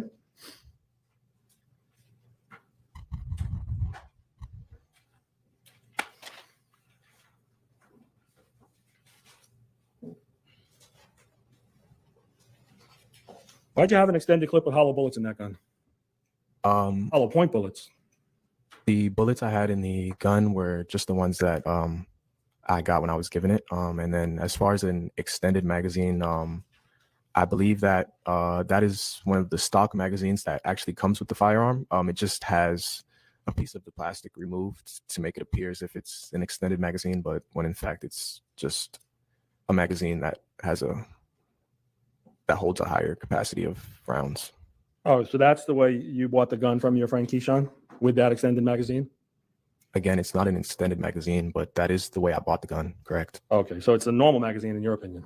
It is. The gun, when you buy it, comes with two magazines. One, I believe, has, let's say, under 10 bullets, and then the other one has above 10 bullets. So it's not an extended off-market magazine like you would, like the one, like Travis had a drum on his gun. I asked you about Travis. I didn't ask you about off-market. I'm asking extended. You disagree it was extended or not? That's all I'm asking. I was explaining. You just interrupted me, so now That's all I asked you. You're not being responsive again. I'm asking you if it was an extended magazine. All right, sustained. Either you agree it's a extra capacity magazine or you don't. Does it have more rounds in it than the other one? Or is it able to accommodate more rounds than the other one? That's the question. Yes, sir. Next question. Why'd you have hollow point bullets? That was given to you by Kashan? Keyshawn, yes, sir. Did he tell you what hollow point bullets can do to a human being if they go in them? I'm under the impression it hurts more. So do you know they explode, or you don't know that they actually fragmented a human being? Do you know about that? I've never studied anything like that to know. No, Okay. sir. So you thought it just hurts more is what you were believing? I know for a fact it probably does. That's the point, if I'm not mistaken. They're defensive rounds rather than range rounds. That's the point. Defensive rounds are to be used outside of the range, whereas range rounds aren't particularly, they don't give you any form of advantage, as you say. I'm sorry, what type of rounds were they? You paid $1 for this gun, right? Yes, sir. The same day Kashan buys the gun, he sells it to you for $1, right? I'm not sure if it was the same exact day. I can't really remember. Were you with him when he bought the gun? I'm sorry. Were you with him when he bought the gun? I was with him the day he bought the gun at the gun store. Okay. You didn't have a concealed weapons permit on April 6th of 2021 or April 7th of 2021, did you? No, sir. But in the state of Florida, you don't need a concealed weapons permit to own a firearm. That wasn't my question. That's justification for my answer to your question, sir. All right. I'll ask my question once again. Yes, sir. Isn't it true on April 6th of 2021 and April 7th of 2021, you did not have a carrying concealed weapons permit? No, sir. I had not received one yet. And you carried that gun. Well, you told this jury you carried that gun in your pocket, right? Yes or no? You're speaking about two different dates: the date of purchase, and then you're talking about the date of the incident occurred. The date of purchase, I had not filed my concealed weapons permit. I was just going with a friend. What I'm asking you, the simple question: isn't it true you told this jury you carried a gun in your pocket the night this incident happened? Isn't that what you told them? Yes, that is what I told them, sir. So why are you talking about concealed permit and this date and that? That's not what I asked. Sustained. Next question. You don't understand my question. Let me know. I'll repeat it or rephrase it, okay? You were never charged with carrying a concealed firearm, a felony of carrying a concealed firearm, were you, sir? Was I ever charged with For this incident, for carrying the gun in your pocket without a permit, you were never charged, right? You were never arrested for that. Was I ever arrested for? No, sir. Wait. I don't. Sorry? No, you seem to be getting frustrated when I think about my answer before you want me to just blabber out answers. All right. Have a moment to think, sir. You don't ask the questions, Mr. Robinson. He does. Sorry. Next question. You would never, ever, by any police officers, ever accused of possibly a federal offense of buying a gun as a straw man. No one ever even talked to you about that, right? A straw man purchase. No, sir, because that never occurred. Okay. So buying a gun and then selling it to someone the same day or the very next day for $1, you don't know what a straw man purchase. You don't know if that's a federal offense, do you, sir? By definition, I don't know what a strongman purchase is, no, sir. And also, I don't believe that it was the same day that he sold me the firearm. I don't know if it was the same day of purchase. I can't really remember, sir. Well, we put that first witness. You may. Prosecutor, just put this in evidence. Let me show you it was exact same day. Yes, sir. February 20th, 2021. You see that on the receipt? Yes, sir. I'm not making it up. Do you see it? Yes, sir.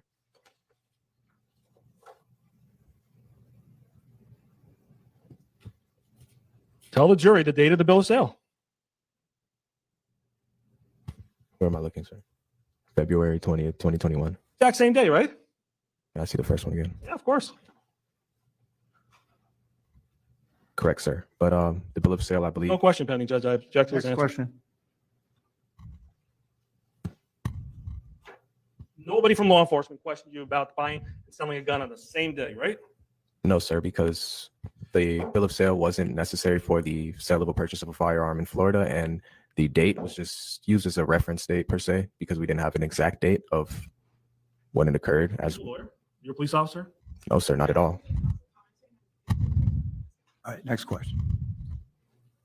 When the question calls for a yes or no answer, please just give us a yes or no answer so we can move Yes, sir. this along. All Sorry. right, thank you. Next question.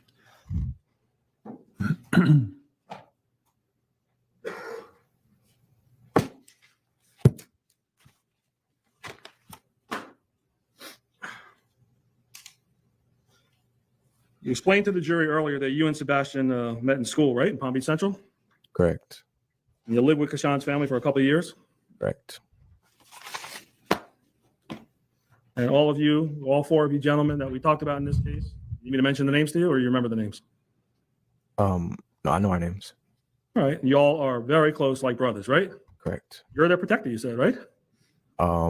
Not in general. I was more of speaking particularly on occasion, like I can't hear you. I'm sorry. speaking on that occasion in particular. As we're together so much that at different times somebody might step up and say like, y'all are my brothers, so I'm not necessarily a protector, but sometimes you look towards or lean on your brothers for confidence. So maybe at that time I don't know. The question was, isn't it true you told the jury you were your friends or brothers' protectors? Isn't that what you told them earlier? Yes, sir. You spoke to Keyshawn every single day since you've known him, right? Not every single day, literally, but as a figure of speech, you could say that we speak every day. All right. And you would talk to Dominique, what, 4 to 8 times a month? More often than that, probably at that time. The day you decided to go over Mr. Rudolph's home, you didn't have an invitation from the Rudolph family to come, did you? No, sir. You didn't call Mr. Travis Rudolph and say, hey, I'm coming over to talk to you, did you? No, sir. You didn't ask, did you have Mr. Rudolph's phone number? No, sir. You didn't ask Dominique Jones for his phone number so you can try to talk about this or meet maybe at a McDonald's where there's won't be any problems, right? Right. No, sir, I didn't. Why? Why didn't you do that? If it was so important to do what y'all had to do, why didn't you try to call him and say, hey, let's meet in a mutual place where there's cameras, there's witnesses? Why didn't you do that? I just made a mistake, quite honestly. I'm young. I was young and I'm still young. I don't know. I mean, sometimes you make poor choices. That was definitely just a poor choice that I made. Well, would you call a hit like you were trying to do a poor choice? I'm sorry. Would it? Call a hit on another human being a poor choice? Can you define what a hit is? Like when you punch someone? When you go to kill somebody. I'm sorry. What's your You question? go to kill somebody. You ask me what it means. I'm telling you what it means. Right. Oh. When you go to kill somebody, what's the question? You went there to kill Mr. Rudolph, didn't you? No, sir. I never intended to kill Travis or showed any intent that I was going to kill him. Pointing a gun at somebody. That's not an intent to kill somebody? Never pointed my gun at Travis. What's taking your shirt off at midnight before he even comes out or his brother comes out of the house? That shows an intent to beat someone or shoot somebody, doesn't it, sir? Intent to fight? I wouldn't say so, but actually, honestly, yes, I would say so. Yes, having your shirt off would probably show an intent to incite a fight or what? Or have a physical altercation of sorts. Or it could lead to somebody getting severely beaten up or killed, right? I don't necessarily think having your shirt on or off would particularly affect that situation. Why'd you tell the jury earlier that it's summertime? You're a young guy. It's summertime. That's why I took my shirt off. Why'd you tell him that earlier? Yeah, I honestly, I don't recall that testimony. In my notes says I do.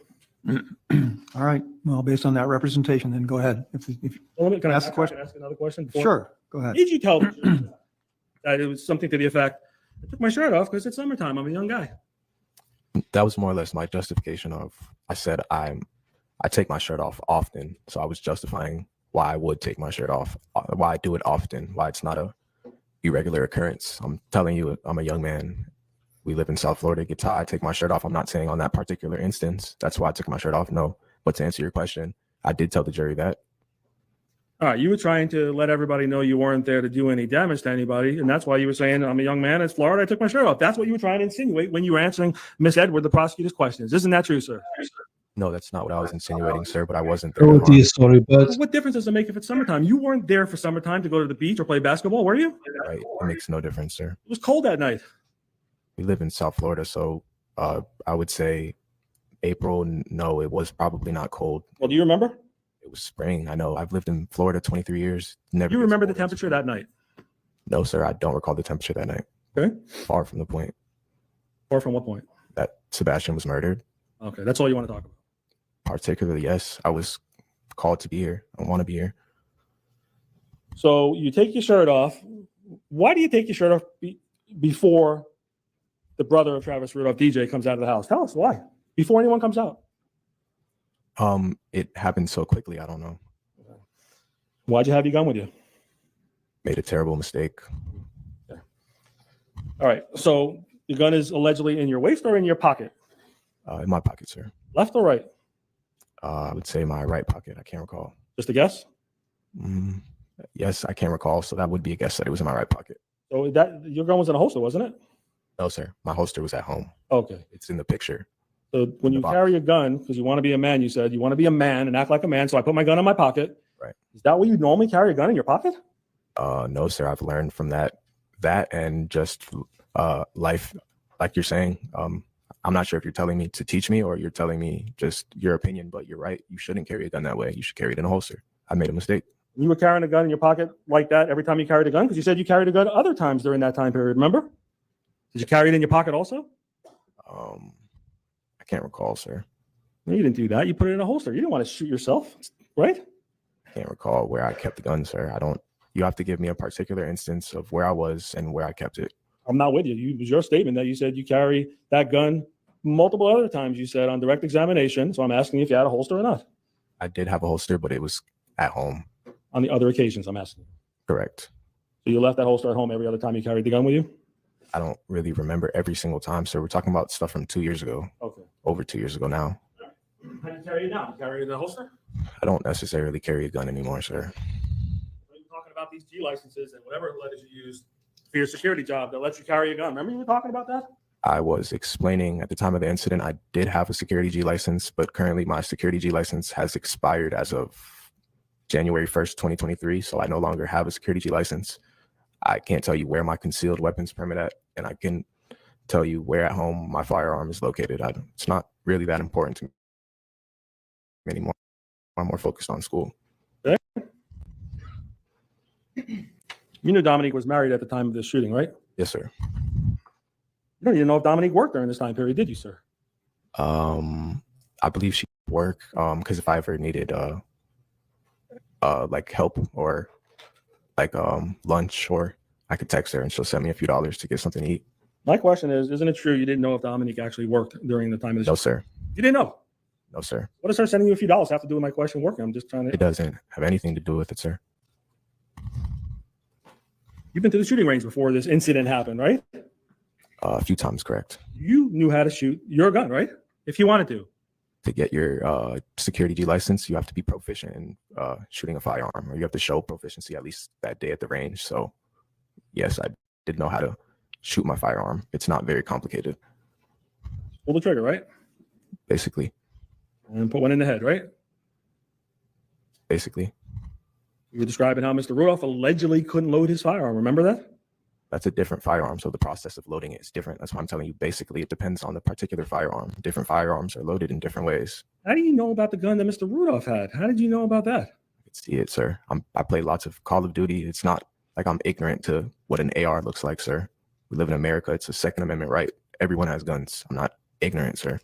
So you know how to load that gun, or you know how allegedly how Mr. Rudolph should have loaded that gun? From personal experience, no, I don't. But I could infer, or I can guess. I can make an assumption based on how it looks, or how the operating system or mechanism is, and based on his motion of what he was doing. I'm clearly correct. That is how you load the gun. Video never showed Mr. Rudolph how to fire it. I saw that in person, sir. That video showed it that you saw in the courtroom, sir. I'm sorry. Can you repeat that question? Did you see a video in the courtroom today?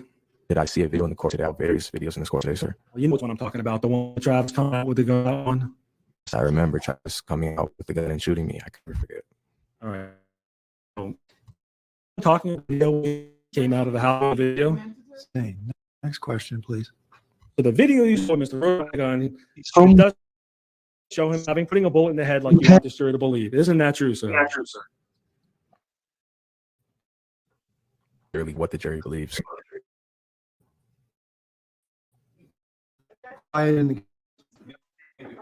Sure. I fucking stay quiet. This arsehole says, I don't give a shit what the jury believe. So the judge is going to give all the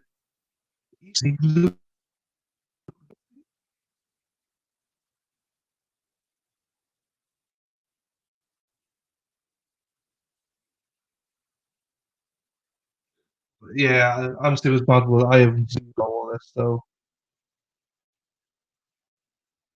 What?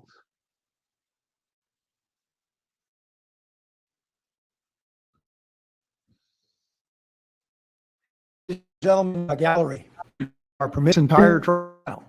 That's your right as citizens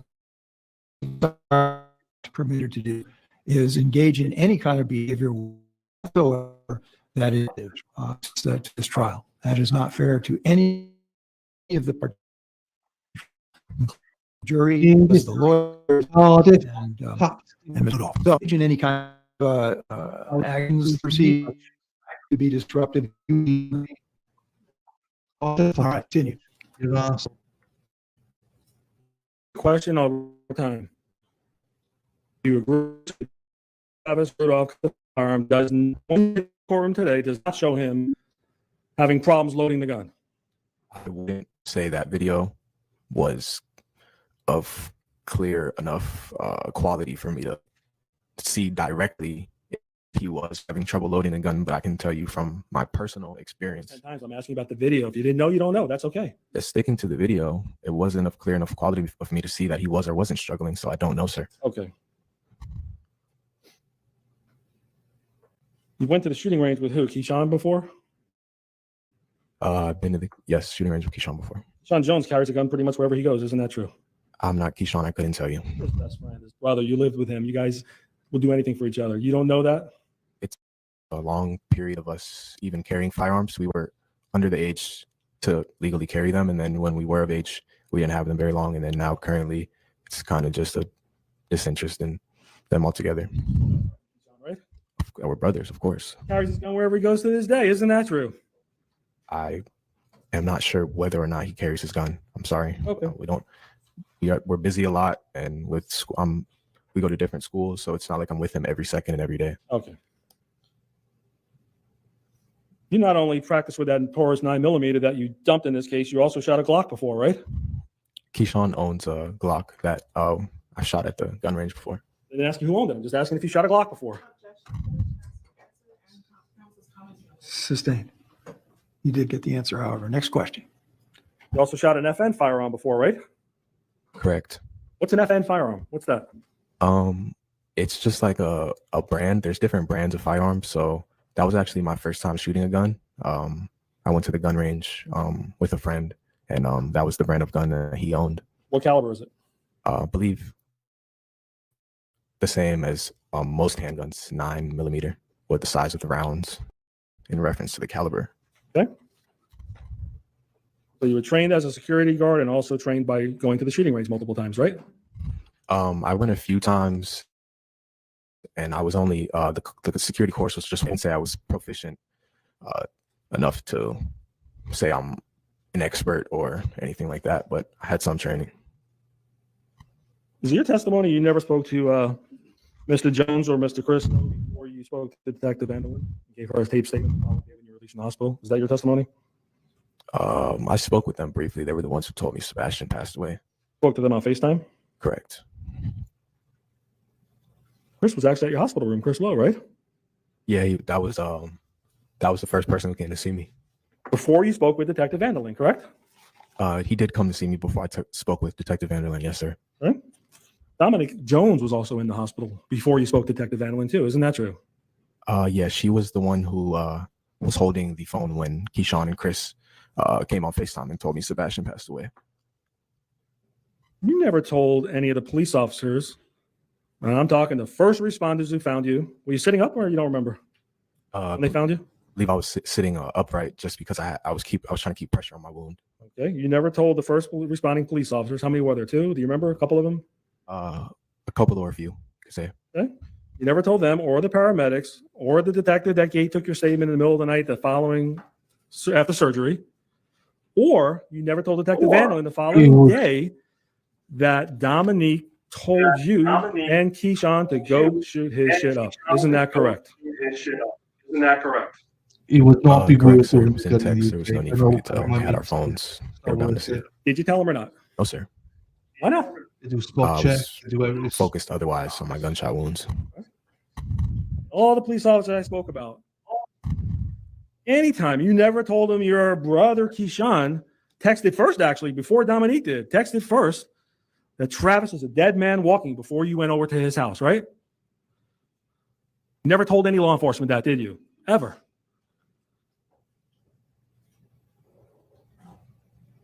I'm sorry, you repeat that?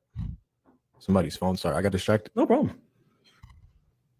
My question is, do you agree that you never told any law enforcement officers to this day, and I'm talking police officers, people who wear uniforms, have badges, have guns, that Keyshawn texted first before Dominique responded, and you got the text because you were in the group text.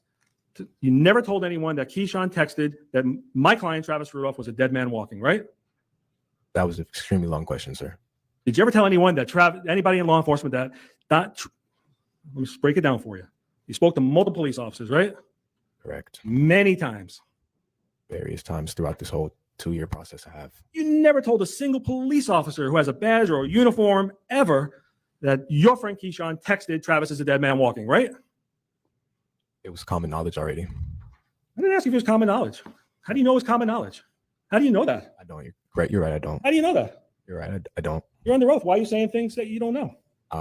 Just making an inference or an assumption. I am under oath, but I'm still allowed to make assumptions. It's my personal opinion. How many other assumptions you've been making to this jury? Well, when I make an assumption, I say so, as I just did. And when I'm giving you justification for my answer, I tell you as I am. So I don't understand where there's room for confusion on that. You seem to be confused. I don't know that anyone else I'm not confused. You didn't answer my question. Can you answer my question, please? The question was so long, I didn't get a chance to answer it. And we got in. Last time, and if you don't want to answer, I'll move on. Okay. No problem. Yes, sir. You never told any police officers. You know what police officers are? Yes, I know what law enforcement officers. Remember I said they're wearing badges or uniforms and have guns usually? Correct. You understand so far? Yes. Not confused. No, not currently. You know who Keyshawn is, right? Yes, I know Keyshawn is. And you know he texted you and Dominique that Travis is a dead man walking on his phone to your phone and her phone, right? Right. You with me so far? Yes. You never, ever, to this day, spoke to a cop about that. You never told him that, right? I believe I've had that discussion with Detective Vanderland about the contents of our messages, what may have been said, but I was told that things said with no action behind them are just more or less empty threats. Am I asking about what they meant to you? Did I ask you that, sir? No, I'm explaining the conversation I had. I'm asking the simple question. Did you tell that to law enforcement that your brother made that statement that my client is a dead man walking? I just answered that question, so you weren't listening. I couldn't understand it. Did you say Detective Vanderland? I did. Maybe or yes? I know. I said Detective Vanderland. There was no maybe. Okay. May I approach the witness? Hey. Show your transcript of your audio statement on April 8th, 2021 at 6:46 p.m. Go through it as long as you need and tell us where it is that you told Detective Vanderland that Keyshawn Jones sent a message, Travis is a dead man walking. Sure. Feel free to stand up and stretch, ladies and gentlemen.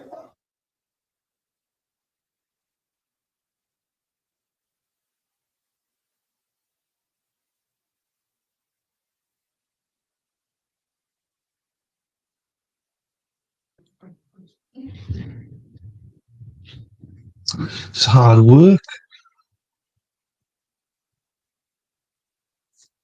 Trying to update the store, keep up a chat, and listen to this. I can't multitask to save my life. I don't know if Twitter's going off. Yeah, absolutely, you're right. I don't know how many people. Oh, I didn't see you in Rumble. I got 0 viewers on Rumble at the minute. It's just you never know with Rumble. The other day, 150 watching.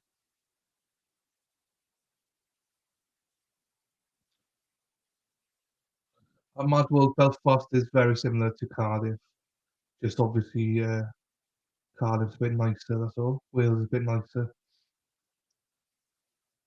We're from there. So, but basically Wales. I think every nation's the same. I mean, not the same. We're all different to England. Oh, Luna, this judge is a fucking prick. This is the reason. This guy is the reason this trial is. Stopped this trial ages ago. Fucking a-hole, arsehole.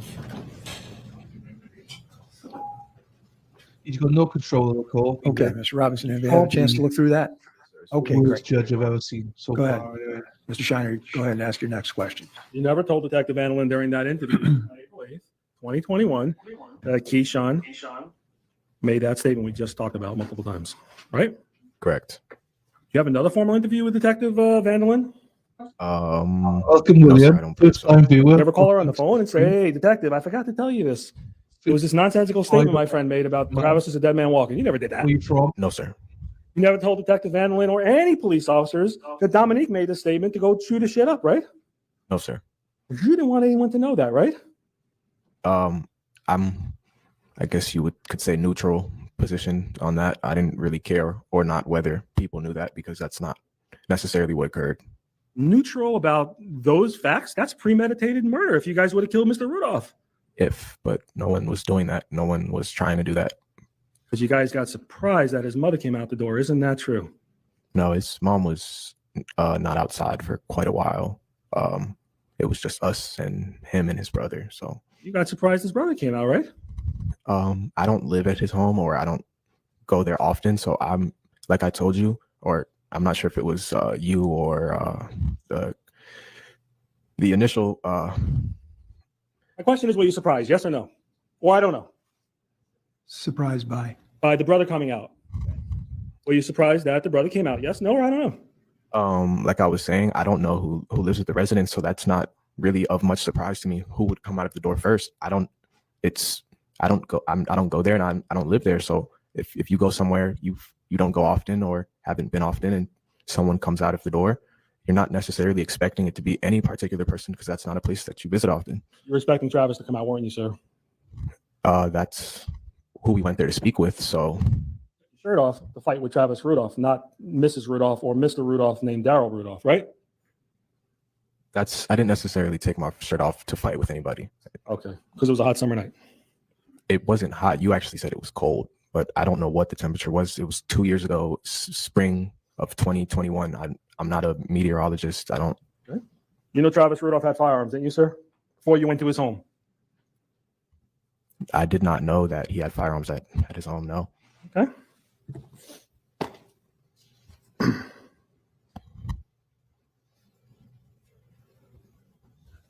Dominique never discussed with you her personal relationship with Travis Rudolph, did she, sir?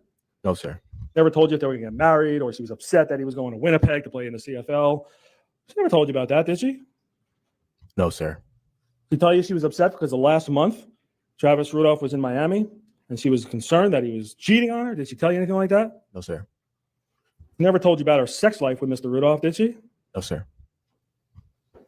So because she tells you she was slammed, that's when you decide to call your friends to go over Mr. Rudolph's home, right?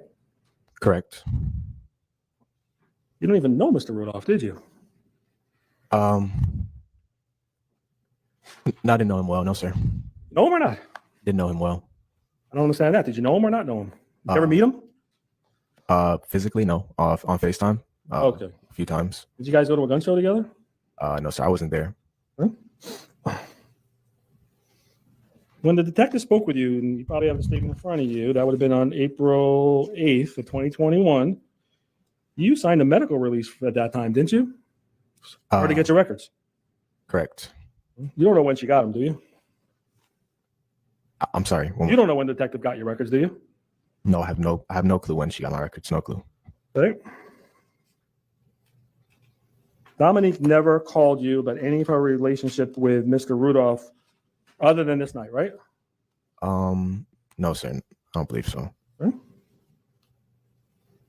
Isn't it true your phone was in the front door pocket of the car? No. I believe it was in the trunk. Remember, guessing? You should shrugging your shoulders. Is it a guess or you know that for a fact? I can't really remember where exactly my phone was to tell you for sure, but it was in the car somewhere. Why'd you tell the jury it was in the trunk earlier if you didn't remember? That was your words.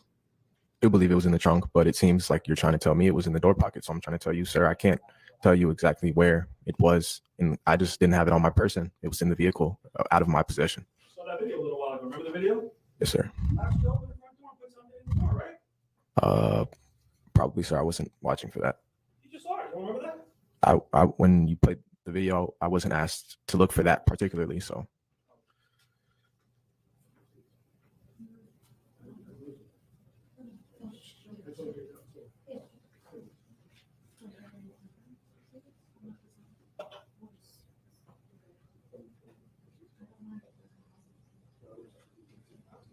Everyone's with us, Your Honor. You may.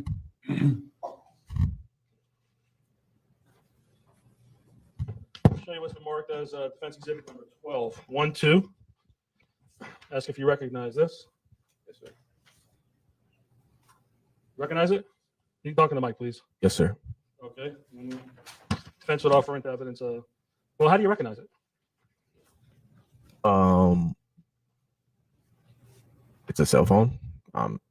Your cell phone, right? From this view, I can't tell whose cell phone it is. It's just more or less the silhouette of a cell phone, or the shadow, or it's a awkwardly took picture. All right, I'll show you some more. Do me a favor, turn that I'm picture. sorry, folks, we're going to have to take a break. I have to review this right now, and I got to be able to pay attention. So it shouldn't take me more than about 5 minutes. So we'll take a 5-minute break, ladies and gentlemen. Go on back to the jury room. Remember and obey the 4 cardinal rules and leave your pass. It couldn't wait. All right, you may continue. Approach the witness, Your Honor. Yes, you may. All right, so making sure we're clear before the break. Number 12. Picture just a cell phone. You don't know whose that is, right? No, sir, not from this picture. Sure. Let me show you the next one. That's number 14. Did you recognize that one? I had this exact color phone, but when it was in my possession, it wasn't broken yet, like this. But I did have this phone. Okay. Yeah. And let me show you defense number. You recognize that, please? Yes, sir. What is that? This is my phone with it looks like it may have got shot. I don't know, it looks shattered. Well, talk about the picture of the cover. Does that have a name to it? Oh, the phone Yeah. case. Yes, sir. That is a clothing company called Bathing Ape. Okay. Not your phone. Yes, So Bathing Ape. B-A-T-H-I-N-G. Bathing Ape. Yes, A-P. yes, like a gorilla taking a bath, like Bathing Ape. And that's exhibit number Sorry. 13. You recognize that picture? Yes. All right, so you recognize everything except the damage to your phone? Your phone? You recognize everything? You recognize everything in these photographs except the damage to your phone? Correct. Just because it wasn't damaged when I had it yet, but I believe it did get damaged. But You don't know that, do you? For sure? no, sir, I don't. Okay. This. That's 2. So this one. This time defense would offer in 12, defense exhibits number 12 through 15. Any objection to any of those?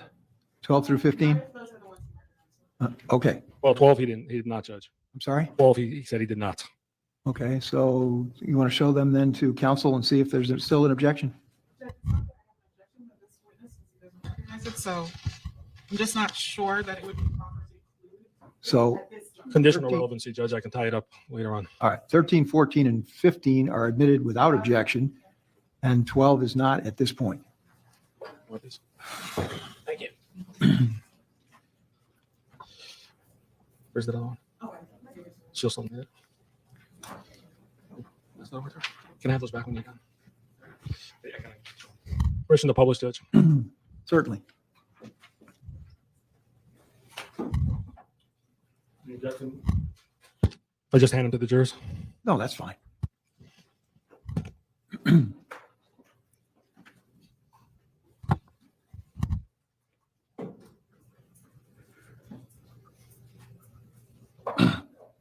That phone, we'd be surprised to learn, was found in the front door pocket of the Cadillac. I wouldn't be surprised to learn that. Okay. You gave Detective Vandalin the code to your phone on April 8th, right? I believe so. And you did that, so she told you she can get a warrant to open your phone, or you just give me permission, I'll do it either way, right? Right. And said, all right, here's my password. You can open it up, right? Right. Okay. You have no idea when your phone was opened up, do you? No, sir. You remember the passcode to that phone? No, sir. Did Keyshawn have your passcode to your phone? No, sir. How about Chris Lowe? No, sir. No one has the password but me to my phone. No one has a password at the time but you to your phone? Yeah. All right, that's a yes? Yeah.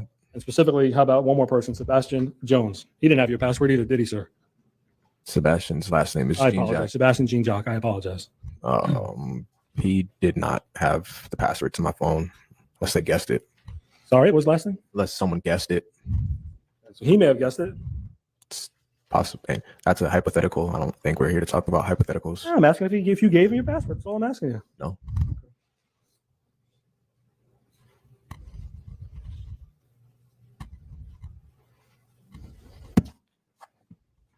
You remember back on June 16, 2021, you gave a deposition, Yes, sir. and I was there. Yes, sir. State Attorney's Office and prosecutors were there too. Right. Court reporter. Right. You're under oath. Yes, sir. And do you remember being asked whether or not at that time, if Dominique Jones told you to either burn the place down or shoot the place up, and you said you can't remember? Do you remember that? No, I don't remember that. All right, let me show you your deposition taken on June 16th. I'll give you a copy. May I approach the witness? You may. Thank you.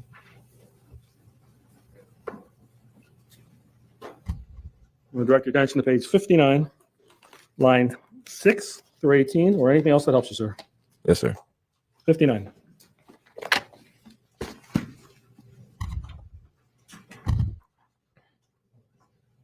Which line on page 59? Line 6 through 18. Okay. Or go to line 18 or 22. You can read the whole page, actually. Okay. Finished? No, sir, not that quickly. Oh, no, sorry. I thought you said okay. Paul, I'm sorry. Take your time.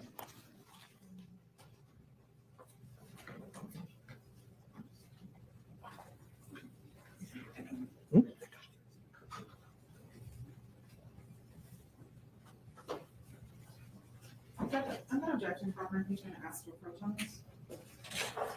All righty.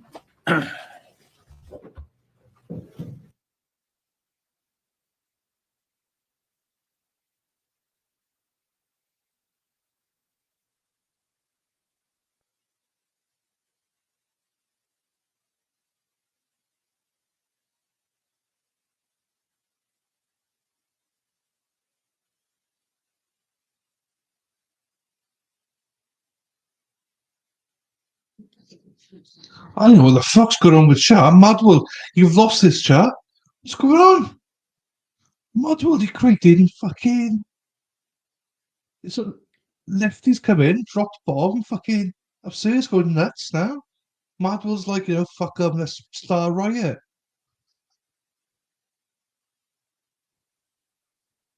Where you from, William? William's a very English name, but you're probably from America, I imagine. Which is all good. Just wonder whereabouts you're from, man.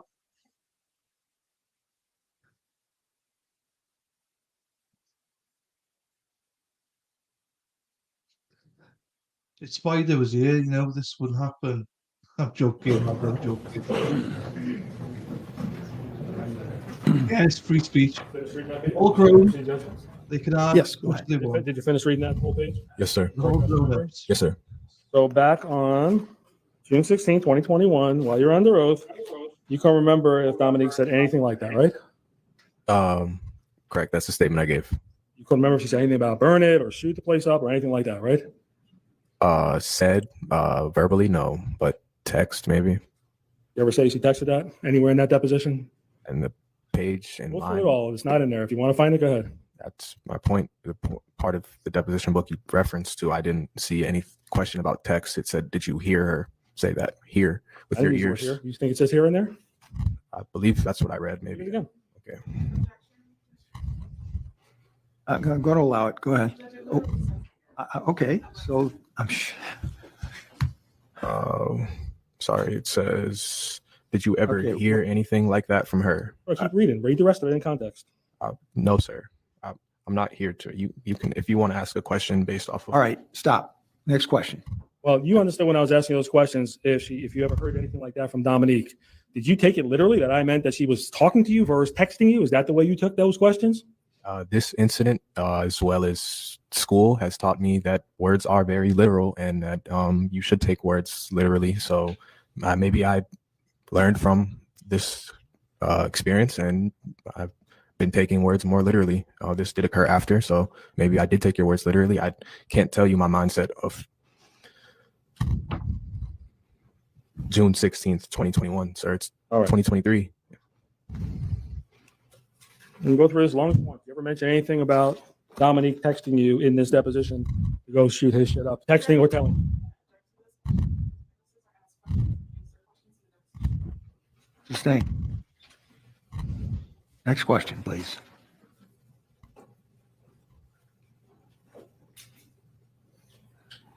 You told me in deposition under oath, and I'll tell you what page if you want to see it to refresh your memory, page 60, line 24 through 25, and also page 61, the first line.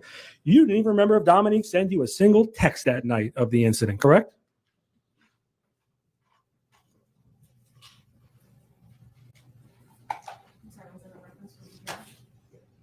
$60, 24 to 25, 61, line 1.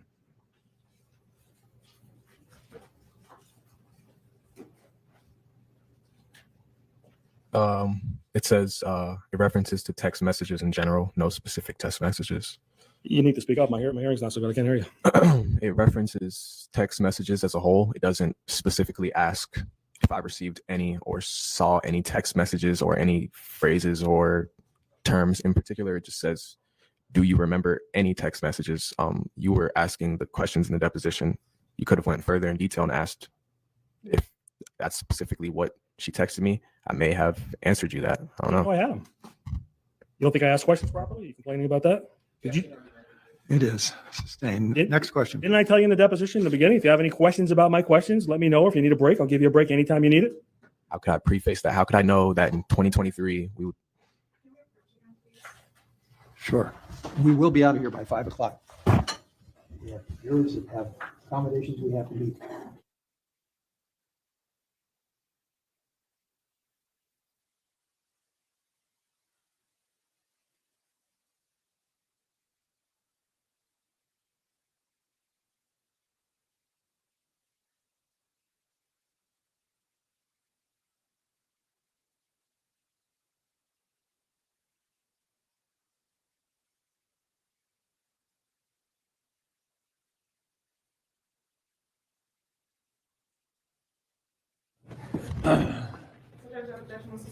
Yes. Yes, ma'am. Let me ask you this way, sir. When you gave your deposition on June 16, 2021, that was April, May, June, 2 months after this happened, roughly, right? I can't hear you. What was the question? You gave a deposition in June of 2021. Correct. I 2 did. months after the incident happened, right? June was 2 months after. Approximately. Correct. Okay. And you told us then you didn't remember any text specifically that Dominique gave you or sent to you that night, correct? Reading the statement, correct. All right. So that was your opportunity to tell us that she made any statements to you on text about going over to his house, about shooting his shit up. You didn't do it, did you? I wasn't privy to the fact that I was supposed to be. I wasn't. It's hard to answer a question you're not asked. We didn't do anything particularly wrong. For me to say that, it's not as if she or I or he texted somebody, and then that's exactly or directly related to the causation of a crime. These texts were empty threats at best. Why didn't you say it in deposition when I asked you any text that Dominique sent you that night, sir? Tell the jury why you didn't tell me that answer on June 16th. Why didn't you say it? I wasn't asked that question, sir. All right. You didn't want me to know that, did you? Is that a question, or are you telling me your opinion? That's a question. You didn't want me to know that, did you? didn't particularly care whether you knew or didn't know. At the time of this deposition, I was more or less happy to just be alive. And You were under oath, weren't you? correct, I was under oath. Under oath today. Correct, I did take oath today. Back in June 16th, you couldn't, or whatever reason, whatever you explained to the jury, you didn't understand the question. I didn't ask the right question. Is that what you're basically saying? Is that why you didn't tell me about Dominique's statement to go shoot his shit up? Because I didn't ask you the right question? You're saying I didn't tell you because you didn't ask me the right question? You're asking me that, if that's what I think? Just trying to find out why you didn't say it. That's it. Very simple. Just trying to figure out what your question is, sir. Trying to figure out what your answer is. Why didn't you say it on that day? Say what? That she told you to shoot his shit up through a text message. It's not a verbal communication. It's a written communication. Why didn't you tell me that? Because that didn't happen. Simple. I thought we were talking about, as we are today, stuff that actually occurred, not things left to be inferred upon. Or you don't want anyone to infer that you were there for a hit and you could have been arrested for attempted murder or felony murder if somebody died, right? That's why you're hiding it from the police, and that's why you're hiding it from me in deposition, right? is that your opinion, or are you asking me? I said, right. You want to know it is, but I'm asking you. So can you word the question one more time? Because you didn't want the police to know she said it, and you didn't want me to know she said it. You didn't want anyone to know she said it until the gig was up when they found it on Keyshawn's phone. That's when you're admitting it now, right?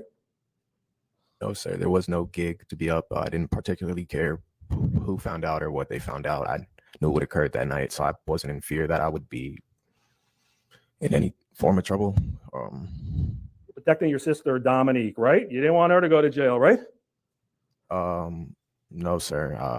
I don't want Dominique to go to jail, to answer that question. And then that's why you didn't tell about those text messages to the police, right? No, sir. I told the police I answered all questions honestly that I was asked by the police. So I can only tell you why I answered what I answered. I can't tell you why I didn't answer questions I wasn't asked. So the police have to have the evidence before you'll tell the truth, right? They have to say, hey, I found your gun. Now you'll admit it. Hey, I found the text messages. Now you'll admit it. That's what you're telling us, the way you operate? No, sir. That's not the way I operate. I operate within the parameters of the law because I studied the law. But that's not what happened that night. So it's such a small, minor detail. It's not as if these texts were shared online for the world to see, and then the events following those texts occurred. No, these were, like I said, texts about things that never occurred that night. Only thing that occurred was me getting shot, Sebastian dying, and that's about it. The rest of it doesn't matter, right? It's irrelevant. To me personally, or to you, it's subjective, the relevancy of the information. I don't know. All right. So to you, it's such a small thing about her sending those messages and Keyshawn sending the messages. You decided, since you studied the law, this wasn't relevant, right? No, sir.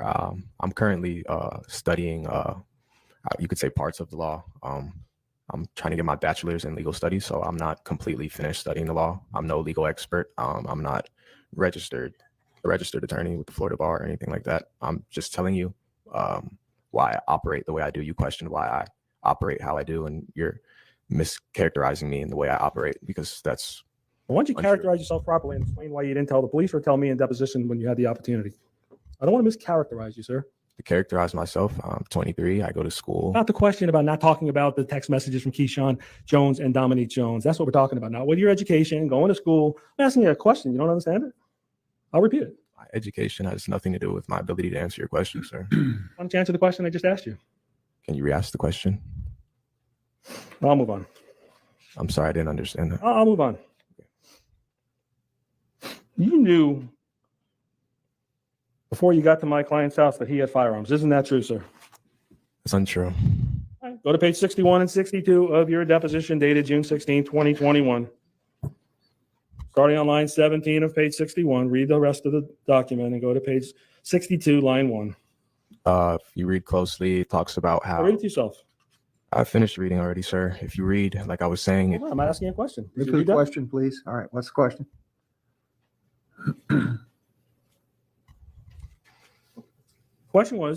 original question was, you knew Travis Rudolph had a firearm or firearms before you went to that home, correct?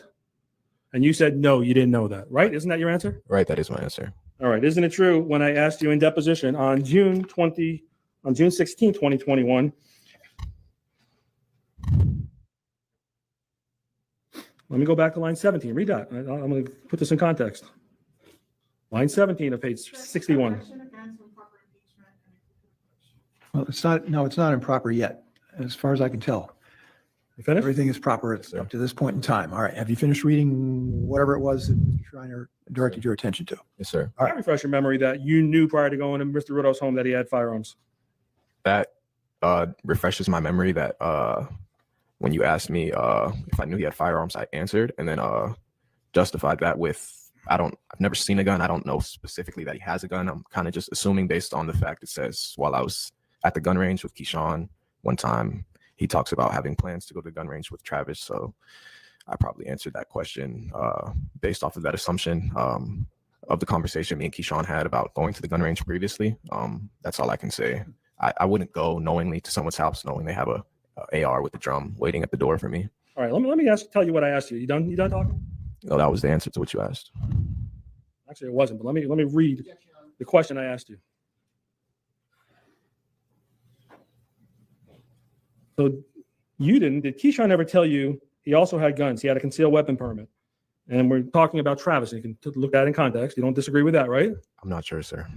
Oh, you said firearms? And I said, you said firearms? I'm sorry. And you said, let me go back. So did Keyshawn ever tell you he also had guns? He had a concealed weapons permit. You said firearms? I'm sorry. And then the question was, yes, firearm. And you said, yes, sir. Yes, sir. Question was, who told you that? And your answer was, I've seen him on Facebook before at the gun range. The next question It's not what it says. I've seen him on FaceTime before at the gun range. Okay. Question. Okay, so you knew he had firearms. Your answer, yes, sir. Yes, sir. Remember making that statement under oath? I don't remember, but yes, I believe you. I'm reading along with you. You said it, right? Right. So you knew Travis Rudolph had firearm. At least one. You saw him on FaceTime at the shooting range, right?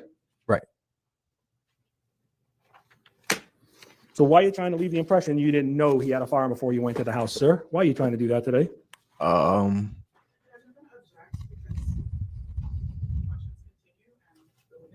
objection to a speaking objection, Judge.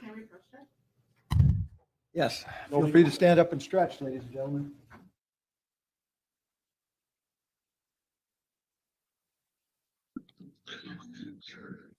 So it'll be interesting if this guy turns up tomorrow.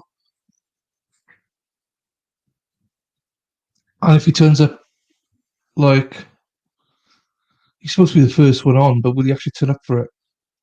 Or will he be like that ex-girlfriend Dominique and have car problems?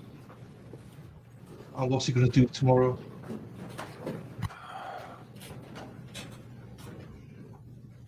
It's 10 o'clock Eastern tomorrow, so I'll start. Yes, please do. Because this prick. The question is, why did you tell us a few minutes ago under oath that you didn't know Travis had at least one gun? Why didn't you say that? I guess I misspoke. I didn't know the extent of his guns. I can I'm sorry, I can assume that a man who lives in the United States first, where the Second Amendment is to bear arms, and then again, a man who lives in Florida, a place where you don't necessarily even need a concealed weapons permit to own a firearm. I can make the assumption that he probably does own a firearm. Again, like you said, I saw him at the gun range. That's usually places people with firearms go. But I didn't know the extent of which he had firearms. I didn't know he had a drum Call of Duty gun. Who asked you that? Anyone? Who asked me what? Next question. That's the end of that answer. Next question. I'm asking. I'll move on. You never went to Mr. Rudolph's house any other time to talk to him about his personal relationship with his girlfriend, did you? No, sir. You never went to any man's house to do that before, did you? To do that? No, sir. Nothing like this. You're not a marriage counselor, are you? No, sir. Not at all. You never called the police about Dominique allegedly getting slammed to the ground and she was in such pain because she just had surgery, right? Like you want this jury to believe? It's not what I want them to believe, per se. I just am speaking my opinion on the events and how I feel. Never called the police, did you? No, sir. Never even thought about calling the police to show that an NFL player, a former NFL player, just beat up your sister, right? To be an NFL player, you have to be in the NFL. Former NFL player. You want to play games, word games? Listen to my question. All right, word games, sir. We're in court. It's important. I said former. You know what that means, or you want me to explain it to you? He did say former. Next question. Or answer. Excuse me. Answer the question. The answer. The answer is whether or not. I'm sorry. What's the question? The question, rather. You didn't call the police. Let me ask you this: did you know Travis Rudolph was a former NFL player? I know he. Yes or no? tried to play in the NFL. Tried to play? What does that mean? He tried out? Lamar Jackson plays in the NFL. I don't. People who play. I don't know. I couldn't tell you. Someone who does something does it. I can't tell you what someone aspires to do or what they fail to do. I can only speak on what people are currently doing, sir. All right. Okay, make sure you use that microphone, Mr. Robinson, please. I'll move on. The jury has to hear you, as does the recording system. Go ahead. I need to see him again. Do you know what I mean? While you were at the house, did you ever decide to walk away before anyone knocked on the door at Mr. Rudolph's home? No, sir. How many calls did you get from Dominique on the night of April 6, 2021? I can't remember. Maybe. Many calls, right? Probably. You guys are going back and forth about what y'all are going to do, right? No, maybe just updating her if we've went over there yet. Okay, just updating, right? I guess you could say that. Small details. Subjective again to you, to me. Things may matter more or less to them. I don't know. It depends who you're asking. I'm asking you. Small details. Doesn't matter. I have gunshot wounds. I'm currently focused on graduating school. My best friend passed away. So to me, these are small details. To you, I'm focusing on getting on the truth. Don't you want to do the same? Right, don't you want to do the same, sir? I mean, me particularly, I know what happened because I was there. So the truth isn't really something I'm seeking. I'm more or less, like I said, focused on my own personal goals. So I could see why you would think these minor details are important. You're working a case, right, but I'm not on a case. This is actually just my life. Okay. Well, really, the truth doesn't matter to you in this case, right? You already know it in your mind. Isn't that what you just said? Isn't that what you just said? Overruled. Isn't that what you just told this jury and this court and the judge and everyone in here? I'm sorry, what? You know what? I'll move on. You don't understand that question? Are you moving on? Or that's not a question. Next question. I'll move on. Thank you.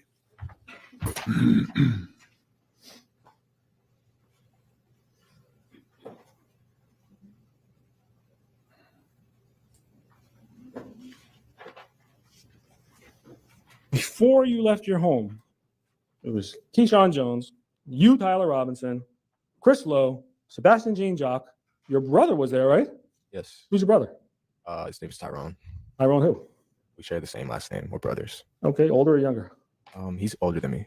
Was he present when y'all were talking about what was going on? He was home, but he was like initially playing Madden with his friend, a video game.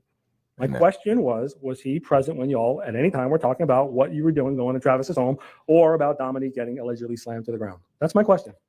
I mean, I discussed individually with Keyshawn. We were going over there. Then I discussed with, as I called, Sebastian. And I'm not asking you that. I'm asking you a question. Was your brother present when you guys were discussing this? That's all I'm asking. Not who you were discussing it with. Was he present? I'm sorry. You asked if I had the discussion, and now you're asking if he's present. It's two different questions. I didn't ask two questions. I'll repeat. He's asking one question. Was your brother present? Yes, he was present. Next question. Was your brother's friend present? He was with a friend.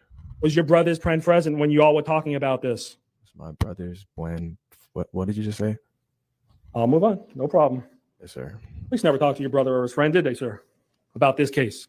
I'm not them, so I don't know. You never heard that, did you, sir? To this day, you never heard that, did you? It's not something we talk about much. The question is, you never heard they talk to either one of them. Can you answer that or no? No, I haven't heard that. I haven't asked. Brother never told you, right? No, sir. Friend never told you. Brother's friend never told you that, right? No, sir. Isn't it true that Sebastian Jean Jacques was pleading in front of the other two gentlemen, Chris Lowe and Keyshawn Jones, for you to bring your gun? Isn't that true, sir?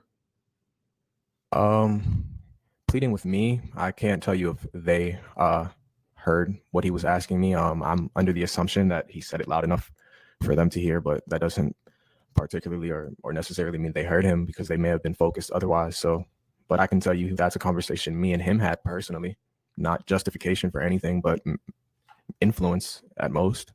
Finished? If you need me to be. You're trying to talk yourself out. Well, I'll go back. Let me ask the question.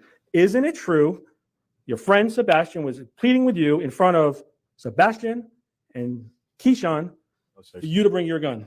Sebastian cannot plead with himself. That doesn't make, I can't. You said Sebastian was pleading with me in front of Sebastian. That doesn't make sense. In front of, well, you know what?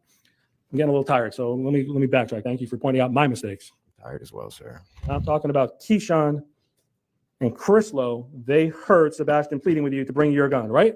Tell you what they heard. I can only assume that they heard it because it was loud enough that I heard it. They were right there, right?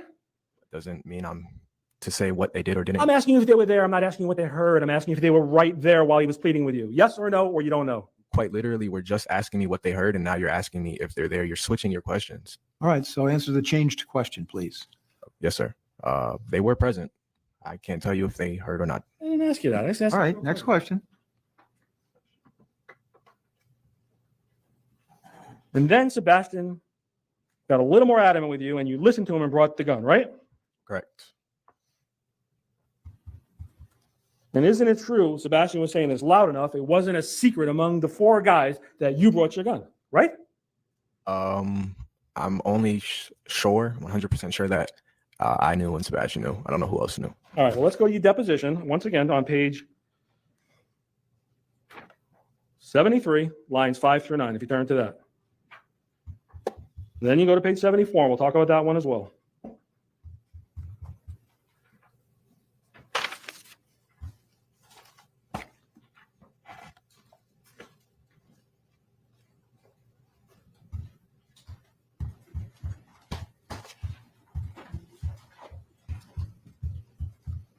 Isn't it true? You done?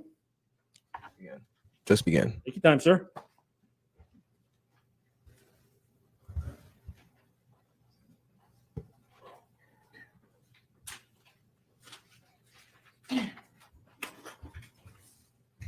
Okay, I'm finished, sir.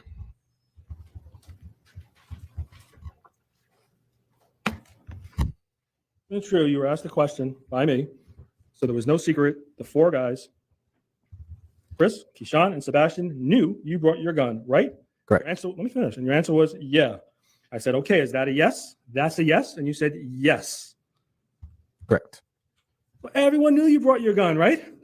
Um, Just said that under oath back in June. Were you not being truthful then? no, I was being truthful, but as I stated today and as I did in June, I can't fully tell you for 100% fact what information someone is or isn't privy to. I can't tell you if he knew that or not because you asked me, did they know? And I said it loud enough for them to know. I'm assuming they know. All right. And today you don't want the jury to know for sure that they really knew because you knew that's different than what they testified in court, right? It makes no difference. It makes a big difference to you because you want my client convicted of killing your friend, right? I don't care. I quite honestly don't care, sir. All right, go to page 74. Well, you know what? Let's move on. All right, I'll move on.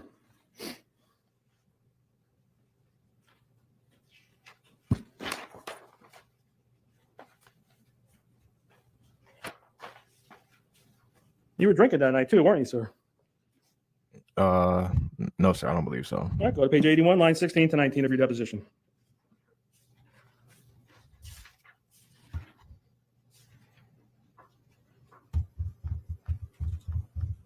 Page 81. 81, yes, sir. Okay. 16 to 19. Okay. You know what? I'm taking that out of context. You did say we don't really drink that much. You didn't say that night, so you didn't say you were drinking. I apologize. Okay, I'll move on. You agree you smoked a little pot earlier in the day, right? It says I may have. I don't really know. That affect you in making decisions? I'm not sure if I did or didn't, so I can't tell you if it affected my decision making or not, sir. You passed Mr. Rudolph's home before y'all parked, didn't you, sir? Yes, sir. When you did that, y'all looking at the cameras and different things to make sure you can do what you got to do, right? No, sir, not You looking. can see the cameras? No, I didn't personally. I'm not looking for cameras. The other friends looking? Or you don't know? I don't know that. I couldn't tell you. I'm not them. But you definitely passed by the front of his home before Keyshawn parked, right? Yes, sir. It's in the video. Pardon me? In the video, us driving up, parking. I'm talking past his front door. I don't know, sir. I couldn't tell you. You just said yes. Now you're saying you don't know? If we drove past his front door, Yes, sir. I don't know the direction we entered the street because I wasn't driving, so we probably did. All right. You were at the Rudolph residence a few times before this night. Isn't that true, sir? Not inside. I rode with Dominique to pick something up, but that's it. You've been to their house before, right? On the property, not in the house. Didn't say in the house, to the house. To the house? Yes. So you knew they had cameras, right? No, sir. Keyshawn didn't tell you there's cameras and all kind of cameras all around there and there's a security screen inside? I don't really remember that much, sir. At that point, I wasn't thinking too straight. You're thinking straight, you want to have a gun in your pocket, right? Correct. You want to go over there and get involved in somebody's relationship in the middle of the night, right? That's correct. You want to go there with 4 guys, right? I went with 3 guys, but there was 4 of us. Yes. Good point. You wouldn't park a block and a half away, or at least I know you didn't park. Keyshawn parked the car a block and a half away, right? I'm sorry. What's the question? You were thinking straight. Y'all went to park the block and a half away, right? You said that very fast. I'm sorry. If you were thinking straight, you wouldn't have had Keyshawn went to park the block and a half away from the Rudolph residence, right? I was thinking straight. I don't think at that point thinking straight has anything to do with parking. Well, parking spots in the front of the house, right? I believe there was cars parked out front already. So there was blocked. You couldn't guys park in front of the house. That's testimony. Sure. It makes no difference, honestly. Sorry. Oh, Sherry, Sure. Yes, it makes no difference, honestly. I'm asking if it's your testimony. Whether it makes a difference is not for you to decide. My question is, was there cars parked in front of the house blocking y'all from parking there? That's the question. There was a car in the driveway, like we saw in the video, and then there was cars on the street. So not blocking. I didn't say the word blocking. You said blocking. I'm just trying to find out in plain English if there was parking spaces in front of their house or not. That's all I'm trying to find out at 12 o'clock at night on April 6, 2021. I can't No, definitively 100%. say that I know what the 100%. parking situation was on front. There was tons of spots in the front, across the street, on the side of the house. Isn't that true, sir? Sure. Yes. And y'all decided to park far away because this was a sneak attack, right? You can't sneak up on someone who has cameras, as you said. Okay. Well, you were there under the guise of talking. What you going to talk about? What were you going to talk about with your shirt off with the gun in your pocket at 12 o'clock at night? What were you going to talk about, sir? Basically just what transpired with Dominique. Probably, I don't know. When something like that happens, then you go have a discussion about what happened and basically that shouldn't have happened or justify why it happened. And then, yep, that's basically what the conversation would have been about. But we weren't able to have a conversation. Instead, we got shot at. Right. Travis came out of the house shooting at you right away? Initially, no, sir. Travis came out of the house with a gun and shot you while you were on the corner? After he slipped, yes. All right, so he slipped and then he shot you while you were on the corner in the intersection, to use your word, right? First, he approached me and he was having difficulty loading the firearm, and then I didn't ask you that. I asked if he shot you on the in the intersection. Is that what you want us to believe? no, the first time I got shot, I believe I was already down the block. I didn't ask you the first time, did I? Please answer the question. If you can't understand it, I'll repeat it. Understand my That's question? all, man. That's all right. That one or all of them as a Yeah, whole? like- I don't care what the jury thinks. Why do you keep saying you were shot and you're injured over and over and over and over when it's not responsive to what I'm asking you? It's just Sustained. All right. So he comes out of the house and he slips, right? right, You're still armed, right? right. You don't walk away, Um, right? This is seconds. He's approaching me now. You don't walk away when the fight breaks out or when you're standing there with the mom screaming and showing you a video that y'all on camera or whatever she's showing you. You don't walk away, do you? You stand there waiting, right? It's hard to, I'm gonna ask if it's hard. Did you walk away or not? as I was saying, it's hard to walk away when you're in fear of someone approaching you with a firearm. Okay. So did you walk away or not when you were standing there before Travis went in the house or after he came out of the house? Did you walk away during that time period, sir? No, sir. Who prevented you or what prevented you from leaving and walking away at that time? Nothing, sir.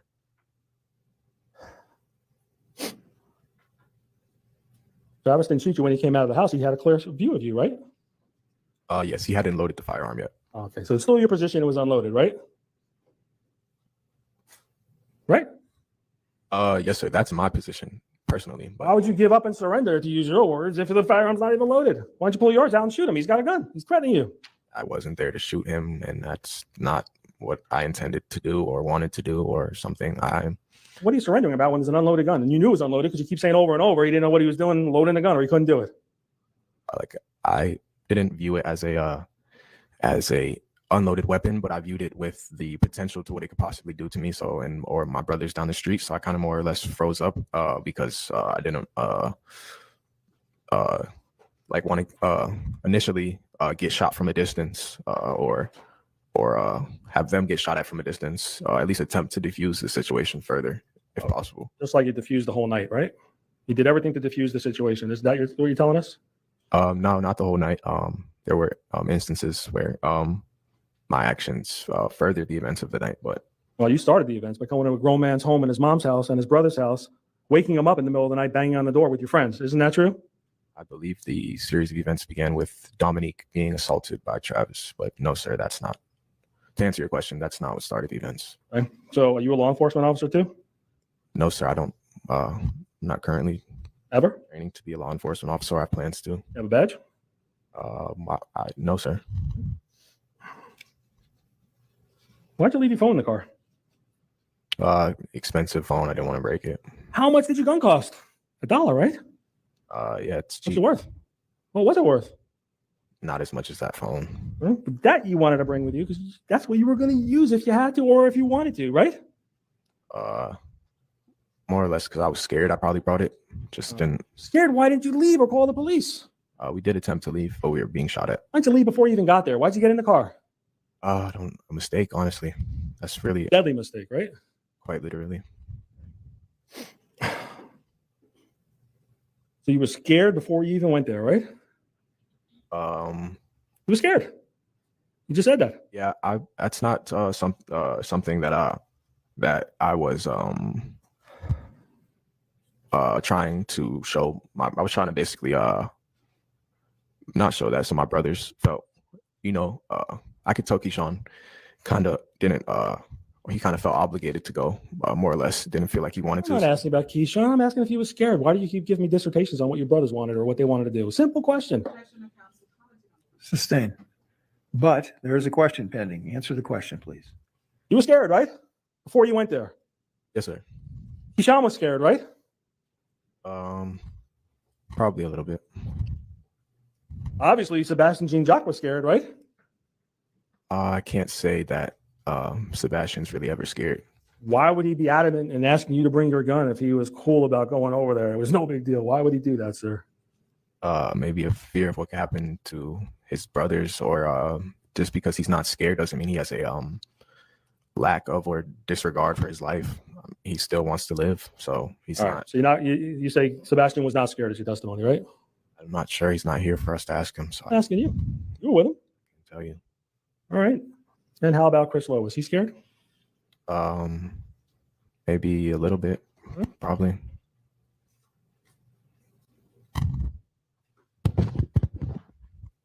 I'm going to show you defense exhibit number 1. It's a picture from the ring camera. Who's in that picture? Do you know? Keyshawn and Sebastian. Keyshawn, this guy with the hoodie. Yes, sir. I can't hear you. Yes, sir. Puts that hoodie on when he gets angry? I don't. Yes, no, or you don't know? Not like the Hulk. He doesn't put a hoodie on when he gets angry, particularly. He just. So you disagree with that statement? He puts a hoodie on when he gets angry. You disagree with that? I wouldn't agree or disagree. So I don't know when he does or doesn't put his hoodies on. I don't know. He's your best friend. You don't know that? You know when your best friend puts his hoodies on, sir? That's not like a normal thing. When you don't ask your best friend, hey, when do you put your hoodies on when you get angry? Or So you asked him. You're with him all the time, right? and as I'm with him, he puts his hoodie on sometimes. Sometimes he's wearing hoodies. Sometimes he's not. I don't know. It's an article of clothing. So And nothing to do with anger is your testimony. I don't see how putting a hoodie on could. That's what you see. I'm asking what you know. If you don't know, that's okay. Sustained. And Sebastian is right here, the gentleman in the middle. Correct. And who's this guy with the white shirt, or at least appears to be light colored? I believe that's Travis's brother. Never met him in your life? No, sir. First time you ever saw him? Yes, sir.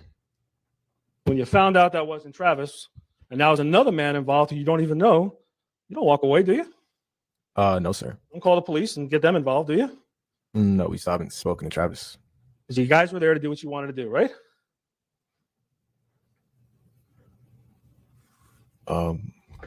We were there to do what we wanted to do. You confused? Yeah. We were there to do what we wanted to do. I don't really understand what kind of question I'll that move is. Let me show you defense number 5. The guy with the tattoos, no shirt on. Obviously, that's you, right? Correct. Did you know you took your shirt off? You didn't know, or you forgot? Probably forgot a series of events. Okay. Obviously, the guy with the hoodie is still Kashawn, right? Right. And the guy in the back with his arms folded, that is Sebastian, right? Right. And the guy behind him, do you see somebody else? Yeah, you can see Chris just barely. And this is before anyone came out of the house, right? Right.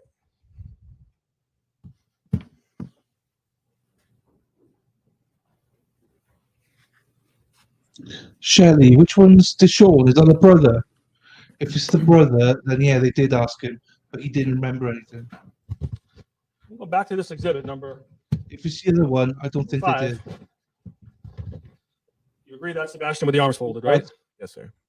This is defense number 5. Right. Sebastian left his phone in the car, right? I believe so. Yeah, he said They he had it didn't in his remember pocket. how much he Pardon spent me? before or anything like that. Pocket. You testified you left it in the car earlier, didn't you? Aye. I believe he did. I don't know In exactly. the trunk. Isn't that what you said? Well, we put our stuff in the trunk. That's where I put my phone.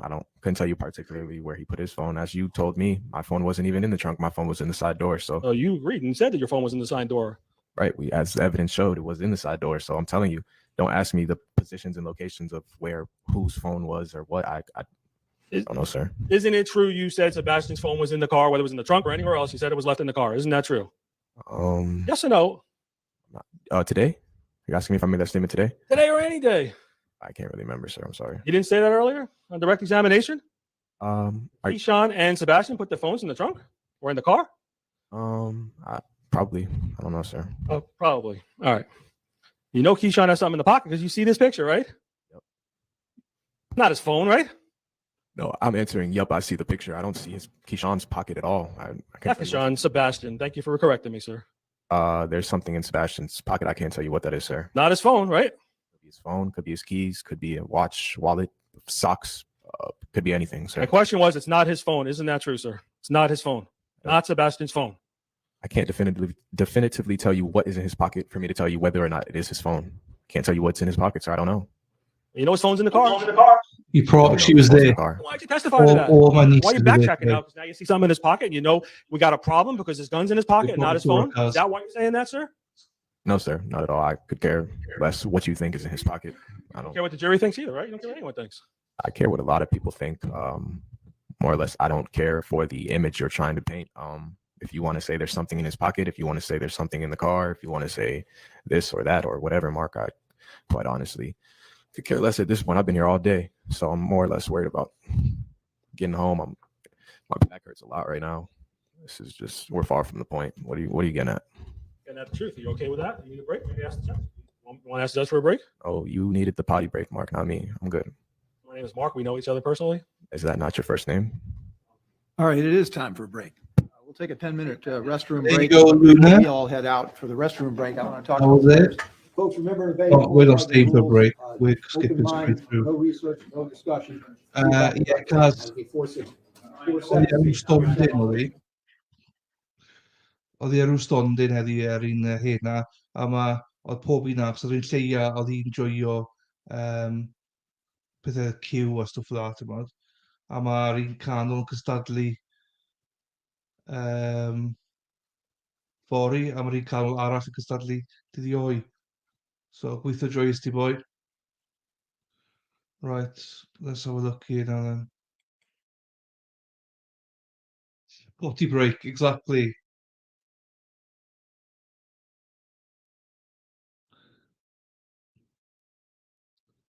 That was, yeah. I think we were all waiting for that. I think we were all waiting for that one, weren't we? I didn't remember it was quite this soon, though. How long's left? Yeah. So is it your testimony that you forgot you even had a gun in your pocket? Yes, sir. You always forget you have a gun in your pocket? The Welsh for you. I don't carry a gun often enough to forget or remember where it is. It's not that regularly that it's just in my pocket anymore. So it's hard for me to answer that.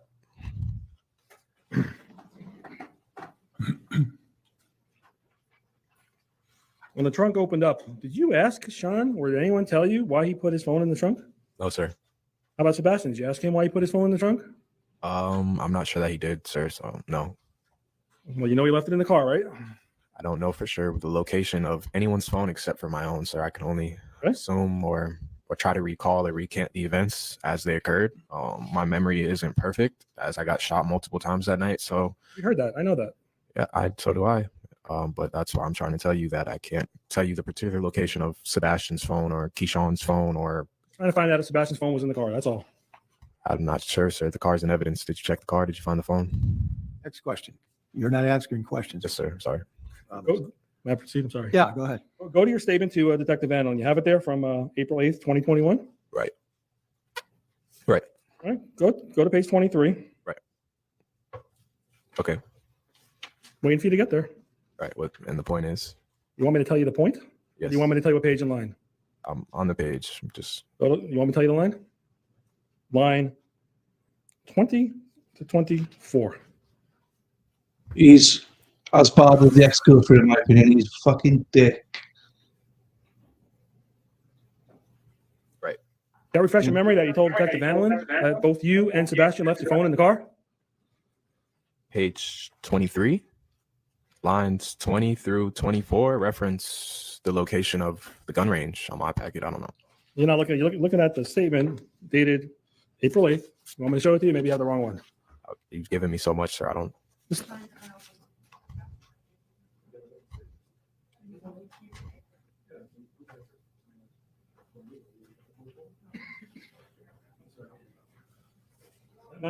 Please do. With the microphone, if you're going to ask him questions from up there. Okay, all right.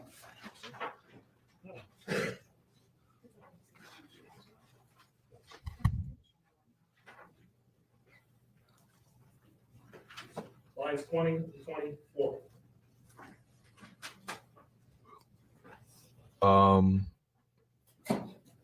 That refresh your memory that you told the detective the day after you released from the hospital that you and Sebastian left your phone in the car. Lines 20 through 24 of the packet that I just asked you, is this the correct packet? And you assured me it was. Talks about how big the gun Travis had was, and he ran towards me.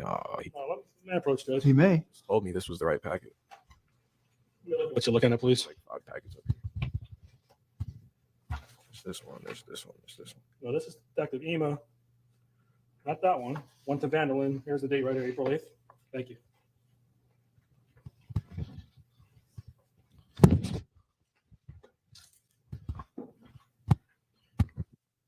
Page 23. Lines 20 to 24. Right. Sebastian left his phone in the car, right? That's what you told her. Right. That is what I told her. Why are you telling us today you're not sure? You don't remember. You don't want anyone to know that. Why? Why is it different? No, it's not that I don't want anyone to know. If that's what occurred, that's what happened. If his phone was in his pocket, it was in his pocket. If it was in his car, it was in his car. It makes no difference to me, sir. It clearly makes a difference to you, and I'm not sure what that is. Well, isn't it true? It makes a difference to you because you're trying to convince everyone what's in Sebastian's pocket is not a gun. It was his phone, and that's why you're taking back what you previously said. Isn't that true, sir? No, sir. You're trying to prove that was what was in. You're trying to prove that what was in Sebastian's pocket was in fact a firearm when Sebastian doesn't even own a firearm. And I'm telling you, it could have been his phone, his keys, his wallet, socks. And I'm telling you, I don't know what the contents of Sebastian's pockets are. I don't perform cavity searches on my friends when we depart and arrive. You know what under oath means? I know what under oath means. I also, do you know what my question. I don't remember means? I couldn't. You just told us a few minutes ago, and now you looked at the statement to refresh your memory, and you realize you did tell Detective Allen and Sebastian, and you both left your phones in the car, right? Right. And now you're still telling the jury he may have had his phone in his pocket in that picture, right? That's what you want us to believe. Why do you keep saying that? No, sir. I can clarify. Isn't that what you just said? Under oath again? Yeah, we are under oath still. I can clarify if you would like. I want you to clarify. Why do you keep saying he had his phone in his pocket? Did he have a second phone with him, your friend? You're not allowing me the opportunity to speak. The question is, did he have a second phone? Prosecutor gets another chance to talk to you. I don't know. Maybe he did. Did you see him with a second phone? Oh, sir, I didn't. You ever seen him with a second phone during this time period? He just got a new phone, so it's possible he kept both. I don't know. Oh, okay. Do you know where that second phone went? Did he lose it during this altercation that we're talking about? The second phone in question is not. I have no knowledge of that, so I couldn't tell you where it was or where it wasn't. You would agree there's no chance Sebastian had a phone in his pocket when you guys went to Mr. Rudolph's house before Travis came out of the house, right? Well, when I came in here today, I told you that. You understand my question? Yes, no, or I don't understand. That's not the sufficient answer for me. Well, for this question, at least, I don't think. The question is, you know what? I'll just move on. Never mind. Okay.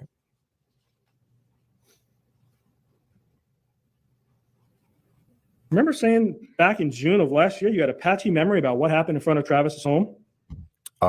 Probably said that. And that after you parked the car, you really didn't remember much about what happened? Probably said that. I don't know. Well, you want to look at your deposition, or do you remember saying that? Not really, but I don't need a refresher. If you said I said it, I agree. I concur. And at that time, when you gave your deposition in June of last year, 2021, Detective Vanderlyn told you before June of 2021 that there was surveillance cameras that captured possibly what happened in front of the house, right? I don't remember having that conversation with Detective Vanderlyn about surveillance. Sure. Right now, I don't remember, but if you want to look through it and refresh me about things that happened 2 years ago, we can do so. No, no problem. Go to page 94 of your deposition. That's the big statement given on June 16th. Look at the front cover. If you need help, I'll help you. Go to page 94, lines 13 to 24.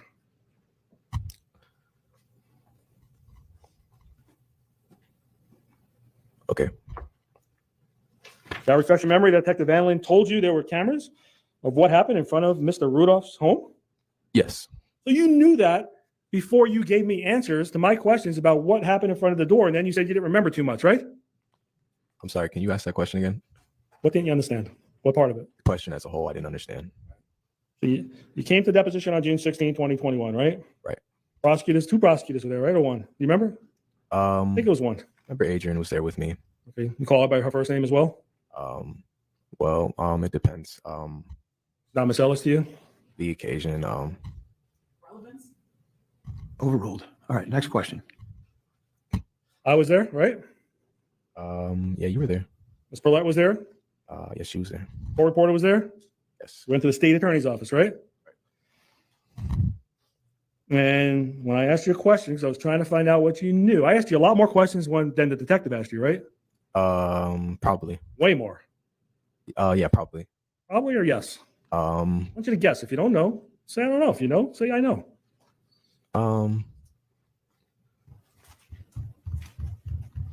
I would say probably. Questioned you for over 2 hours. 2 hours, right? You did, yes. And detective statement that you gave her.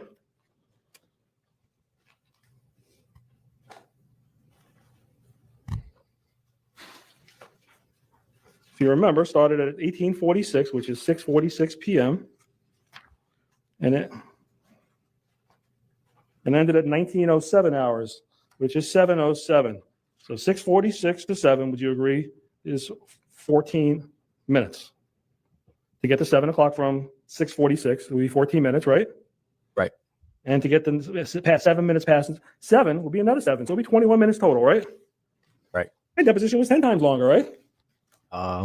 Quite literally 10 times. Yeah. So for those 2 hours, part of the question, and we just discussed it, and you said you remember, you knew or believed during the June period that the security cameras at the Rudolph residence were working. You didn't know they weren't really being recorded because you believed Detective Vanderlyn when she told you there was cameras of what happened in front of the house, right? You believed her. I believe Detective Vanderlyn when she told me there was cameras. You're asking me or telling me? No, I'm asking you. Is that the question? What do you think I'm doing? Please answer the question. No, I'm trying to make sure I understand the proper phrasing of your question so I can answer it properly. I'm not asking you about the roof of the house. I'm not asking about anything but the cameras that Miss Vanderlyn. Please stop wasting time. Ask the question. You don't understand it. You tell him right away that you don't understand it. What's the question? So when you came for your deposition on June, you've already knew from April when Detective Vanderlyn told you about the cameras when you spoke to her. You believe the cameras recorded everything that happened in the front of the house, right? Because she told you that. Right. And isn't that true? That's why you didn't want to answer the questions and said, I don't really remember what happened because you thought it was all on recording, right? No, probably more or less just frustrated and didn't feel like conversing further. Why did you say you were frustrated? You never said that, did you? It's hard for anyone to say they're frustrated in the moment. It's easier when you look back on the situation and say, I was probably frustrated during that time. No one ever, well, people do, but for the most part, no one just says I'm so frustrated right now as they're frustrated. You didn't ask for a break, did you? No, sir. There's no reason for a break. I can control my bladder. You can make fun of me asking to go to the bathroom like you did before? Not making fun of you, sir. I'm making a statement. Just stop. Wait for the next question. So I'll ask it one more time. Isn't it true the reason in June 16th you didn't give any direct answers about who hit who first and what happened in the front of the house is because you thought it was on camera and you get caught lying? Isn't that true? No, sir. The reasoning for when this deposition turns into question or answers, saying things like I don't remember, or even in the when I had to come for the trial in November. I'm asking about that. I'm asking what you said in the deposition on June. Can you Right. understand my question? If you don't, I'll repeat it. No, I understand perfectly in the Why don't answer. you answer, please? Yeah, I'm trying to answer. I'm not asking about anything other than the deposition on June 16th and why you said I don't remember anything about really what happened in the front of the house. Well, he didn't. Well, answer the question, please. So basically, the reasoning for that answer, or those answers, where I was a little bit irritated. So when you're irritated, you don't tell the truth? This isn't about telling the truth or being deceitful. This was more or less kind of just giving up. I didn't really care for the line of questioning anymore. I kind of didn't care or didn't see the importance of my answers, and You received a subpoena, sir, to come to court, to come to that deposition? yes, sir. Legal document requiring you to be there?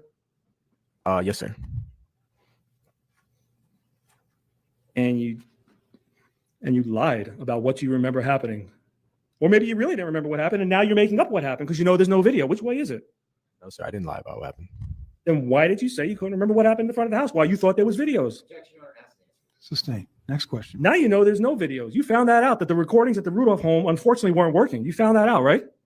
Weren't working, or were they deleted? It's up for debate. I don't know. They're not there. They don't exist. So You know that, right? I can tell you of the footage I did see. I can't tell you what happens in between. I'm not in control of their security system. I'm not asking anything like that. All I'm asking is, as you sit here now, if you don't understand the question, I'll break it down. You're sitting on that witness chair, right? Right. You know what day it is? All right. Next question. Come And on. as you're sitting here now, you know there's no footage for whatever reason. It doesn't exist other than the doorbell cam. You know that, right? Oh, yes. And now all of a sudden you could remember every detail that my client came out slamming Keyshawn first and he starts the fight. You remember all the details today, right? It was never, like I said, up for debate if I could or couldn't remember. I simply wasn't trying to remember when something that serious or traumatic happens. Sometimes you just try to Understand my put it off. question? You remember it today, right? All the details. Yes or no? All of the details. Of what happened in the front of the house where you didn't remember him in June during the deposition. If you ask me a particular question about something that occurred that night, I can answer to you if I do or don't remember. Not what I'm asking you. Do you understand the question? Yeah, I All understand. right, let me explain something right now. To the extent that your answers seem to be evasive and they elicit extra questions from Mr. Shiner, Yes, sir. that means you're going to have to be back here next week. In all likelihood, you are already going to have to be back here next week answering questions. So the sooner you can get focused in on the questions that he's asking and providing simple answers in response to those questions, the sooner we can get moving. I have to get out of here by 5 o'clock because we have jurors who have commitments in order to be able to fulfill those commitments and be back here to continue this trial on Tuesday morning. All right? Yes, sir. Thank you. Next question, please. You don't even remember back in the deposition when I asked you if you were involved in a fight. You don't even remember fighting back then in June, right? You couldn't remember that even, that there was a fight. Yes or no, or I don't remember. Don't remember. All right, go to your deposition, page 95, line 1 to 2. Deposition was taken June 16th. It's a large booklet. You have Okay, I'm here. page 95. Oh, page 95. I'm sorry. What an arsehole. Yeah, Conor, you're right. His friend's dead, but it's not important according to him. All right. Isn't it true? And go to page 4, page 94, so you put it in proper context. Line Yeah, 25. it is a bit. It's also 1.25 speed, remember, so it's got a bit quicker. Gotcha. Okay. True, you were asked in that deposition on June 16th while you were under oath, do you remember a fight by me? The question was, do you remember a fight, a fist fight?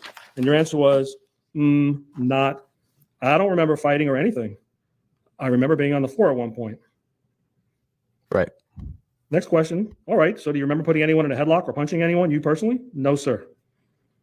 Right. You wouldn't even give me that there was a fight back then, right? No. Back in June when I asked you those questions, you didn't remember there was even a fight. Those are your questions. Those are your answers under oath, right?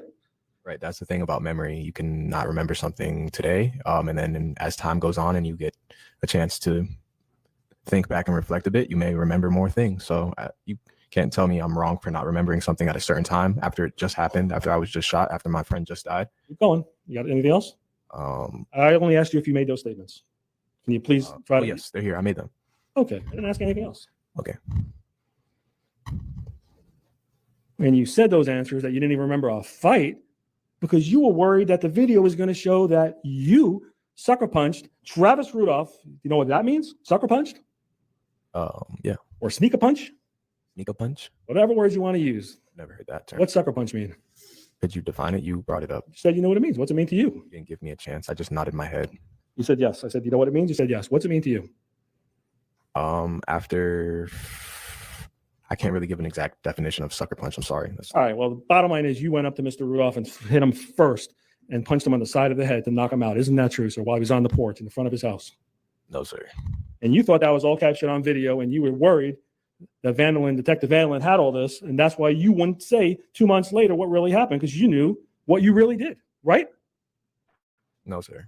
Then why wouldn't you give answers then that you're giving different today? Just frustrated and trying to push the responsibility of talking about it off and dealing with it. And we'll talk about November when you came to court in front of this judge, probably not today, in this courtroom, under oath, and you didn't remember anything about a fight, right? Again, I was asked currently on that day and then again on November if during that time. If I question is, when you came to court in November, and I'll get into more details, November of last year, do you want the exact date? It was November 8th, 2021. Started at 2:15. First of all, you brought here in handcuffs, right? No, sir, not in handcuffs. Oh, you were arrested were you arrested? You said that, didn't you? Detained, brought in. I wasn't arrested until after the court appearance actually happened. I went home and I guess the warrant wasn't removed from the system. So then I was arrested for not appearing to court. But after being processed, I was released. Okay, so because you wouldn't come to court, right? You refused. That's why they brought you here physically. Yes, sir, correct. Yeah, and that day, November 30th, you said the same thing that you told me in the deposition, even more so. You remembered nothing. And I'll get into everything you said that day after. But isn't that true? You said you didn't remember anything about any fight, any argument, who hit who first. Isn't that true, sir? Out of frustration, yes. I'm not asking if you were frustrated. Frustrated. No. I'm not asking you that. I said, did you say that? Did I say that I didn't remember? Yes. And that was a lie, wasn't it? No. Or are you lying today? Which one? I can't speak on my memory from 2 years ago or 1 year ago. I can only speak on my memory today, currently. You never got prosecuted for perjury, did you? I never perjured myself to be prosecuted. So you didn't lie in November? You didn't lie in your deposition under oath for not being truthful about remembering things? Or are you lying under oath today saying you remember every detail of what happened? Which one is it, sir? There's no way to, unless you can tell me one, prove what I could remember at a certain particular time. I'm answering truthfully about my memory at then as I am now. So as I told you, I was frustrated and trying not to answer, and now I'm taking accountability and trying to answer your questions. If you're taking accountability, why don't you admit you lied when you came back in here? Or did you not lie in November when you came here under oath? Lie about everything? No, sir, I didn't lie. I answered truthfully. I couldn't remember at the time. That's what the answers read here. You didn't come in here voluntarily under the subpoena that you were required to, right? I didn't subpoena you, did I? I've never came voluntarily, to be quite honest. Came to the deposition voluntarily. I didn't have you arrested, did I? You walked in on your own accord, right? Early on I wasn't aware of if I was legally obligated to I'm not asking you that. I said, did you walk in on your own accord or not? Oh, sustained. That's not particularly useful. I'm not asking that you were arrested. I'm saying you voluntarily came. Well, you came based on the subpoena. No one forced you to be there in terms of physically bringing you like they did in November, right? I was legally obligated to come then. I wasn't forcefully brought here in November either. I came against my own will. I was two officers came home and basically spoke with me and they didn't, here, right? They didn't forcefully bring me down here. They told me that I could come with them or I would probably end up being brought back later on either way. So it would be smartest to just come with them now. You went with them on my own accord, rather. You went with them. Yes. No officers brought you to my deposition, right? No, sir.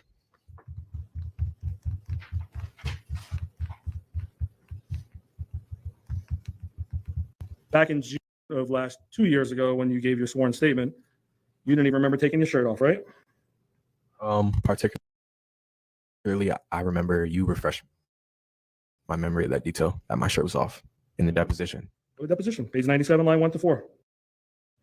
You asked me if my shirt was off, and I told you that it was on and you told me that. No, it was off, and that's what refreshed my memory. I never told you that. I didn't tell you anything. I'm asking the questions. I'm not giving you information. Oh, I'm not speaking about right now. I'm talking about Talking during your deposition under oath in June. Right. Go to page 97, line 1 through 4. Whenever you want me to break, I'll break. Very shortly. I'm here. Isn't it true you were asked, all right, you don't remember taking your shirt off, you're telling me? Because you don't take any clothes off to your memory. You don't remember? And we're talking about this incident, obviously. And you said, no, I don't remember. Remember saying that? And you refreshed my memory, as I said, telling me there's a video that looks like you on the doorbell camera taking your shirt off. As I told you, this was my memory refresher at that time on the video. I couldn't tell. So then I don't know why you told me that. I was trying to figure out who the guy was without the shirt on. And that's why I was asking you the question. And you said you don't remember taking your shirt off. I was trying to find who the guy was at the time. I didn't have a big screen like this so I could see everybody. All right, it is time. All right, we're going to call it a week right now. So we'll, unfortunately, I am going to have to take my morning docket on Tuesday. So we'll get started at 10 o'clock on Tuesday, folks. Get sign in, of course, with the jury office in time to get upstairs by 10 o'clock. It's a long holiday weekend. In addition to staying safe, folks, I want you to remember and obey the 4 cardinal rules. I don't know whether you'll run into any of us out there or not. I don't know how much news coverage there's going to be about this trial. Try to duck us. Try to duck whatever news coverage pops up. Do your best to do that. If you are inadvertently exposed to any news coverage, whether it be via social media or on television or what have you, please let us know on Tuesday. No research, of course, no discussion even amongst yourselves, and I've already covered the other 2. So keep an open mind. You've heard a whole lot of evidence, but not all of it at this point in time. Please stay safe, but enjoy your holiday weekend. See you on Tuesday at 10 o'clock. Notepad spaced out, some numbers up, please.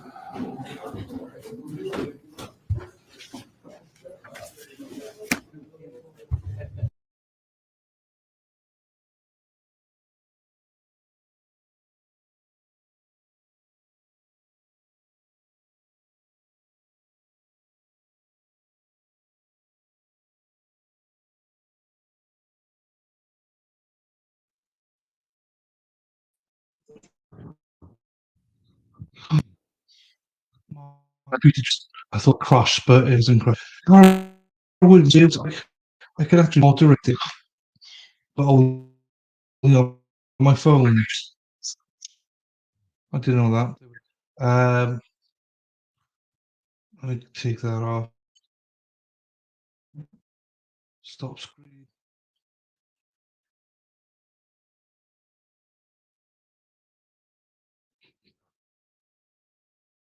Oh, Luna. Luna's still here. Whee. Thanks, Luna. Just a reminder before everyone buggers off.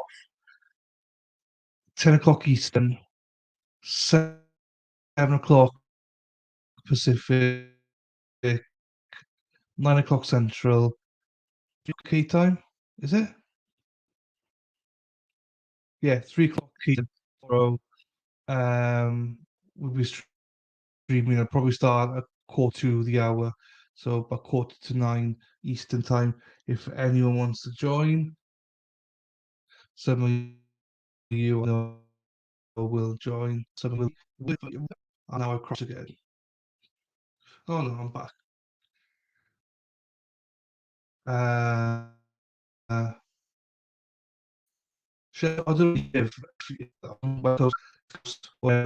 If you're on tomorrow, please. When we love having you on the stream, there'll be people Amy will be Luna too early in the morning for you straight off. Letty, it's for you. It's 9 o'clock Central time because he's he's going to start. So I'll be on about 8:45 your time. Like you do, always do Left TV. Yeah, Shelley, I've got a live tomorrow. Yes, got a live tomorrow. If you just go to my channel, notify button, it's already up there. Just press it. It's not it time. What to say? In our time is starts at 2:45. Beats. Cool, Lefty. Appreciate you. Cool. said, said, "Oh, we love having you here." So yeah, Shelley, pop in. I said, "I'm not sure where you're from, but all the time, and when I just go to wherever live, if it's already set up, so just press the picture, whatever it is, will pop. Uh, I only call just doing, but yeah, get the Twitter going like that. So, um, yeah, so I'm looking forward. It's you. You are. So I'd go in live at 7 your time, but the trial starts at 7 o'clock.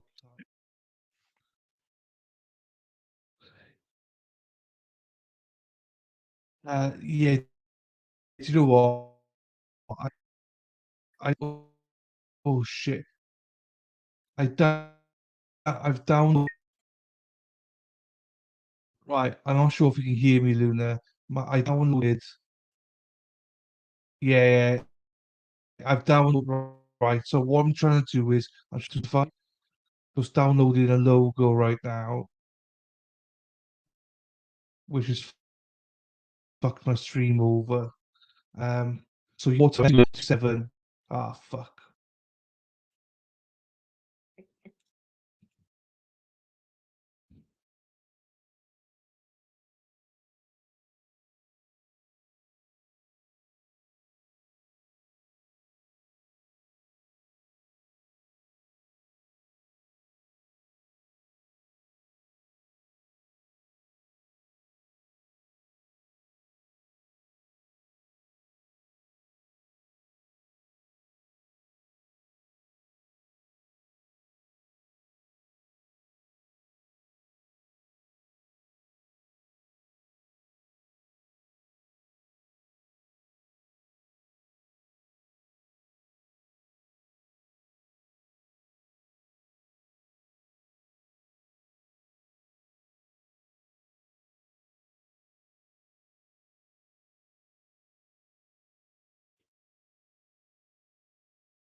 Can't pause it. It's gone too far now.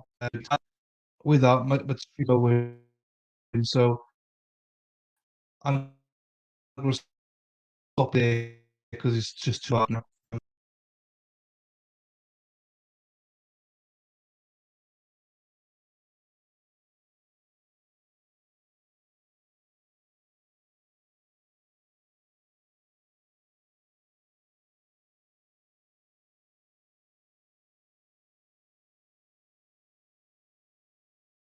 Thanks, Lou. Thank you.